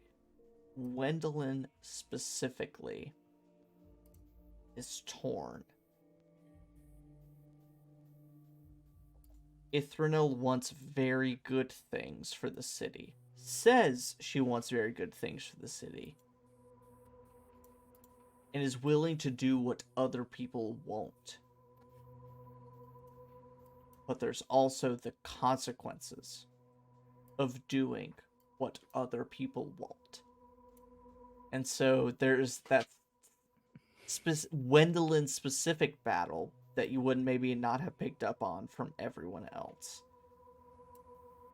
Because there was a bit of hesitation in Wendelin's ideas and claims. But there is definitely an idea of she's doing what other people have not done, and what other people have done have led to nothing. So, you need to make it better. So, that's kind of where Wendelin leaves off as she shadow steps away. Everyone else? I do have a question. Yes.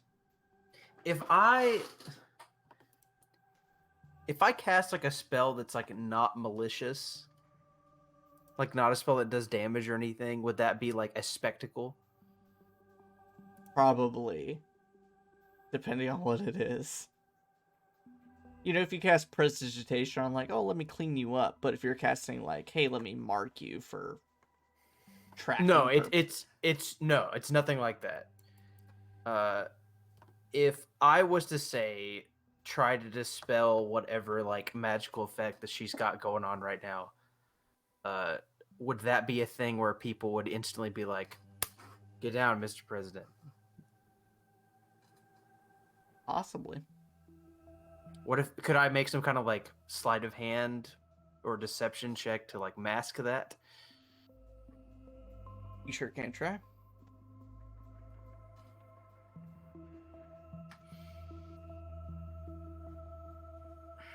Hold on. I gotta flip a coin. Logan, can I roll for being an old man soon? Yes, you can. All right. Okay, cool. And is there any way to like further get a beat on what kind of magical effect is going on? Whether it's like a racial magic thing? Because as a tiefling, I know that I have like racial magic. Is there any way to like for that Arcana check earlier to be like, there's something going on?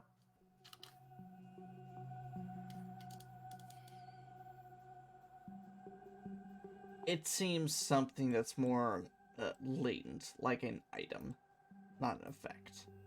An item. Yeah. Okay.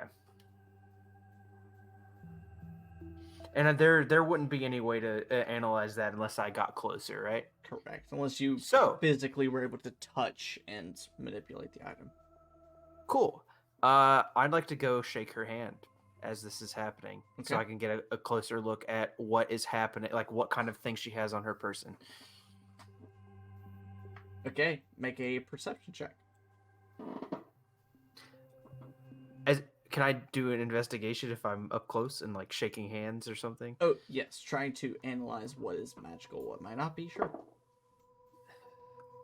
Rad. 27? She is definitely wearing some kind of magical ring, some kind of magical earring, and some kind of magical necklace. But she asks you, like, I'm so glad you accepted my invitation. Do you have enough for an article? We can chat more as we proceed to the reception, but I would love to speak to you more. Yeah, no, I really liked what you said about trying to, like, make the city a little bit better. That's something I also am striving for. I really, Alira and I have been friends for so long. I just really want her to be able to attend to her family's needs and this conflict with the Dask rather than, Sharn Council business. It's mundane bureaucracy. So you've been friends with her for a while. Would you care to tell us a little bit more about your past? The people are really dying to hear about what you've been up to, where you were born, the kind of things you've been doing. Well, I've lived here for almost 200 years now, but she looks around and says, I think Gerald's getting really ready for his Sul mimosas, so we probably need to head up to Synod's for his... She being sus right now? Definitely, yes. She's avoiding the question and trying to move the party to the bar. And the bar is above us? She Yeah, several levels and like a ward over. She is trying to get us, to a party that Specifically, she's running, so it is one of the bars that is near in the same district as the Aurora Gallery, the Orum's archive. So where is the connection to the basement? Have I noticed that anywhere? Basement. There is a backstage area that you have not seen. And also has been mentioned there is sort of a employee backdoor area in That's the right, lobby. sorry. Good, Austin. Sorry. While Donovan goes to walk up to talk to her and kind of like keeps her in place for a moment, I'm going to take a deep breath, close my eyes, and squeeze the cow drop, and open them again and see what I see. Okay. Since Ithranel was not present the first time I did it. Go ahead and take a point of piercing damage. A point of inspiration. Point of inspiration. I would no. gladly take. And go ahead and make an insight check at advantage. No, I have to be very careful about which dice I use because.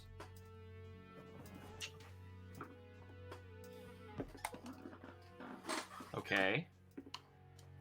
Cool. 23? Yeah. That's how math works. She's definitely trying to get a move on. Trying to get people out of here. Moving on to the next thing. Likely the reception at the Nods and the couple floors up, supposedly. What do I see? But she is keeping her hands clasped and wearing the white gloves. Definitely keeping her hands to herself. And you recall at the Aurum, she was pretty much all over like Varian and Baron Madani and whoever she was speaking to. Not this time. She is keeping herself far away, keeping her hands to herself. She is definitely being very reserved.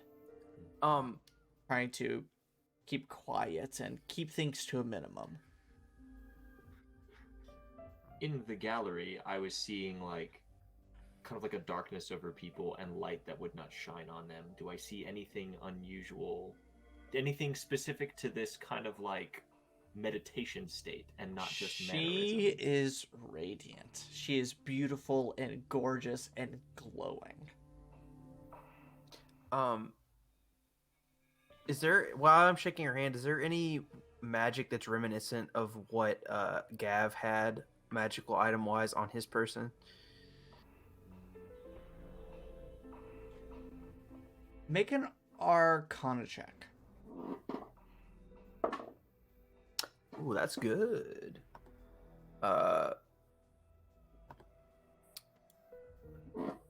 24.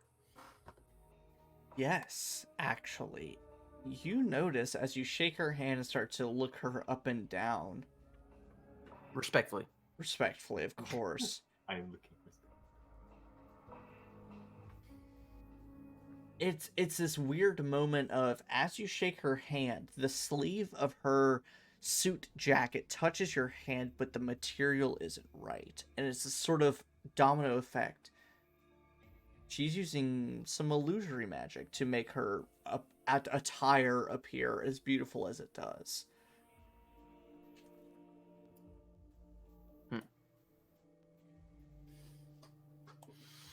And that in and of itself is not like malicious. So. No, it's just some kind of glamour magic. Some That's fair. Glamour clothes.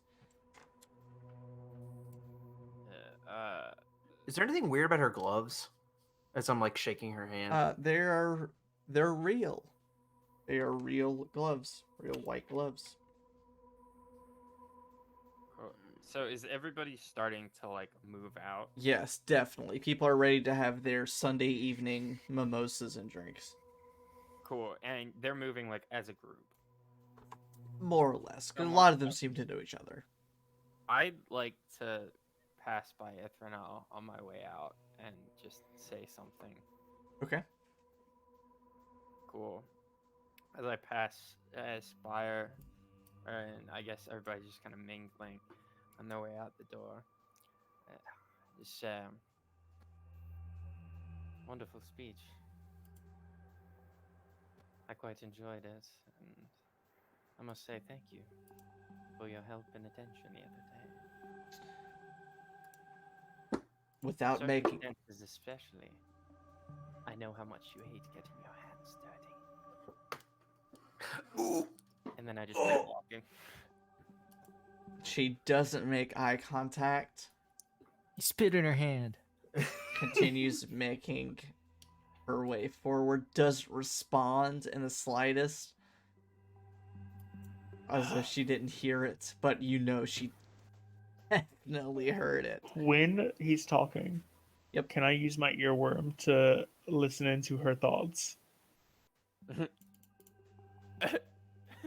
Oh yeah, here we go. With the surface fuck, fuck, fuck, thoughts, fuck. as you are all sort of exiting the Silver Mist Theater, you hear her think, just trying to get to me, alright? That's okay.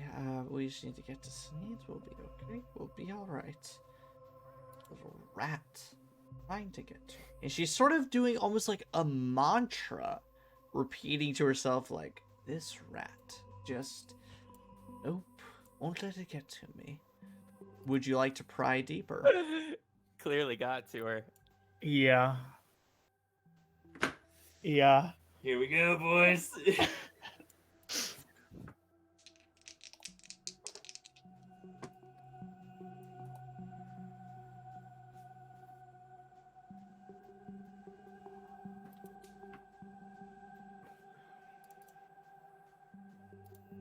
Oleg, Yeah. there is a sudden piercing feeling as this connection is severed because you realize she knows.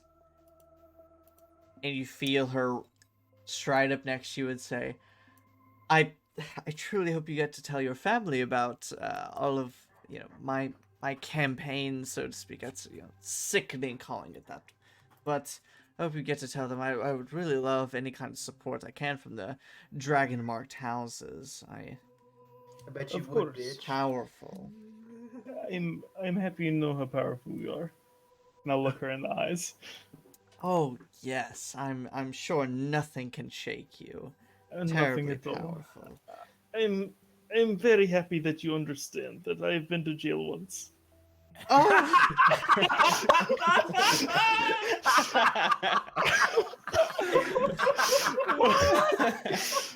Oh, I've been in jail before. I'll go again, motherfucker. And also, I've Oleg served was my in jail nickel. for like 12 hours, and he's still the hardest motherfucker on the crew.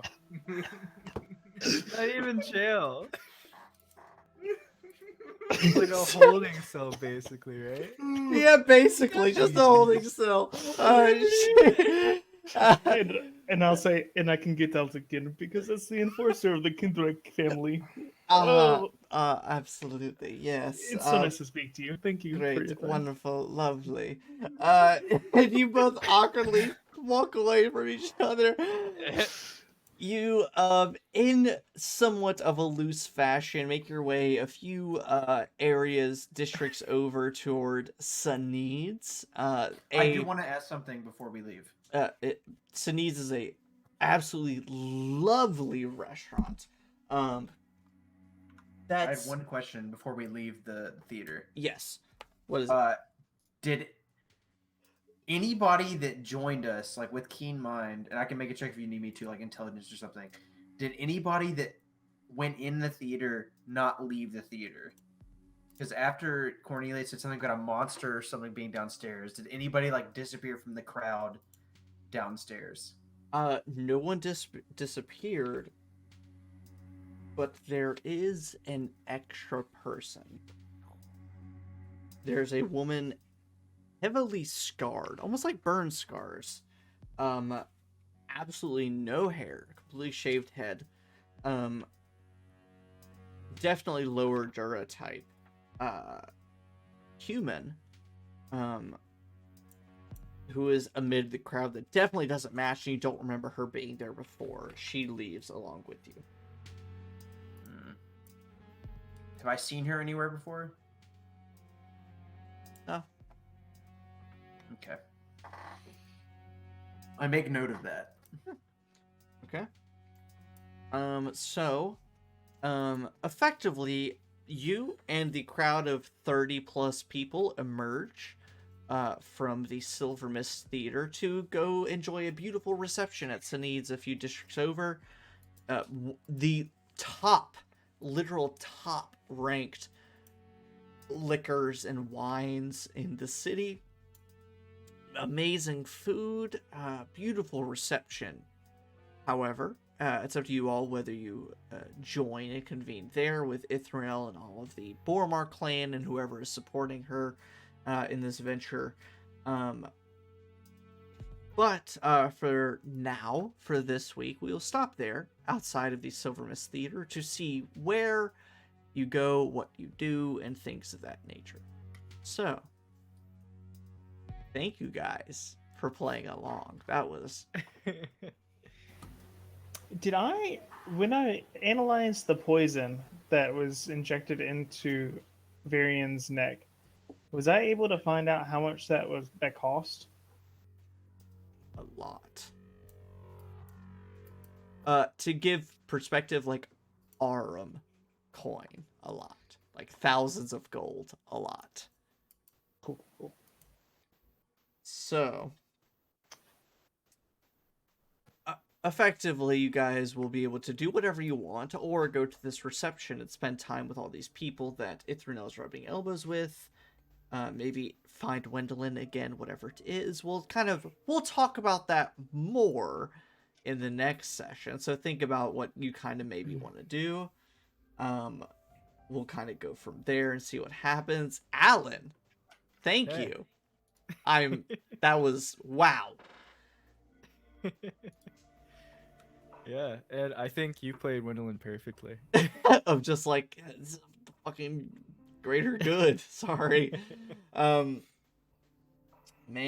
I'm eager to see what Spike says, because literally of all the things, Spike was the one who had the most hope for Wendelin, and then Spike was the only one who didn't see her. I'm so mad. That is something was gonna poetry. happen.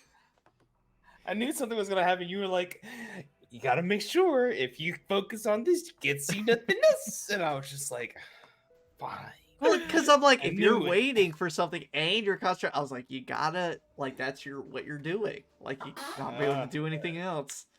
Yeah, I was really waiting for Ithranel to be like, I think it's time for you to take a rest. A permanent rest, and then that whole time I was ready for her to pull the trigger on something. And from what I've heard and seen, you guys were ready for some shit to go. It was a plot, it was something, but no. Nothing happened. That's the beauty of an evil villain. Long con. Dude, Nothing has happened yet. This whole thing just reminds me. We still have a rest of the day to go through. I don't know if anyone knows, but there's this whole like comic. There's a part of comics where Lex Luthor becomes the mayor and Superman can't do anything about it. I'm like, this is what it reminds me of. And I'm just like, I Only was really if we- close to just trying to do something like just like doing something very overtly violent, but I was like, it's not the time. right? I was thinking, Yeah, like, and then you just attacked a public official Yeah. instead of a whole theater full of people. only if we all knew what it was like for an evil villain to become a government official. Wow. Yeah, I wonder what that feels like. Talking about that, I only actually, spent the past 27 years of my life experiencing it.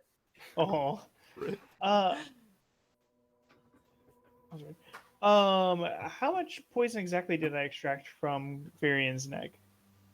Not a lot, just enough to do a few cursory tests. Okay. And plus, Varian did detect poison disease, and it gave him quite a bit of information about it too, as much as you needed. Okay. So yeah. So I'll How much probably money did Oleg earn tonight? so much, like 300. I own for 300. There you go. Yeah. I Oleg currently have invented a 440 literal now. Bitcoin miner. It's a little tentacle thing that mines into the earth for Bitcoin. I really just want to know if I can start using the Lightroom that I have in chat. So I'd be fucking rich, bro. of course, it will be on my Twitch channel for what we'll be doing next week. We might see if we'll test play a fun little one-shot thing, because we are in the preparatory stages of our next campaign. So we may do, we have talked about doing some fun little one-shots or little side stories in various other systems. So we'll play those and, you know, inform as necessary. It'll be loads of fun. There are plenty of tabletop RPGs we want to test play. So yeah, we'll talk about that more. Next week, I guess it'll be up to my players to decide. I'll probably poll them in the middle of the week to be like, hey, what do you guys want to do? So that way I don't have to go in blind. But who knows, they might surprise me like they did this week. Yeah. Surprise you? Yeah, you guys surprised me a lot, actually. Bring Mostly Bob Alan. back into the picture. I think I can always count on, like, Austin and Alan surprising me. Like, no Well, I doubt. guess What did I do? the other four of us need to start being more spontaneous. Well, apparently, because mostly- apparently we're predictable. Well, no, it's I mean- mostly Austin being like, hey, I'm gonna look through the floor. And it's like, oh, shit. Yeah, because I took the Ghost of Days. I like, literally. 4 That was the levels first thing ago. I thought of. That was the first thing I thought of. I was like, yo, you should look through the floor. And No hey, one predicted I've had Bob to that- come back for a khaki that's shopping true. spree. I did Don't not even predict lie. that. That's true. It's why that happened in this same episode. No, That's if Bob wild. coming back was a loaded gun, Carson has had that under his desk for months now. He's just been waiting to pull it out and Yeah, go, just waiting to stick it put up, in my mouth motherfucker. and pull the trigger. Also, I appreciate the compliment of the spontaneity, but like, I literally do that like every time we go somewhere. It still It's like, fucks I'm me gonna up look through the every floor. time. It fucks look me through up the every wall. time. It's like whenever the DM, they're like, hey, here's a bunch of skeletons, and the cleric's like, turn undead. And you're like, oh, well, fuck. Or hey, here's Destroy there's nothing undead. Yeah. Every Even single better. time, bro. Yeah, But, there's exactly. nothing but dead bodies in here. Necromancer. Yeah. Yeah. Like Well, when I that brought actually 10 undead minions. Or to a it's fucking like, fight. in Austin's campaign, it's like, there are bodies everywhere. And it's like, divine sense. Are there any undead? And it's like, well, Or even yes. better, Ray's dead? Oh, yeah. Fuck! Give them to me. Now I was have to create really- an NPC on the spot. Oh yeah, that was really funny.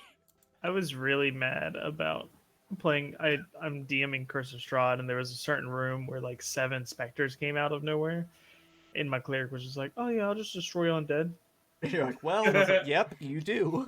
Yeah, that room's clear now. All right, And next then- room, I guess. You know, when we fought Strahd last week, I just like, I'm playing a necromancer. I rolled up into that room with 10 undead minions, and then the rest of the party, and then Yeah. NPCs. We were all having to vie for space to actually hit Strahd. Boo.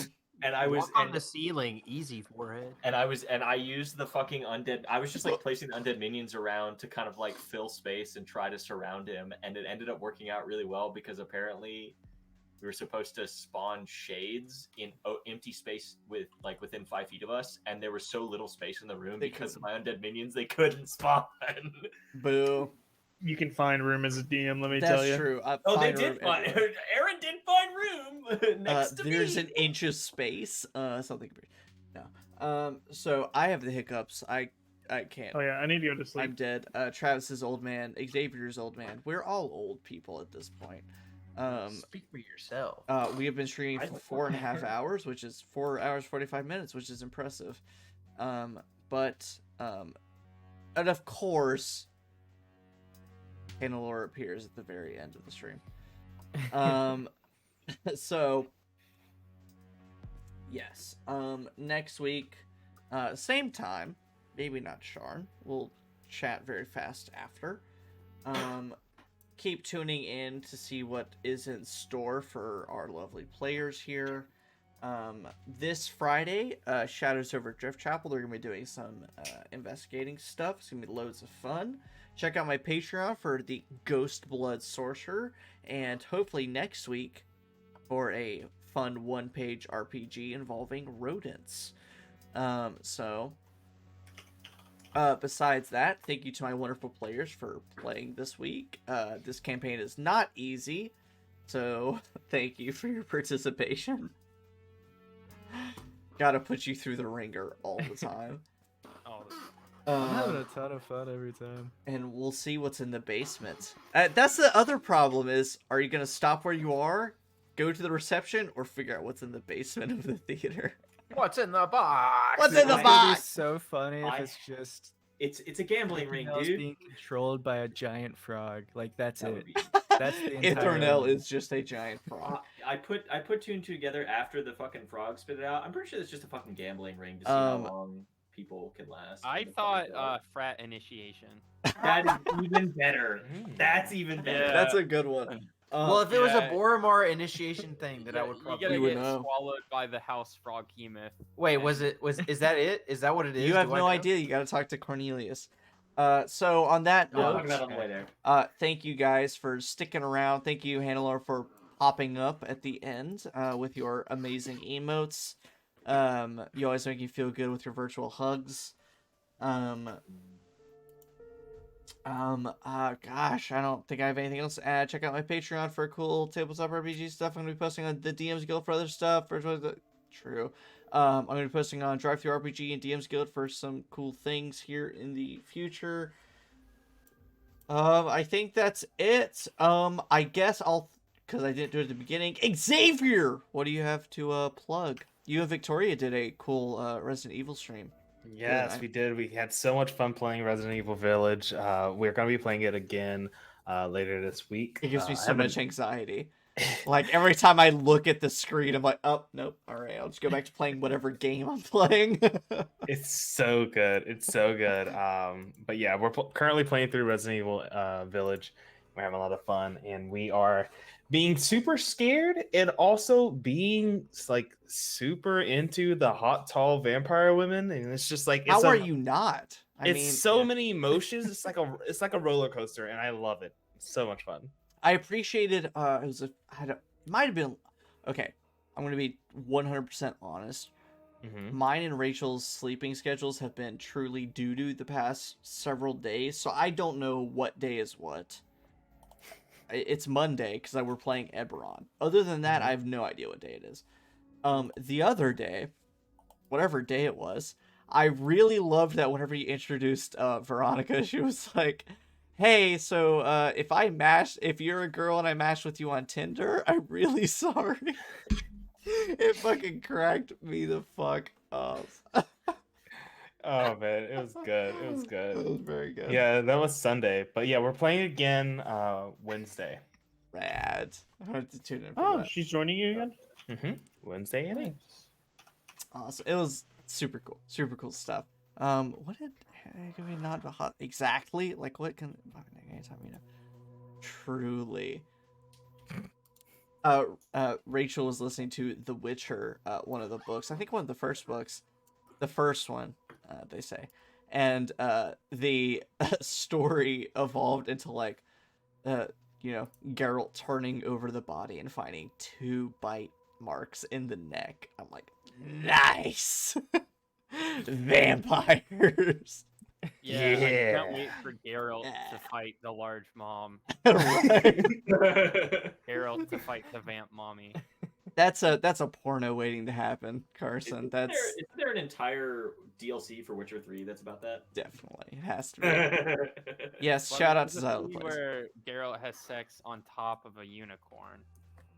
I know about that one. Oh no, Yeah. I didn't know about that one, and I hate that a lot. So That is in the third game as well. so if you're interested in that, check out our Rhyme of the Frostman. So Yeah, it's gonna start in media res. they have sex a with sex the scene the on goddess top of it. winter. Yeah. That's how our party was born. Yeah, it's gonna start with our conception. Jesus Christ. Well, on that note, we will be back here at the same time, same place, maybe not necessarily Sharn, but the same time and place, roughly. Check out my Twitch panels for more information. So I guess if you guys want to hit us with an alternative theme song, same blank time, same blank place. Blank, blank, blank, blank. Dreams. Oh, Alan has fucking guitar. You guys are fucking slacking. Yeah, you remember that song from Shark Boy and Lava Girl? Dream, dream, dream, dream, dream, dream. Yeah, It's dream, that, dream, but you it- little bleep.